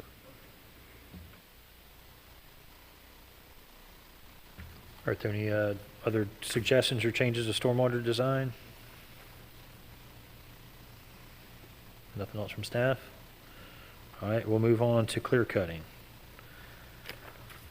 Are there any comments from staff on clear cutting before we get into some board deliberation? All right, I'll just say I think it's important that people remember that, you know, I don't think there's any of us that like the idea of clear cutting. I mean, I drive by a piece of a parcel of land and I see every tree get cut off of it, and it's frustrating and it worries me, but at the same time, I don't own the land. Secondly, I think what oftentimes people forget, when we discuss and you hear from the public about neighborhoods that have lots of, you know, older trees, I think of Whisper Bay, you know, from when I moved out there in 1990, and neighborhood full of nice oak trees, right? They even have some in the middle of the road you have to drive around. The subdivision I live in now, I think was built in, I think the first phase was 89 or 90. Fair amount of oak trees through there. I've got 3 live oaks in my backyard. I had to cut 2 down so that the 3 would be healthier. But when we look at those neighborhoods that have that type of tree growth, there's no curbs and gutters. There's no stormwater conveyance system that matches with what the state requires and what we're requiring. You know, the first neighborhood I referenced didn't even have ribbon curbing until you got to the later phase of it down by the water.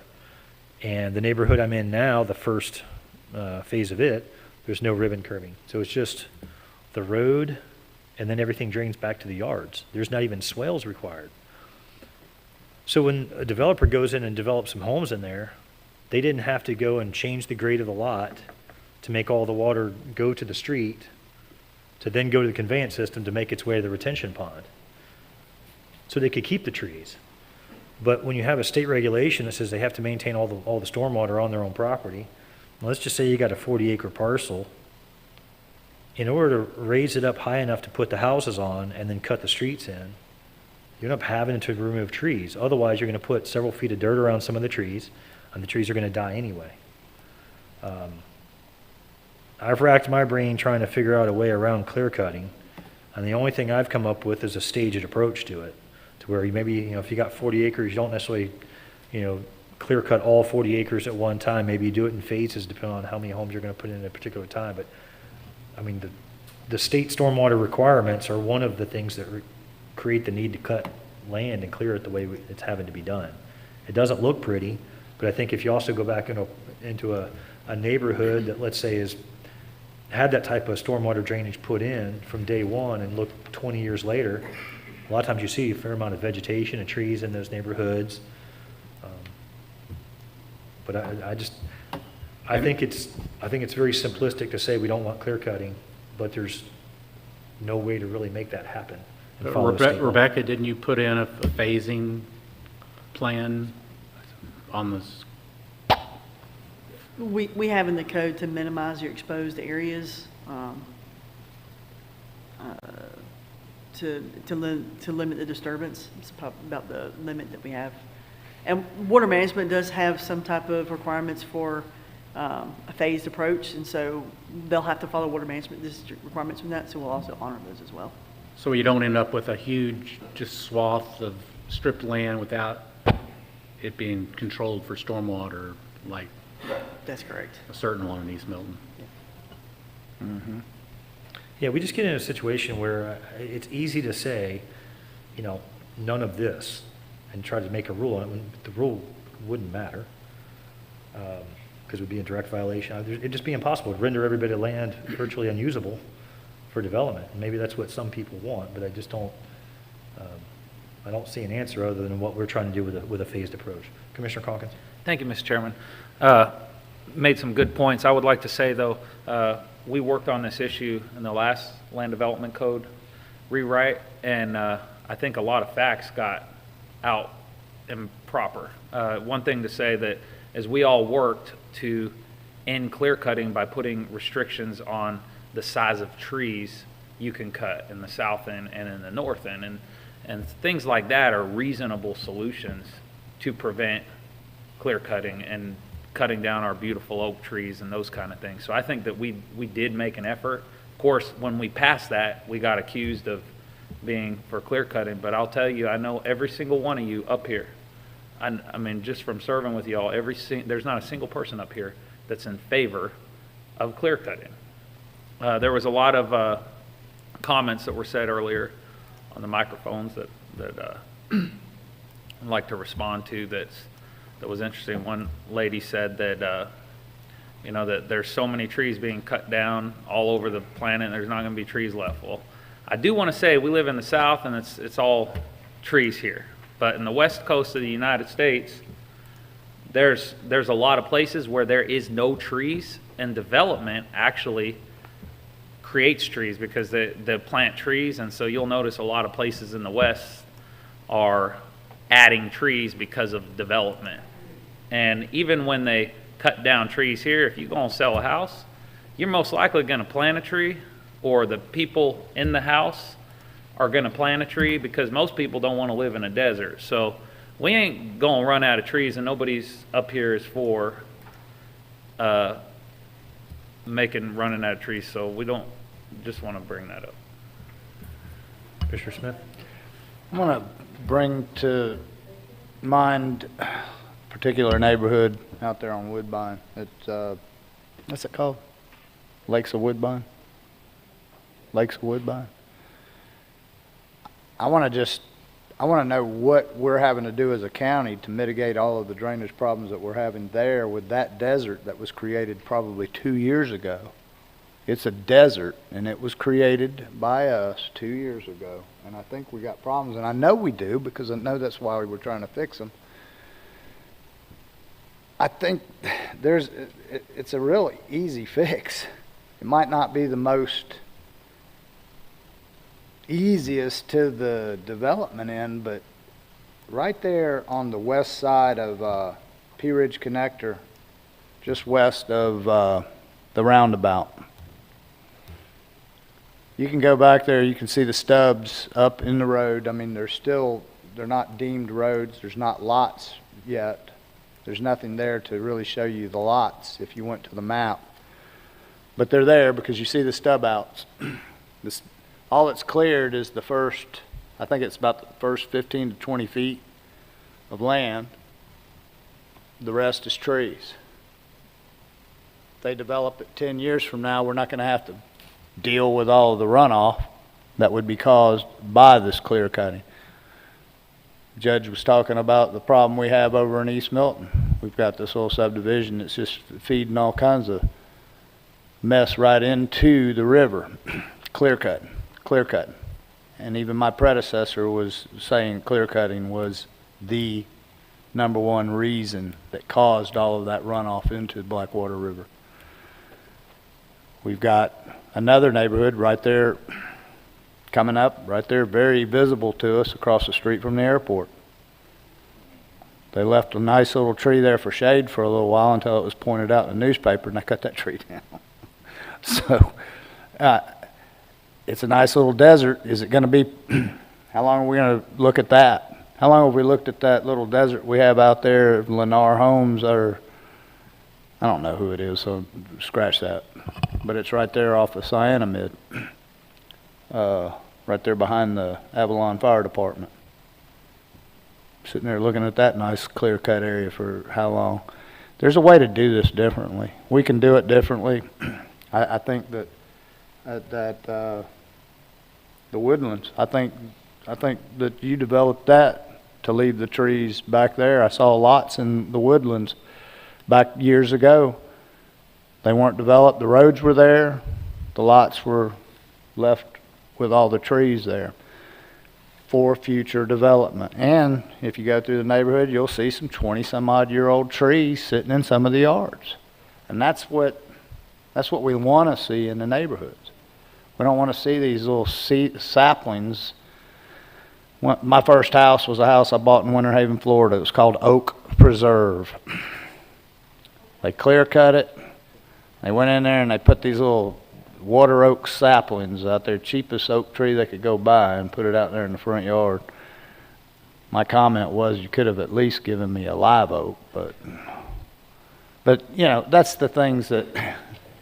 Then we got another oak something that we had clear cutting in the east side. I mean, it's kind of it's kind of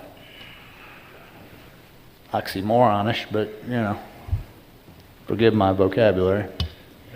Commissioner Parker. I was going to say, if I understand it correctly, I think that is what you're describing, and especially those two stark differences in my district, is what this would do. Would allow them to go in and do the infrastructure and all, and then not clear until they get to phases. I will say trees are interesting because there is no doubt that the five of us have diverse backgrounds, so I guarantee you we have different opinions on trees. There was a gentleman that was here earlier today that just coincidentally I had met last week, and he came by my house and we got talking about it, and I showed him where, to great expense, I left large oak trees on my property, but that's because I have acreage. And then I showed him one oak tree that, to great expense, I just paid a guy to come out there and limb it up, and he's going to come back and take it all the way down because it had grown close enough that if the wind blew out of the northeast, it could fall and hit my bedroom. And during one of these little tornadoes that came through Pace has had 2 tornadoes in the last 2 years that have come through to confirm. A good friend of mine had a tree that was, you remember me talking about stone chase, and they left that vegetative buffer, and he had one fall in his master bedroom. Thank God him and his wife weren't hurt. It happened overnight, broke a truss. He got to battle with an insurance company. I hope and pray none of y'all ever have to deal with homeowners insurance claims. But anyway, I'll tell you what happened. When that happened, I called the guy to come cut the tree down that was closest to my house.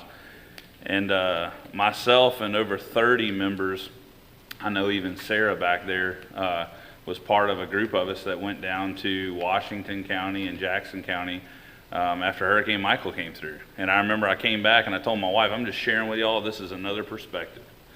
I came back after being down in that area for several weeks back and forth, and our public works guys going to help them clear roads. And I told my wife, I said, you know, the destruction I saw was not, and I specifically talked about mobile home parks. I was telling my wife because, you know, I lived in a mobile home some years growing up, and you hear the fear about storms.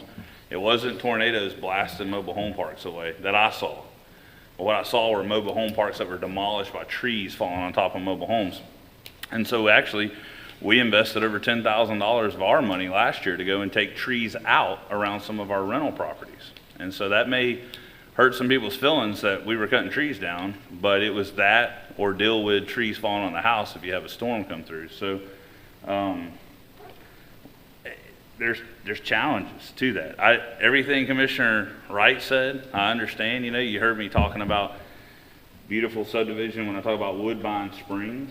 And that can be done from I call it a nature trail type subdivision, that's the one that comes to mind, where you can plan it out and you can sell batches of lots to builders that want to come in and keep those trees, it's gonna have to be larger lots, at least 100-foot wide. You're dealing with a 70-foot lot on a normal house, you're not gonna be able to leave a tree realistically. You might leave one close enough, but I've probably said it before, this will be not with y'all here, but I've probably said it, but I'll say it again. Y'all do know, yes, I'm a realtor, Big Bad Wolf. Actually love watching families enjoy being able to realize the American dream. And carried a family, they almost bought a home, but they didn't, to one of Mr. Henry's subdivisions. This was probably 5-6 years ago, and it was back on a cul-de-sac. He remembers he met us out there. It was beautiful, big tree. And it was one of the law enforcement officers I used to work with, him and his wife. And they said, man, we love the lot, love the house, but he said, the tree's got to come down. And I called Mr. Henry, and he goes, that tree ain't coming down, man. I built the house around the tree. And the guy did not buy the house because he said, I don't want to have a tree fall on my house if we have a hurricane come through. So I just share with you all those different points of views about trees. Trees are great until they fall on your house. So I'm not ever going to have, I had a house, a tree hit the living room of the first house me and my wife lived in when Hurricane Ivan came through in 2004. So I'll tell you, for Sam Parker, there will never be a house that me or my family live in that has a tree close enough that it could fall on the house. So that's my standpoint on trees. I'm all about saving them. I have hundreds of oak trees on my property. You've been to, you know where I live. You know I got oak trees. And if you have land, you keep them. I'm all about keeping buffers, keep them in HOA, whatever you want to do. But I'm not going to have one beside my house, not in Florida. So for whatever y'all want to do with it, there's two perspectives. Commissioner Smith? Yeah, I agree with what you're saying, but you have the option. You have the option. Let's leave the option there. I agree with you. If you don't want trees, I sell houses too. I sell houses to people that do not want trees, and I sell houses to people that want trees. You can't just put the tree back after the tree's gone, but you can take the tree out. So let's leave that option up to the consumer. Another thing, yeah, and I'm good with that. If the consumer wants they want the tree gone, the tree's gone. I too went down to Hurricane Michael and did some, not trying to be Abraham Lincoln, but but I went down and did some volunteer work during Hurricane Michael, and one of the things that I saw was, trees did do the majority of the damage. Even though I was cutting up a lot of those trees, cutting them out of houses and doing that, I still planted a nice big sycamore right beside my house because I wanted that shade on the western side of the house that just burnt that side up, and which, it's a fast growing tree. It's serving its purpose and that. Now, I look at it and say, yeah, I sure hope I'm not cutting that thing out of my house one day, but I leave that up to God. I keep my chainsaw, so just want to leave it there for the consumer. Let them have that option. Let's quit telling them, here's your nice, clear-cut neighborhood with saplings sitting in the front yard. I think it's the silliest thing we do, and I think we can correct that. Yeah, you won't find a pine tree in my yard. That's okay, go ahead, I'm waiting. Well, I was just going to... A1 and A2 got it. We need to hear what you have to say. Okay, before we move forward. I went to a neighborhood last week, and I thought it was great because the guy did not cut all the trees down. He's doing it in sections, and that was the great thing. He's leaving trees in the roadway to put roads around the tree. That's good. I think the man is doing the right thing, trying to leave trees, do it in sections. I'm with y'all. Let's leave the trees and let the people that lives in that house cut it down if they want to. But don't make the builders let them cut everything down. Let's do it the right way and keep the trees as long as we can. And I was just going to say, I think the perception is the word clear cutting. Regardless of whether you cut all of it at once or you do a phased approach and we go in and the developer cuts the roads in and a little bit back, the right of way, and then it ends up going back and clearing the lots eventually. Eventually it all gets cleared. They may choose to, they may can leave a tree or two depending on what the topography shows. But the land still has to be cleared. I just wanted to make sure we were explaining that none of us support the idea of going in and just taking a 40-acre tract and just wiping it clean, scorched earth, right? But knowing that the development itself may require that every tree does come down on some parcels, depend on what the topography is, what an engineer says, how it's laid out. But the best way to do it is what's presented before us today, which is going to do it a phased approach. Cut the roads in first and try to do it in a phase rather than the entire 40 acres at once. Commissioner Hawkins. Yeah, I just want to bring this up because this is kind of lost in conversation, especially being the District 3 commissioner now. District 3, before there was anything, was all forest from Berry Hill all the way to the Alabama line. All forest, all trees.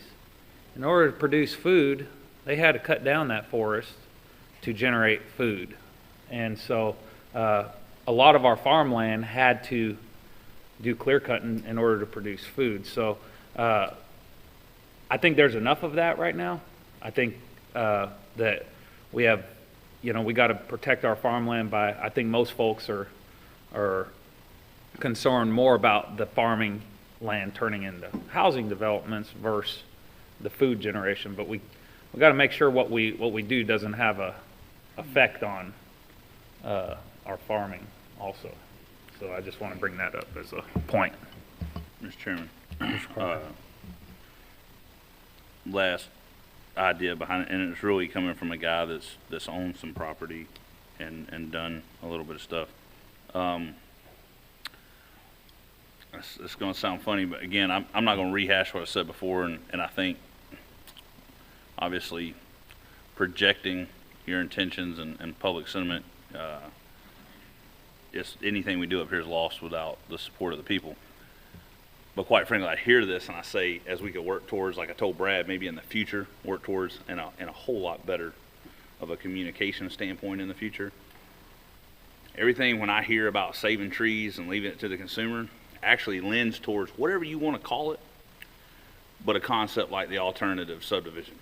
Because if you're going to allow folks to go in there and build houses, whether it be 50-foot lots, 70-foot lots, honestly, you probably need to be at least 100 to allow some flexibility. If a guy's going to build lots, yes, he potentially can leave some trees, but by the time they do the grading for the drainage, which we require, we don't want people flooding, and then especially if it's a septic spot, you're going to need probably at a minimum 375 square foot, I think is like the minimum septic permit you can get away with. You're going to get a head nod on that maybe. It's around 400 square foot in the backyard, but the way you're laying those trunks out and all, you got to have spacing in between it, and also that's not a fair concept. But all I'm getting at is if you offer builders, i.e. something different of an incentive of, hey, you can cluster the home or you can build smaller lots and leave the trees here. At the end of the day, when you go back to, I agree with what the chairman's saying is all I'm telling y'all. If you go back to saying, hey, here's a subdivision, I'm all about phasing it in and waiting for the erosion standpoint, but to try to say, hey, you can't cut the trees down, guys, I can tell y'all from experience, you give me a 70-foot wide lot and I'm gonna build a house, even if I say, okay, the house is only 35 feet wide, that's not a wide house. By the time I build that, between my property line is set out, what's 70 divided by 35? 35, right? So then you divide that on both sides, I got 17 feet. So out of that 17 feet, I'm hoping to preserve a tree that's close to the property line, because it ain't gonna be right on the house, because I don't want the roots busting my foundation. I don't want limbs hanging over the roof, or clogging the gutter. I'm just telling y'all that is a realistic thing. And it goes back to saying, yes, larger lots can lead to that. But I mean, the truth is I don't really know how you overcome that other than offering, i.e. incentives, kind of through something like that we may be able to look at in the future, some sort of alternative. Otherwise, if you just say, well, we're not going to allow any lots more than an acre, I mean, I don't think that's realistic. So I agree with the chairman. It's not that we don't want to. I mean, I want you to have the opportunity to have that tree beside your house if you want it. And that's God's honest truth. I want you to have that opportunity. I just told you, for me and my wife, it ain't going to be beside the house. But I'm telling y'all, with building houses, I mean, You know, I could probably point to every, I mean, I hadn't been to everybody up here's house, but if y'all live on lots, I mean, you may have some trees, but when you go in there and start building homes to the regulations we're putting on them with stormwater conveyance, they're having to slope property. Anyway, Mr. Chairman, you're right. It's a difficult thing. Commissioner Calkins is right as far as it's probably the communication standpoint and the way it's packaged of saying, well, you know, y'all are just for clear cutting. You know, I understand what you're saying. Yes, we can put we can put a regulation that says you can't cut down more than half the trees on your property. But then you can't come back in and, you know, what's that old saying, have your ice cream and eat it too, or have your cake and eat, you know. Don't talk to me about affordable housing and being able to build homes and stormwater regulation and then say, okay, well, I want you to keep all the trees too. And then, oh, by the way, and this really goes to Commissioner Eddington's district, oh, by the way, we don't have sewer there. And I can tell you every builder that builds down in Navarre that I have ever talked with, and there's been well over a dozen, would love to have sewer. I can tell you from a guy that's developed some lots, we want sewer. It makes it so much easier to run sewer than septic. But down in Ray's spot, it's not his fault, and I promise you, it hadn't been a lack of effort from this board and staff. But if Holly Navarre Water don't put sewer in Holly by the Sea, then we got one option, a septic tank. And the state of Florida is going to make them bring in fill and raise it. And that goes back to how you say it. And so these are complex issues, and I'm probably not making it any better than the chairman did, but I'm just supporting what he said, that these are multi-tiered issues that we can't just go in and say, well, okay, don't cut trees. But how am I going to not cut a tree if I got to bring in fill dirt for a septic tank? And, oh, by the way, my septic tank's not going to be higher than the house, and I got to bring in fill dirt for the house unless I want to have a sump pump, and then I don't have enough room for 2 septic tanks with a sump. Leave it to the consumer. May not be what you intended, but I agree. Because at the end of the day, the builder is driven by the consumer. Y'all can say whatever you want, and you say they're profit driven, because guess what? They are. And they're not going to go in and build something that the consumer don't want. So if the consumers tell these builders, and they vote with their wallet, that, hey, we want trees in there, I promise you they will leave trees. And you find me a builder that disagrees with that, and I'd love to go eat lunch with them. Just to go to that point real quick, do they have an option? They don't have an option. Let's leave them an option, because they don't have an option. Everything we are offering in the new is, let's rake it down and put in a sapling. So, you know, hey, let's give them the option. They're just, they're coming out of whatever land they're coming from. A lot are coming out of South Florida, where they're just getting squeezed out, just like I got squeezed back in here out of South Florida. Some from up in the north, but they're coming down, and I'm talking to them, and I know you're talking to them too. Why can't they leave any trees in some of these new neighborhoods? It's just one of the, it's kind of maddening. And then when we're talking about septic or subdivisions, new subdivisions, and then we talk about septic tanks, I don't think we want to talk about that, because I don't think we need to be bringing in new subdivisions with septics. We need to start drawing that line in the sand and say, we've got to go to another option here. We cannot keep throwing that many septics in the ground. Because when we're talking about sewers, we just can't. When we're talking about 100 and 200 lot neighborhoods coming in and throwing in that type of septic, that's scary stuff. It's stuff we're going to pay for in the long run. We're going to pay for it way after we're gone. Because that septic now, as it goes in, it's probably going to last another 50 years. Wouldn't you agree?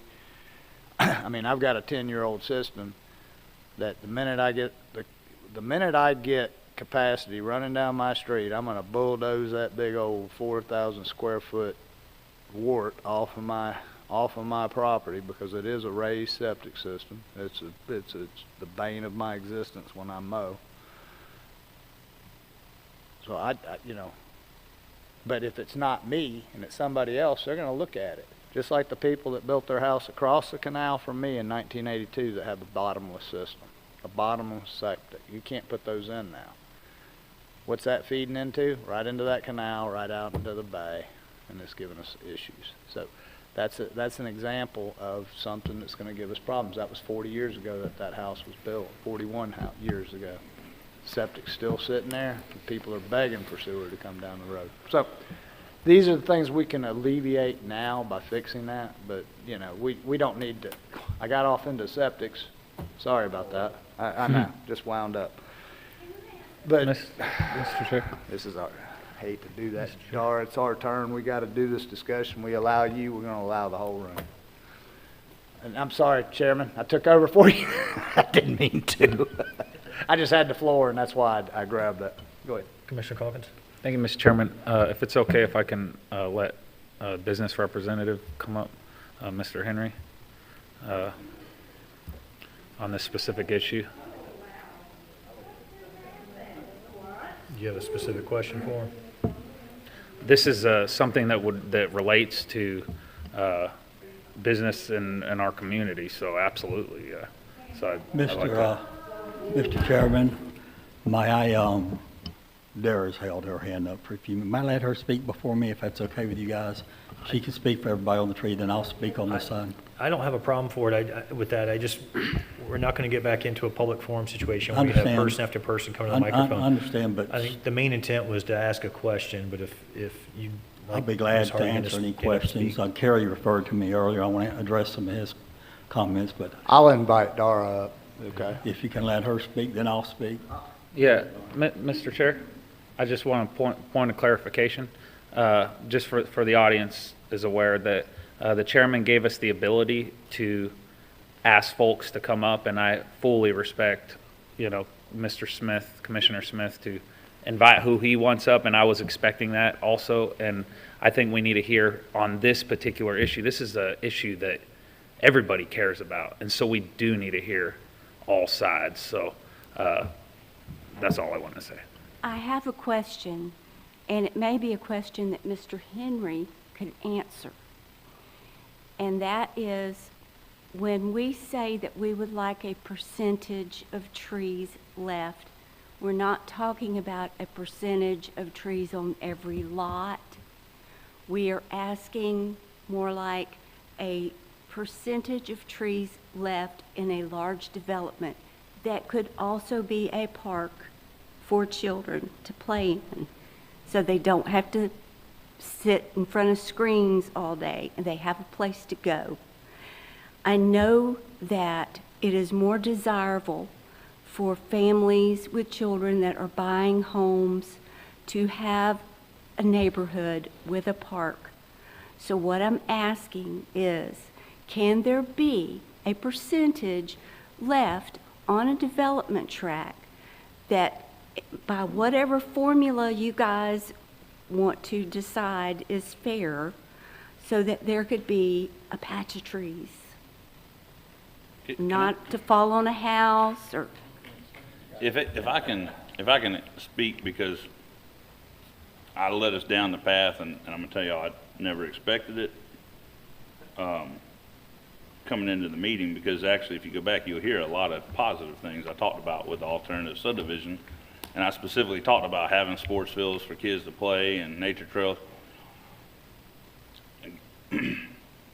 So I'm cognizant of what I said, even if it maybe seemed like I was all over. I was following it.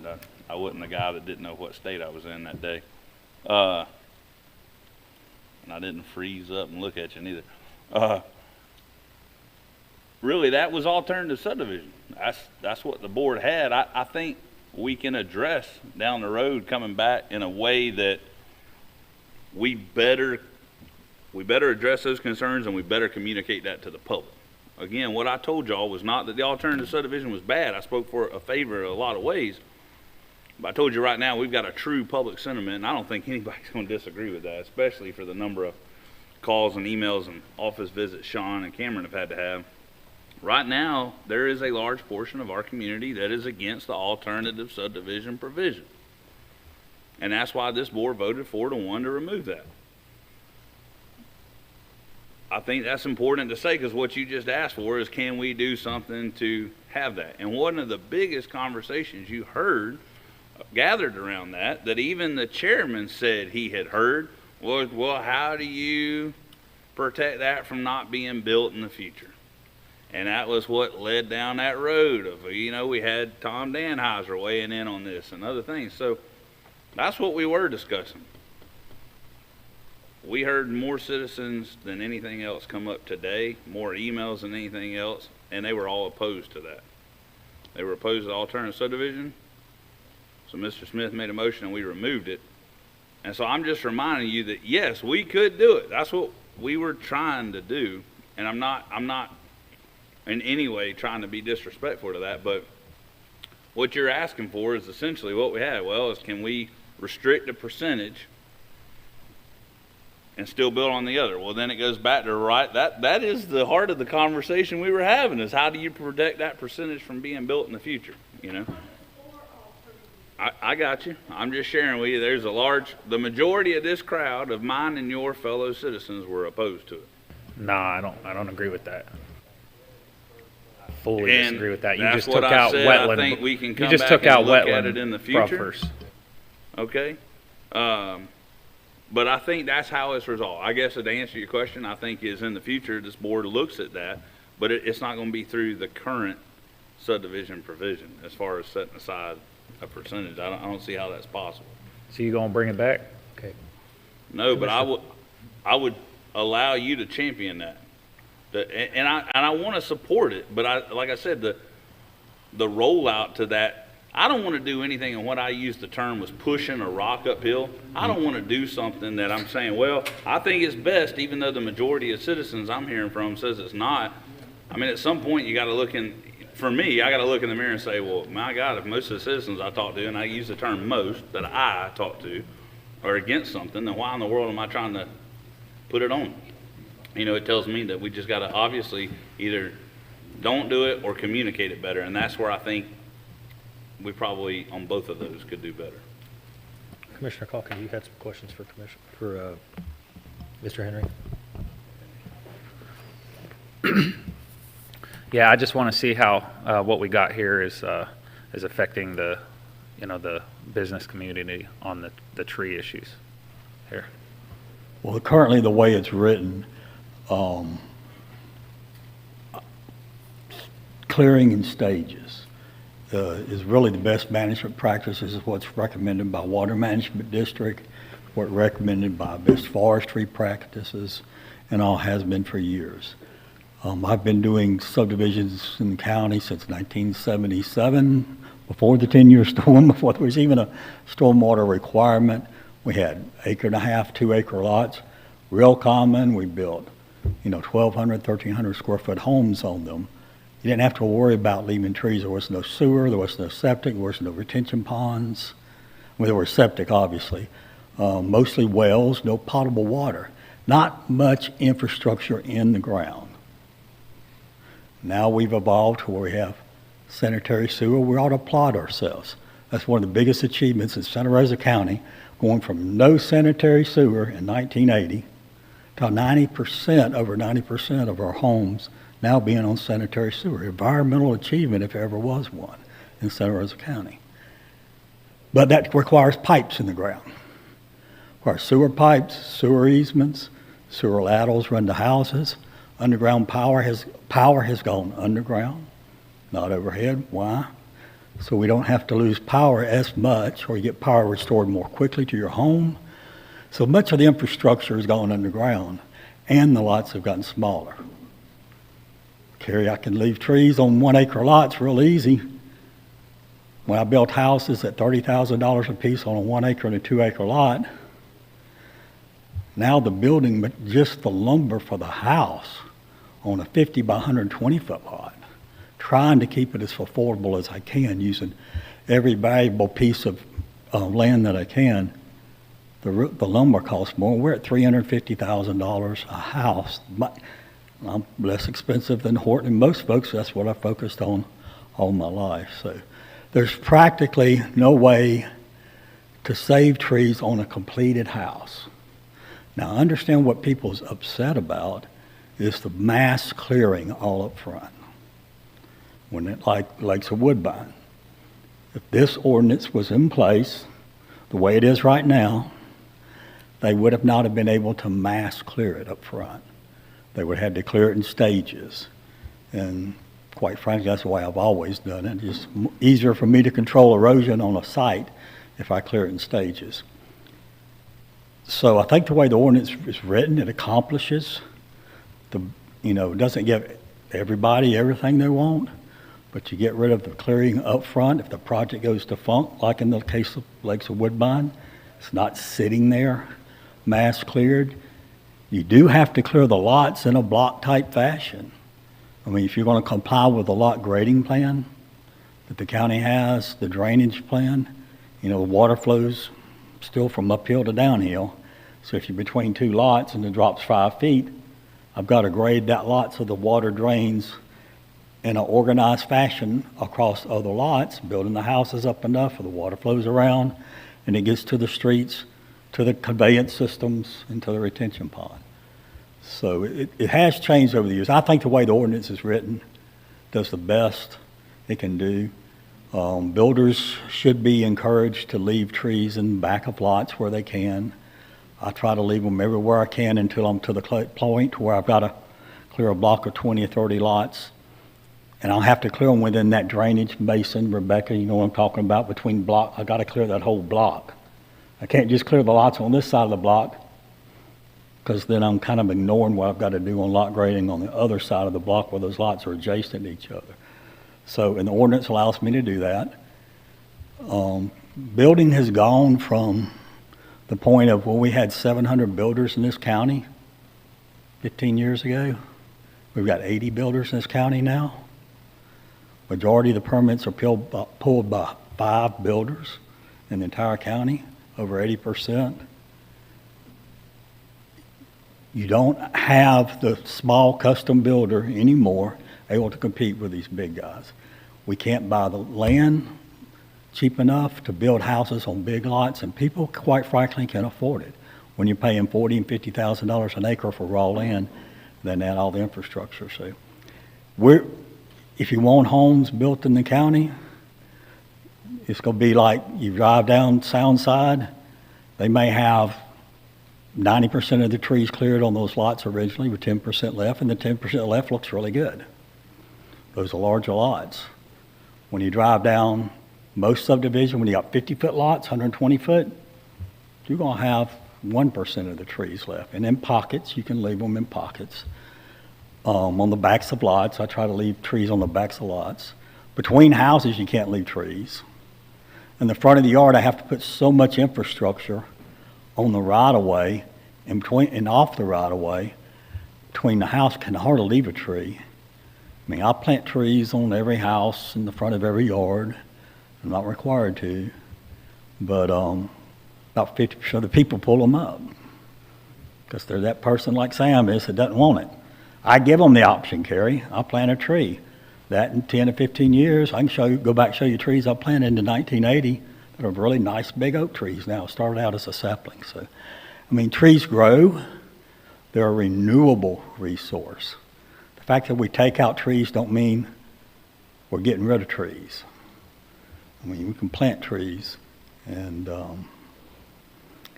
I think the ordinance written like it is, James, I hope I've answered your question. I didn't mean to ramble too much, but I think it accomplishes the best of both worlds. It encourages the developers not to clear it all at once, clear it in stages, control erosion better, and then clear it in blocks as you need it to build the houses and drainage patterns. If you might have got any more questions, I'll be glad.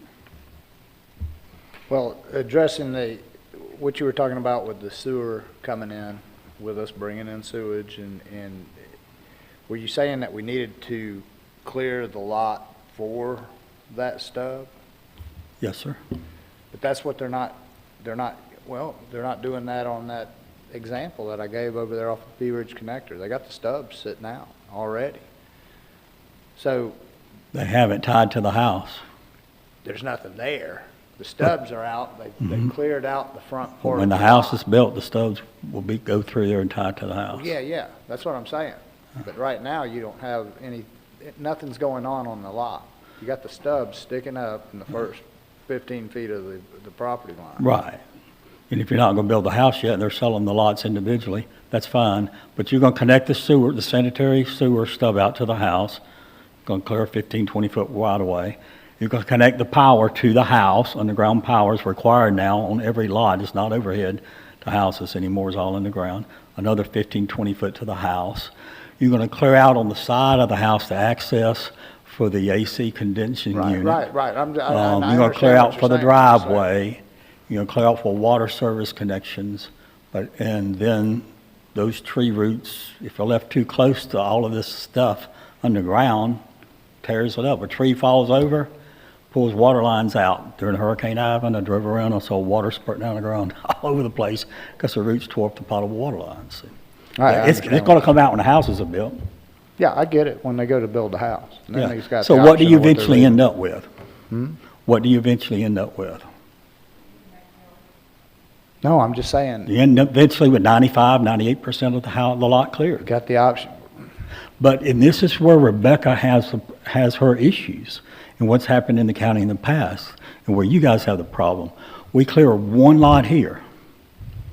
We skip 5 lots and clear a lot here. The lot grading plan requires us to connect the drainage patterns between those 5 lots. But when I clear a lot, skipping around like that, I end up with a hodgepodge of 100 lots and the house is built on 20 of them. I've got a hodgepodge drainage pattern. And so I've got 20 lots that have been cleared and tried to comply with a drainage requirement on plans that I can't tie the drainage patterns together for all those lots because the drainage requirements are congruent. They're contemporaneous on these plats when they're approved. We have to have a drainage plat approved. And it starts at the high point and goes through there. If I clear hodgepodge all over that subdivision, all over a block of lots, I'll say, a block of lots will back up, then I'm running the drainage pattern. The county has no way to enforce that because they will make me do it on each lot. But when I do it on that lot, and I've sold it to you, and then Colton comes along and buys the house 10 lots down, and Sam buys the house 10 lots from him, and it's all hodgepodge together. I got 5 houses hodgepodge together. There's no drainage. I mean, it's Holly by the Sea. It's Holly by the exactly Sea. what we got. It's what we got. And that's, I think, gentlemen, I'm trying to not be too terribly frustrated here, but I think that's, all of this discussion, we talk in circles, and it shows how complicated it is, right? And So the purpose of the lot grading plan, I'm sorry, Colton, but I hope I'm making a point. The lot grading plan gives you a congruent, contiguous drainage pattern you can establish. So I clear that block of lots all together. And when I build, I got to check my erosion, even though I'm clearing all those lots together, save as many trees as I can. I comply with the drainage pattern, the county approves it. I sell those houses. I go to the next block of lots where I have a contiguous drainage pattern. And I tie that drainage pattern together to all those lots. And I build it now. It's almost impossible, I can tell you, just hop, skitch around building houses like you're making a quilt. In a subdivision, you just patch here, and when you're done, you start trying to patch the pieces together. What was done on this lot here, 10 lots or 5 lots down, when I finally get and connect the 5 lots together, it's hard to match it because that man's built a swimming pool, or he ain't gonna let me try to fix the drainage on his lot that I didn't do correctly the first time because I really couldn't tie it to the lot that's 3 foot higher, 5 lots down, because I really couldn't see what I was doing 5 lots down because it wasn't cleared.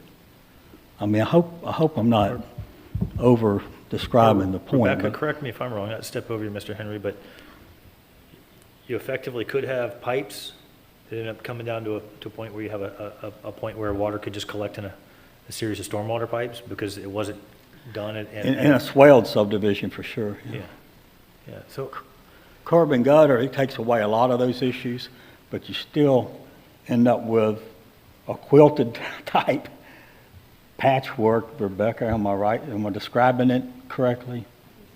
Yeah, so staff is comfortable with a phased approach as in the proposed code. Correct. Are there any significant concerns from the board on why we shouldn't go with the phased approach that's presented? Or what's the alternative to it? Look, we're not doing it that way right now. It's the proposed code. This is a change. And Wallace, you can go ahead and have a seat unless someone's going to call you up. Mr. Chair, I'll call her up. Just, I want to be fair. All right. Just I'm going to step out the restroom, gentlemen. Thank you. All right.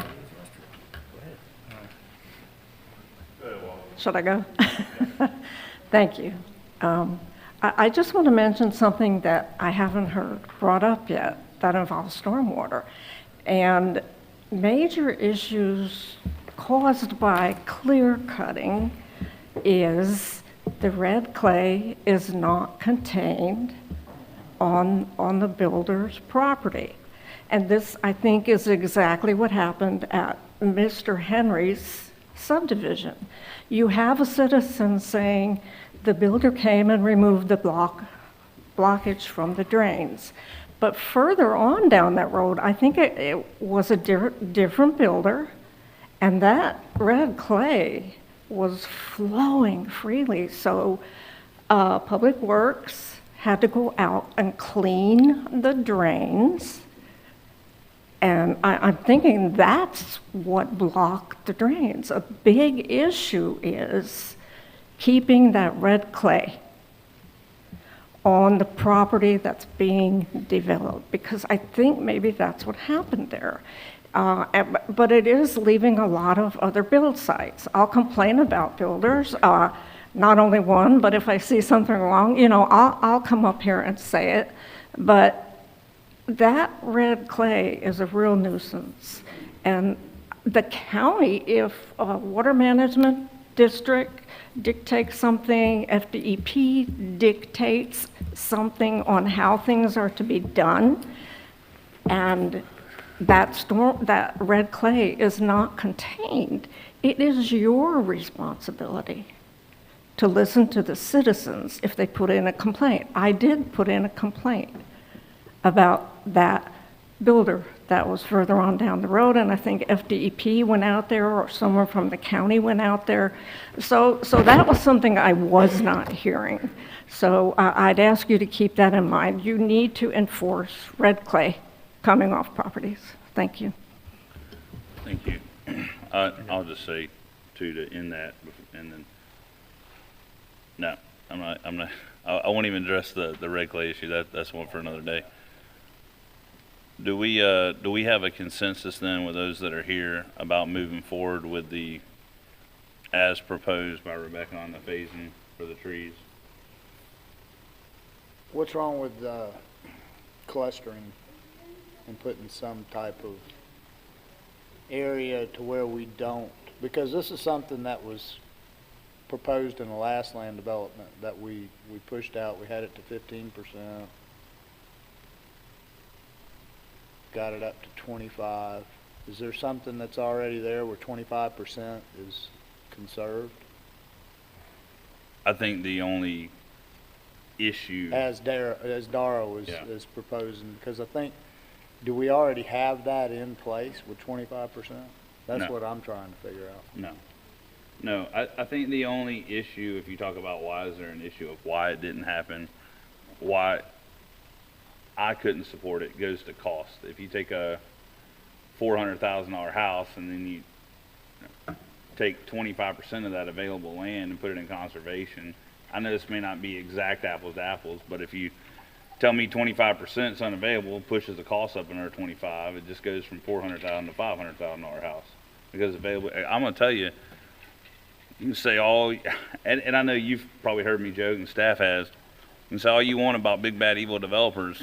You know why there's only 5 people that account for 90+% of the permits pulled in this county every year? Because it's millions of dollars to develop one subdivision. Millions. Let that sink in, because I don't have millions. Chris, you don't have millions, I don't think. Dara probably don't. That we're willing to go out It's one thing to talk about affordable housing. It's one thing to talk about the American dream. It's another to either write the check for millions or put everything you own on the line to borrow the money. And look, when you heard that man talk about $30,000 to $40,000 per acre, that's for undeveloped land.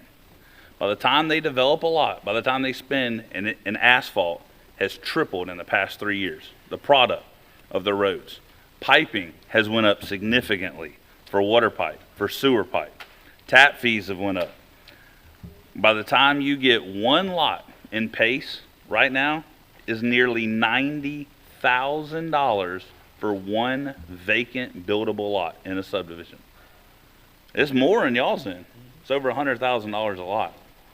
That's why I can't support adding those trees, because I can't talk about, and look, I know, and you and I both know, when we say affordable, we're not thinking of $300,000 may not sound real affordable, but that's where we're at. That is the baseline. If you build a new construction house, your bottom, you're going to be around $290,000, and that's it. And I mean, that's with meets and bounds lots. But by the time you go into a subdivision, you're at over $300,000, and so that's the only reason. It just goes to cost. I mean, when we really talk about it, $90,000 per quarter acre lot. When you let that sink in, and then we're going to ask the guy to take off 25% of his available land. That's why the small builders have been pushed out. You know, I saw Alton Lister was out here earlier. He's gone. You ask guys like Alton Lister why he's not building more houses. Amazing builder. He can't find the lots, and he don't have millions to go in here and build subdivisions. That's why you only got about 5 people that are actually building houses now. So I can't support it. The only reason not to do it is cost. There's no other reason. Daryl's right. We can do it, but it just goes into cost. I mean, it goes into, do you want people to be able to afford to build houses in this county? And he's right. Let me just say this, because Mr. Henry has said this for years. You either want housing or you don't, but we're sending mixed messages. If we tell him that we want affordable houses and we want our workers to have houses, and I'm just pointing because you were here, and I know you already know this, but yet we vote for a grant for Shannon to go build a taxiway to bring Leonardo, who has to bring workers. And the Home Builders Association has been very clear from day one since I got elected. If you don't want houses built, that's fine. Just stop bringing jobs. Stop bringing economic development. Hey, let's not move forward with a package plant in East Milton, because I promise you, those people that get jobs in that industrial park are going to need homes. And that's why you've heard me sit up here consistently for 7 years and been a champion for homes. Homes ain't bad. I mean, I ran on saying jobs, because my dad, when I was growing up, the biggest thing he used to talk about was, I want you to have a job here. I want you to be able to live here. I want my kids to have a job, so they're going to have a house. So we can vilify it all we want, but it comes down to, it is what it is. I'm sorry. Oh, I stalled good. Abe did good. I got all my guys back now. We can move forward with it. Abe did good. Well, I was just, Commissioner Smith, if I may. for Yeah, just a go moment. And for that matter, Commissioner Parker, maybe we should just have worse schools, you know, like some of our neighboring counties, so people don't want to move here, right?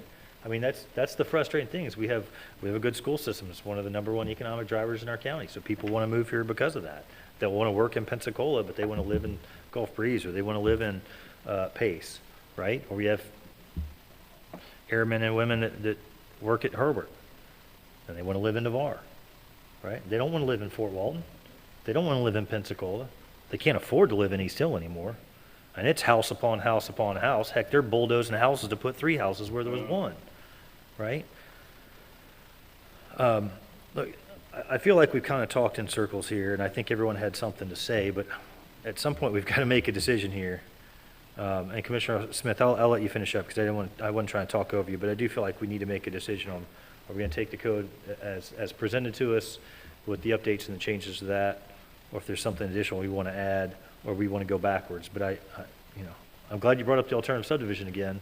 We're not going to deal with it today, but it solved many of the problems and gave an alternative to building houses this way. Yeah, I get it. And I think that's one of the reasons I'm so frustrated. We have a frustrating job, I know, and but there's a lot of things that we spun out on. I mean, we did spin out, but we could We could have more builders if we sold more lots to builders instead of to the big builders. I mean, we could go down multiple avenues when it goes there. Well, I'm just saying, we're gonna go to these circles, there's answers to them. Yeah, we want more, we're gonna bring in more development. We do need more housing. It's how we get to the housing. I'm not saying that we don't need more housing. Clear cutting these lots is, it's one of the worst things we've ever seen. We're seeing examples of it right now, some major examples of it. We just don't want to see that happening to where who's having to take care of the drainage issues? Where's all the dirt going from the Woodbine project? Where is that going? Probably going downhill on that back end towards the Escambia River. It's going to feed there. We can fix this problem, and let's quit going around these serendipitous trails to get there. We either want clear cutting or we don't. So what are we going to do about the clear cutting? And let's not go into alternative subdivision provision. Right. I get it. You got it too. We understood that there was things in there that, I understood. Like I said, there's things in there I like. But we went down that path. The path is Well, we can't undo the past. We can't fix Lakes of Woodbine. We can't fix those Right. issues. All we can do is try to guide what happens in the future, whenever this is adopted. I'm prepared to make a motion that Go we ahead, Commissioner accept Parker. the recommendations as presented by staff. I'll second that. All right, so we have a motion and a second to accept the proposals as presented by staff with the phased approach to clearing and lot grading. So we're not clear cutting mass swaths. We have a proper motion and a second. All those in favor signify by raising your hand and saying aye. Aye. All those opposed? Let the record show it was 5-0. Okay, on to townhomes. Brad. Yeah, Mr. Chairman, this was brought up as a clarification, so we wanted to discuss it in a little more detail. The building code considers townhomes as single-family residential. The previous code referenced it in the commercial development. And so what we're looking to see if the board has interest in is that we would consider these residential, like the residential subdivisions, that which would allow them to not have to do the tree survey, etc. Some difference in the stormwater requirements, not a lot, but some.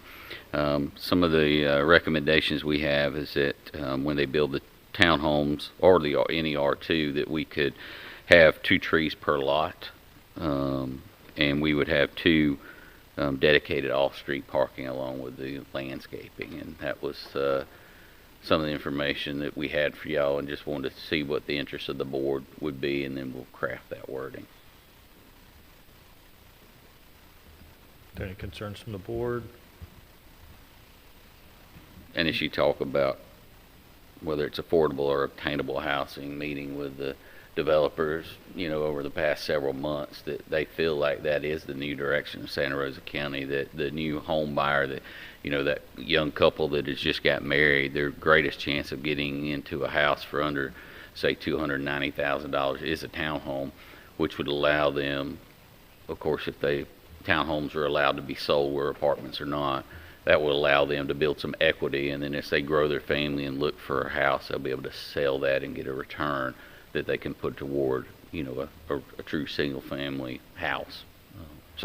Yeah, there's no doubt that there are folks, young and old, that don't want to have to maintain a bunch of land, don't want to own a lawnmower, don't want to do all those things, and they would just rather have that in square footage, and they're not concerned about sharing a wall with a neighbor. I think that one of my big concerns is, parking when it comes to townhome subdivisions, and as long as we can ensure that there's the 2 parking places outside of the garage, because we know half the people fill up their garages with stuff, right? So even if you got a 2-car garage, I think we should require those 2 parking places in the driveway. So and possibly even maybe we talk about either prohibiting on-street parking or require minimum width of the roadway.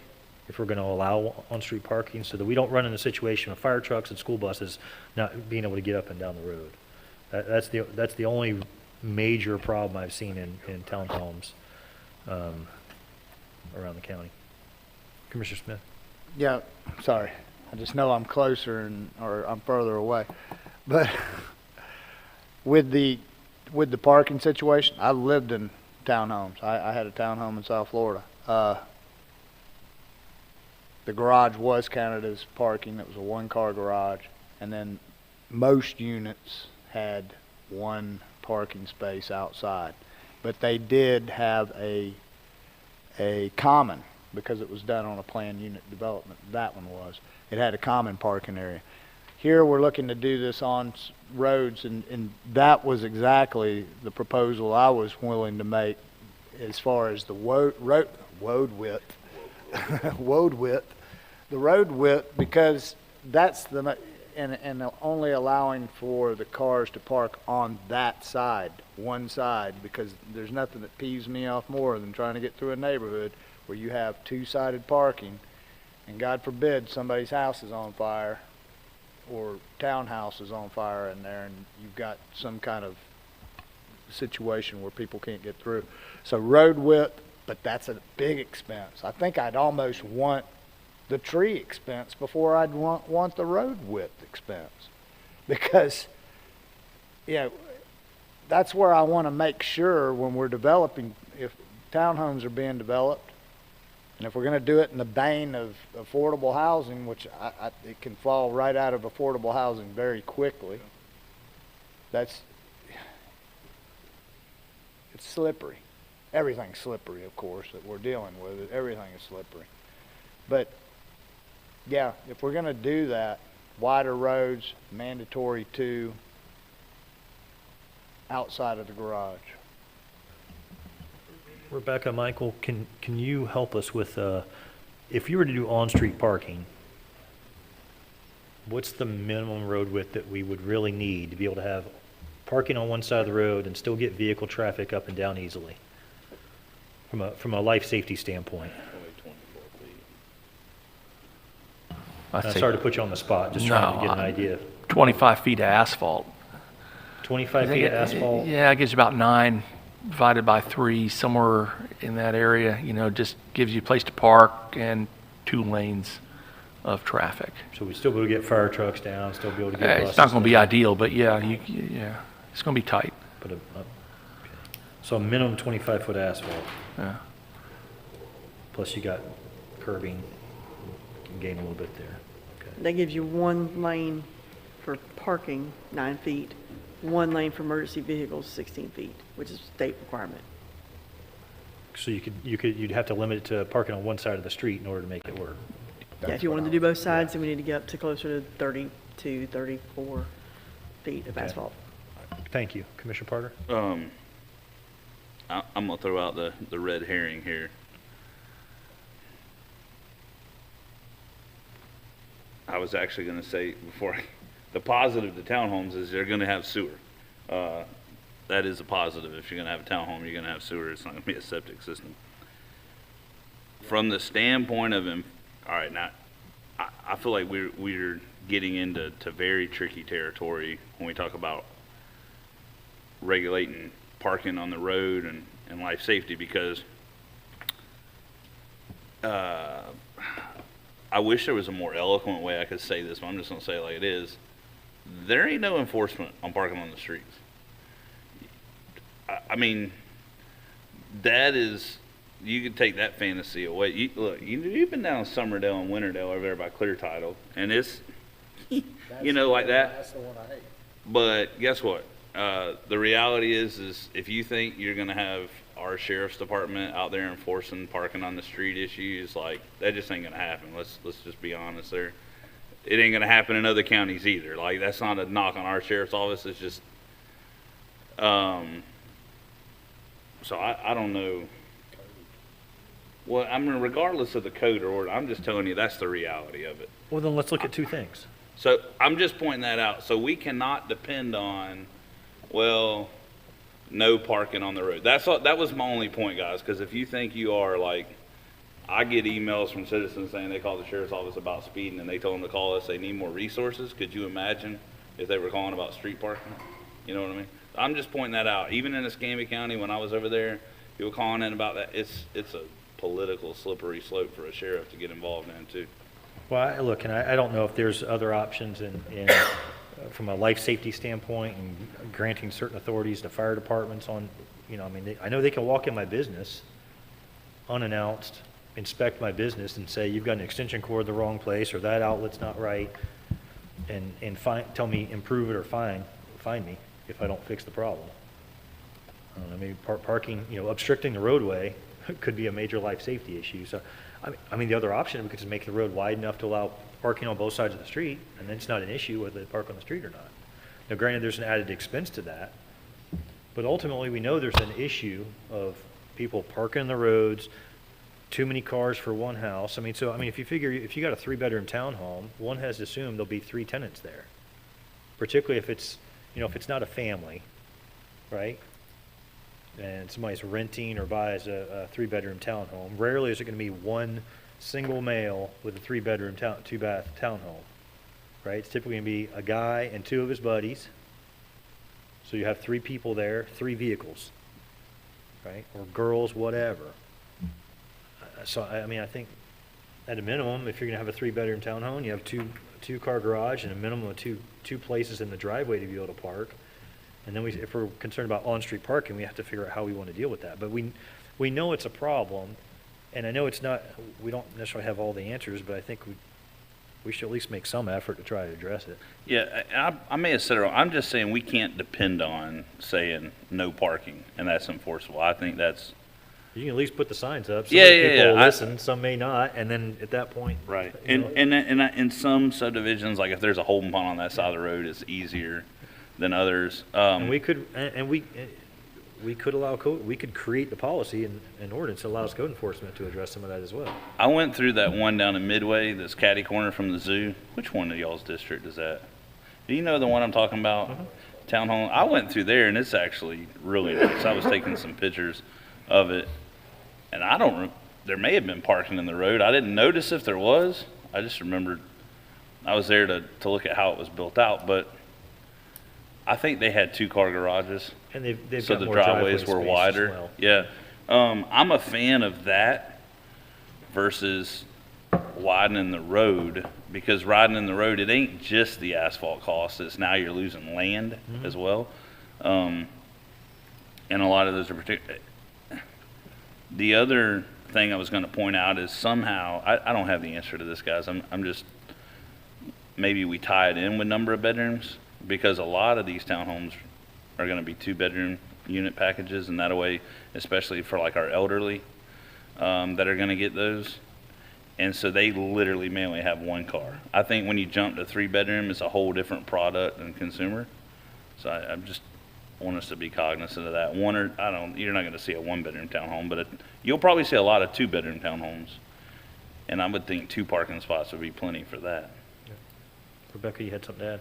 Yeah, I just wanted to note that all townhome subdivisions that we plat all have to be private. So when it comes to code enforcement, it would be up to the HOA to do the enforcement of any type of parking. Okay. But we all know they can be more strict than the county, so that could be the answer right there. So those are done on a PUD, is that correct? No, there's just a regular, depends on the zoning, but it's just if they come through as subdivisions and/or development orders, they're always private roads, private ponds, and they have to establish the HOA. So the county doesn't maintain anything inside of townhome subdivisions. Okay, well, that alleviates that problem there, but we're probably looking at townhomes being developed in a mixed-use situation, as like we're seeing off Bell Lane, Woodlands area and stuff like that. So that's our road, and that's the problem we're gonna have to deal with. So let's keep that in mind. Let's not go into the. So what do we have now versus what they're proposing? Can we clarify that one more time? What we require now versus what staff's proposing? Yeah, so right now, townhomes are processed through the commercial site plan process. At the very end, they're platted. The only reason they're platted is so you can sell the dirt. But aren't you that the structure treating is the on. site plan like a single-family plat? Treat the townhome plats like it for stormwater, what, for those components? I'm sorry, repeat that? You were trying to treat them the same, they're plats, treat townhome plat reviews like single-family home reviews. That's what's being proposed. That's correct. Right now, they're treated as a commercial site plan. So that, okay. Better get on the microphone. Can we get back to help me understanding, what are we talking about specifically about parking? Is it that the residential review doesn't require as many parking spots as a commercial? No, sir. All right, No, so it's the same. I apologize. How did we get on parking?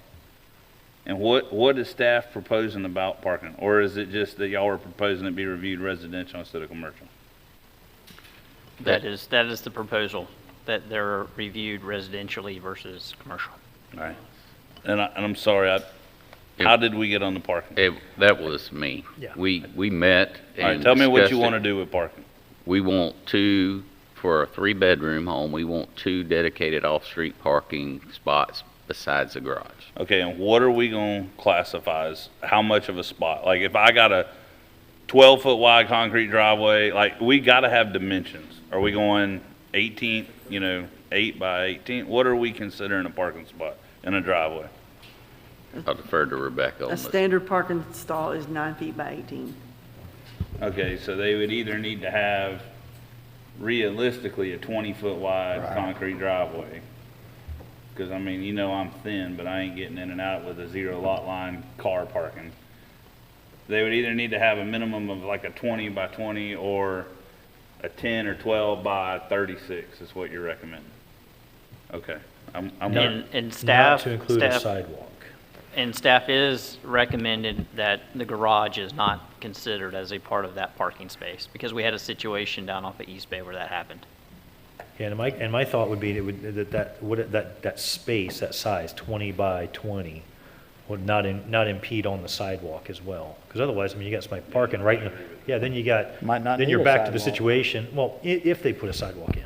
Because then you're back into a situation of having kids, and people, there's a narrow street, so they're not want to ride their bikes in the street, they ride their bike down the sidewalk if there is one, but then they can't because the cars are parked in the way. You see what I'm saying? Yeah. I So got you. at I was, least we're I giving was them thinking you were ample talking space. sidewalk to the front door. No, no, type sir. of- Yeah, I got it. Never mind. Unless you want to Sorry. park on the A true sidewalk to the sidewalk. front door. Never mind. Right. Sorry. Yeah. Mr. Henry, come on up to the microphone and. Real quick, we changed the code 21 and currently requires 3 cars for a single car garage. 2 of those were dedicated to the townhome. You got 1 in the garage, 1 in the driveway, and 1 off-site. That's in the code now. That's what we agreed to. If it didn't get in there, it was because there was Say that one more time. what we agreed to on the 21 code changes effective August 30 of 21 is that for single-car garage townhome, the townhome would count for 2. You can park 1 in the garage, 1 in the driveway, and then you're required to build 1 off-site for every townhome. So if you got a 100-site townhome, you'd have to have 100 parking spaces off-site. We agreed to that in the 21 LDC, and pretty sure it's in there. 3 spaces per townhome site. That's a Whether you want to dedicated say space. 1 for the garage and, we agreed to 2 for the townhome, 1 off-site. That's a lot of parking spaces for a 100 townhome site, 100 parking spaces off-site. I agree. Can I give an example of the townhomes that we have in your subdivision over there on Woodlands? Is there off-site parking for those? Yes, and those are double-car garages. Those are So two-car technically, you garage. could park 4, 2 in the garage, 2 in the driveway, probably 4 in the driveway. Because that's the example I'm trying to give is when we got it in that mixed area, when we have R1 and then we have this, do you have the off-site parking capacity on that, Yeah, for that I example? provided off-site parking on Okay, that. okay. But I wasn't required to. I just had the space, so I just put some more asphalt for off-site parking. And the reason I wasn't required to, because there were double-car garages. I have plenty of parking. If I'm building a double-car garage, don't penalize me with off-site parking requirements. That's my point. And that's what we was allowed to do with the 21 code change. If I could provide all of the parking on site, if I build a 3-car garage townhome, why do I need to also build 2 off-site spaces? Mr. Chairman, let me ask you this. In your mind, do you have an example of how that would look for what you just described that we already have in code? All right. How can you help us to understand how would that look? Would that be parallel parking along the curb? Would that be a designated parking spot down the road? I can't think of one where I can say, yep, that was built like that and this is what it looks like. Or Yeah, the one I had approved, Pace Commons Townhomes, and again, I exceeded the code requirement, but an example is I inset the parking along the right-of-way into some open space that was there. So I inset the parking. I'm building double-car garage townhomes, so I really didn't have to provide any off-site parking, but I did. For about every 7 units, I provided 2 additional off-site parking, actually 4 to count at the ends of the alleys. do you have a suggestion on if we were to deal with a single car garage? I say require 1 off-site parking space per townhome. Okay. Because even if you go down to a double car, but if you do a double car garage, maybe you don't have to do that many. I don't My know. question, if they do a single car and we do off-site, as Commissioner Wright talked with Rebecca about, is do you see the most realistic way of doing that is the 25-foot width of asphalt, or do you have a different suggestion? I have if it can be provided along the right-of-way without being in the road, I would agree with that. You know, parallel park like you see in downtown Pensacola with little stalls along the edge of the right-of-way instead of parking in the right-of-way, or parking at the end of the streets sometimes, or 90s on the streets. You can make a little parking pad there for 3 or 4 units. I mean, usually even with that kind of density, you could find places where there's little curves in the road, or at the end of streets, end of cul-de-sacs, things of that nature. It sounds like a lot of density, 10 units per acre, when you're doing a townhome project, but if it's not hard to find 1 space per unit at that density off-site. And if I'm building, the purpose of the off-site parking is for your neighbors to come visit you. Used to have had to be off-site parking because of mail. Well, we all building centralized mail boxes now, so we don't need, whoever's visiting me, if I've got a double-car garage or double-car driveway, if I got 4 cars, they may have to park on the street, but probably not in a townhome. So don't make me build off-site parking if I'm doing double-car or bigger.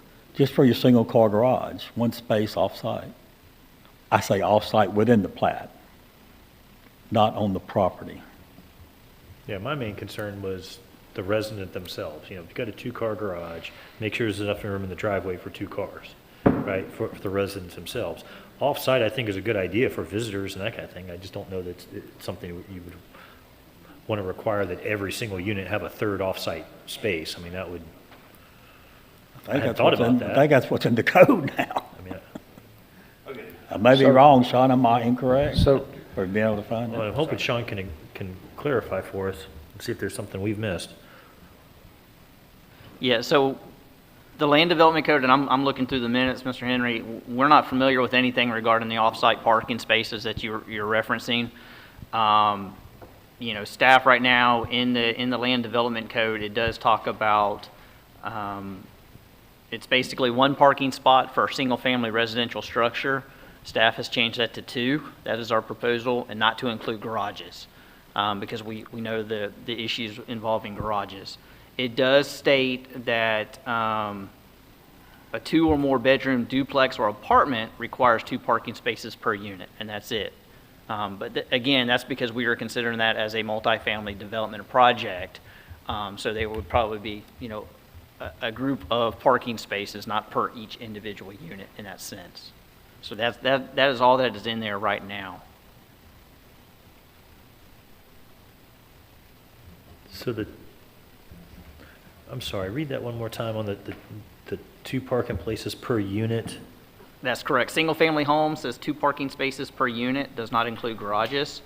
And a 2 or more bedroom duplex or apartment requires 2 parking spaces per unit. But does or does not include garages? Typically for a duplex or an apartment, you're not going to have a garage. Yeah, I think my concern is don't let the garage count. Exactly. Because That's what we're trying to Because we eliminate. all know what happens. I got a 2-car garage, I can only fit 1 car in it, so. Mr. Chairman. Go ahead. What I was consulting with staff about were actually pictures on my phone here of this townhome deal that I keep talking about in your district. It's right here, that telecircle. Yeah. That's the downtown, or the south end annex, just for reference. And this community right here. And I took a bunch of pictures and I talked with staff.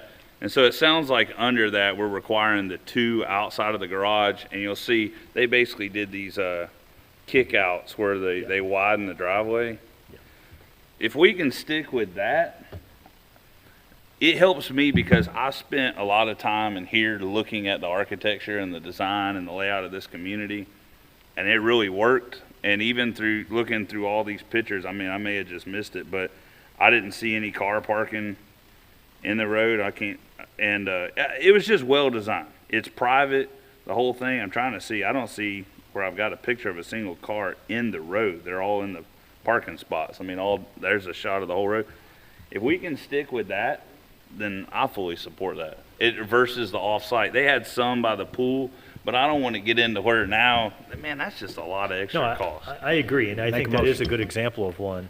I'm not so sure that they did that because they were required to. They did that, it appears, because it's just the way they chose to develop it.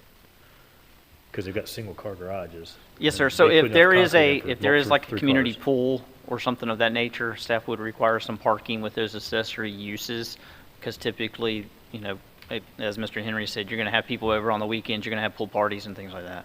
And I did verify, those are 3-bedroom, 2-bath units that are like 1,497 square foot, and it works. That's the only reason I point that out. It's But in they've your got enough, district. but they've got enough space for 2 cars in the driveway, and I think that's that's the kicker, even though they have a 1-car garage. Yeah, so I don't want to require 3 cars. I think we somehow got it. I thought we were talking about 3 cars, I'm good with 2. but if we can require 2, not counting the garage, 100% support that. I just know that we're going to have more townhomes coming. It's going to happen across the county. I mean, it's just part We'll of get some part in of the East nature of it. Milton if you can get us some sewer Well- capacity. Commissioner Smith, go ahead. I'm thinking, I always love incentives, don't we? Don't we like to see incentives put in place? Yeah, we love to see incentives. And we're gonna do this in the name of affordable housing, right? So if we're gonna do this in the name of affordable housing, let's truly stick to affordable housing. And, if we're gonna go in that direction, I don't want to cost more, just like we were saying. We don't want to widen the road, make more asphalt, cause more, because you and I are on the same track of what we're trying to alleviate. We're trying to get ahead of the problem because we see our neighbors over in Escambia County fighting a fight that they can't get out of now because the problem's already there. The genie's out of the bottle, done deal. All they can do is listen to the moaning and groaning, which is rightfully so. So if we're going to go down this direction, we're going to take away the commercial aspect of it. Let's put it in as an incentive to go that way to, I don't know, I'm trying to think off the cuff here, to where we're assuring that this stays affordable. Because it's coming up in our face as affordable, right? You're saying we're going to go affordable. If we're going to make affordable housing, well, then where are we at when I'm seeing $550,000 townhomes pretty soon? Because I know where we went in South Florida. I know how much the townhome we were in was. Of course, it was a water amenity and everything else, but where are we gonna go here? And that's where I'm always careful on we gotta have affordable housing, and that's why I jump on that. Okay, if you're gonna bring up that card, let's stick to that card. I like where you're going, I just don't think we can skin that cat today. I think from a land development code standpoint, we're gonna have to just make a decision on what we want from a parking. And then if we want to put some incentives in, which I think is a great idea for affordable housing, that's, I think, a bigger discussion that we're going to have to work with staff on trying to figure out, are there certain tax incentives or certain fee waivers or things that we do? And we're going to have to, as a board, define what affordable housing is and what that looks like. And, you know, it's going to be a different amount for a townhome versus a home, and 3 bedrooms versus 2 bedrooms. That's certainly something I think we need to tackle and we need to be discussing. I just don't know that that's the discussion we can have today where we're going to get anywhere with it, unfortunately. I agree with you. But thank you for bringing it up. That's why I'm saying, if we're gonna bring it up, let's bring it up 100%. And that's where Yeah, and there's no doubt, I think we could easily have a workshop just on affordable housing and trying to figure out, for us as a board in Santa Rosa County, defining what that looks like in Santa Rosa County, and then how we try to assist with that. Mr. Chair? Commissioner Calkins. I was going to say, the only reason we don't have affordable housing is because there's not enough housing. It's supply and demand. It's nothing to do with incentives or anything like that. And and the thing is you can't be against, they don't match. Like affordable housing, you have to be pro-growth to alleviate affordable housing. The two don't go hand in hand.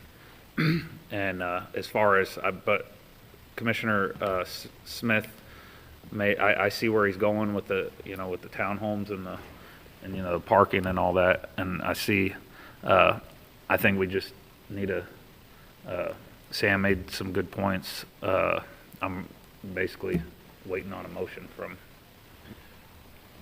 I want to bring up the point, I don't know where you're going with, you have to be pro-growth. No, I'm not done.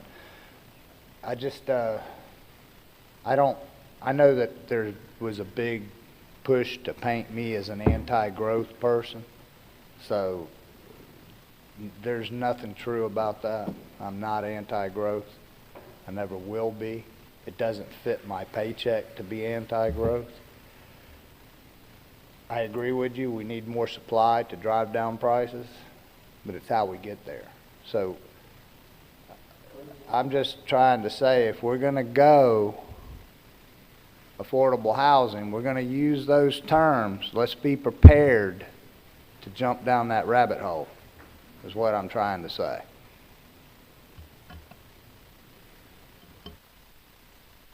I'll make a motion so we can, Lord, I don't want to get hungry before dinner, and so we all.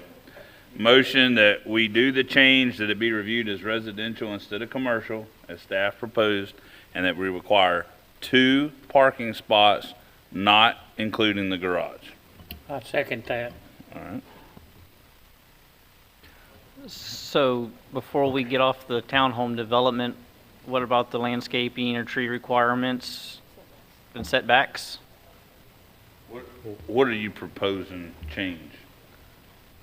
So the landscaping. Just hit me one at a time and let us take it real quick. So landscaping typically, You're talking about under right now, a it's residential like a commercial subdivision, yeah, requirement. if it, commercial versus a residential subdivision. Commercial for multifamily would have landscaping, perimeter landscaping requirements, whereas a residential subdivision does not. For townhomes, I personally am in favor of doing it as residential. I had a meeting with a big developer from out of town. You knew about it. He wanted to put apartments on the connector road. I was opposed to it. And I told him because apartments are commercial. That's a commercial entity. I mean, it's housing, but it's commercial. Townhomes can be fee simple ownership. They can be rental, they can be homeowners. So I think you just do it as residential, is my opinion, guys. Okay, so and that's first of all. And then second of all, we're looking at the R2, R3 zoning districts. What about PUDs? Commissioner Wright has a PUD for Tiger Point Golf Course. We've told them that it has to be consistent with the surrounding single-family residential structures.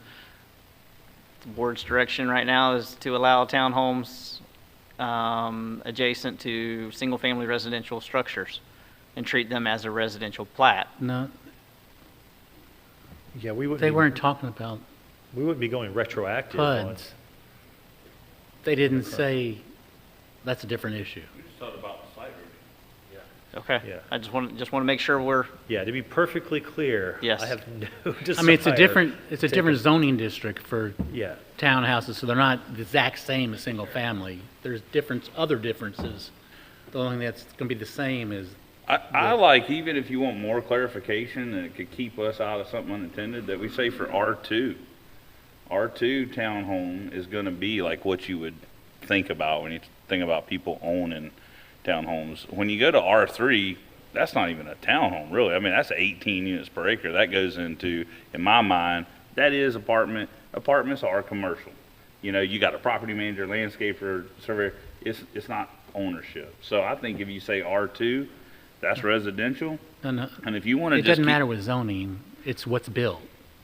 If it's a townhome, platted townhome, for those specific issues, it'll be treated like a single-family subdivision. That's it. It's no more expansive than that. Okay. Yeah, I Right, mean, what he's son? saying is, because townhomes are fee simple, that's the Right. difference, is it can have It's got a home plat, ownership. you got a lot. You Yeah. got- But not that they are allowed in the same zoning district or anything like that. Now I just got confused. So you said that R3 makes no difference when it Well, you can have comes a to that? townhome. If you build a townhome in an R3, it's not an apartment complex, it's still a townhome. If you build a single-family home in an R3, it's still a single-family home. Yeah, I got you now. Okay. Motion and a second. So with that clarification, we have a proper motion and a second? Is that good? Does staff understand the direction? With, Or is there's it clear as mud? setbacks? Is there setback problems? I heard setbacks over there. Setbacks, landscape, and what else? The setbacks would be the same as with the residential in that district. Okay, so we have a proper motion, a second. All those in favor, raise your hand, signify by saying aye. Aye. All those opposed? So let the record show it passes 5-0. All right, we already discussed billboards are going to be removed, may or may not be taken up at a later date. I think right now, gentlemen, and Jared was going to grab both my phones so I can look at calendar. Obviously, staff has some direction here. We're not going to take a vote on adopting this today. We're going to have them clarify some things, bring back the actual wording so I think everyone can review it and verify that what we discussed today and the intent of the board is actually what's in writing. Would everyone agree? Okay, so as soon as he gets back with that, we'll look at the calendar and try to set a date that would give ourselves, staff, give staff ample time to tweak everything.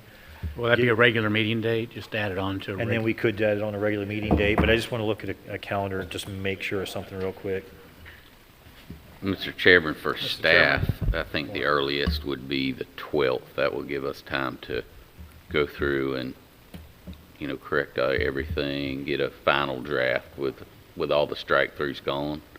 That'd give us a couple of weeks, and that'd be the earliest. I don't think you'd want to do it on a Monday. Probably want to do it on that Thursday meeting. Yeah, I know I've got some travel, so I just want to make sure I wasn't going to miss whatever meeting we scheduled on anybody else. I will be here on the 9th, but I'll be out of town the rest of that week. Yeah, that's the same week as all the kids get What day? What day? Brad suggested October 12th. Commissioner Parker says October 9th might work better. We currently have October 9th scheduled at Tiger Point. I'm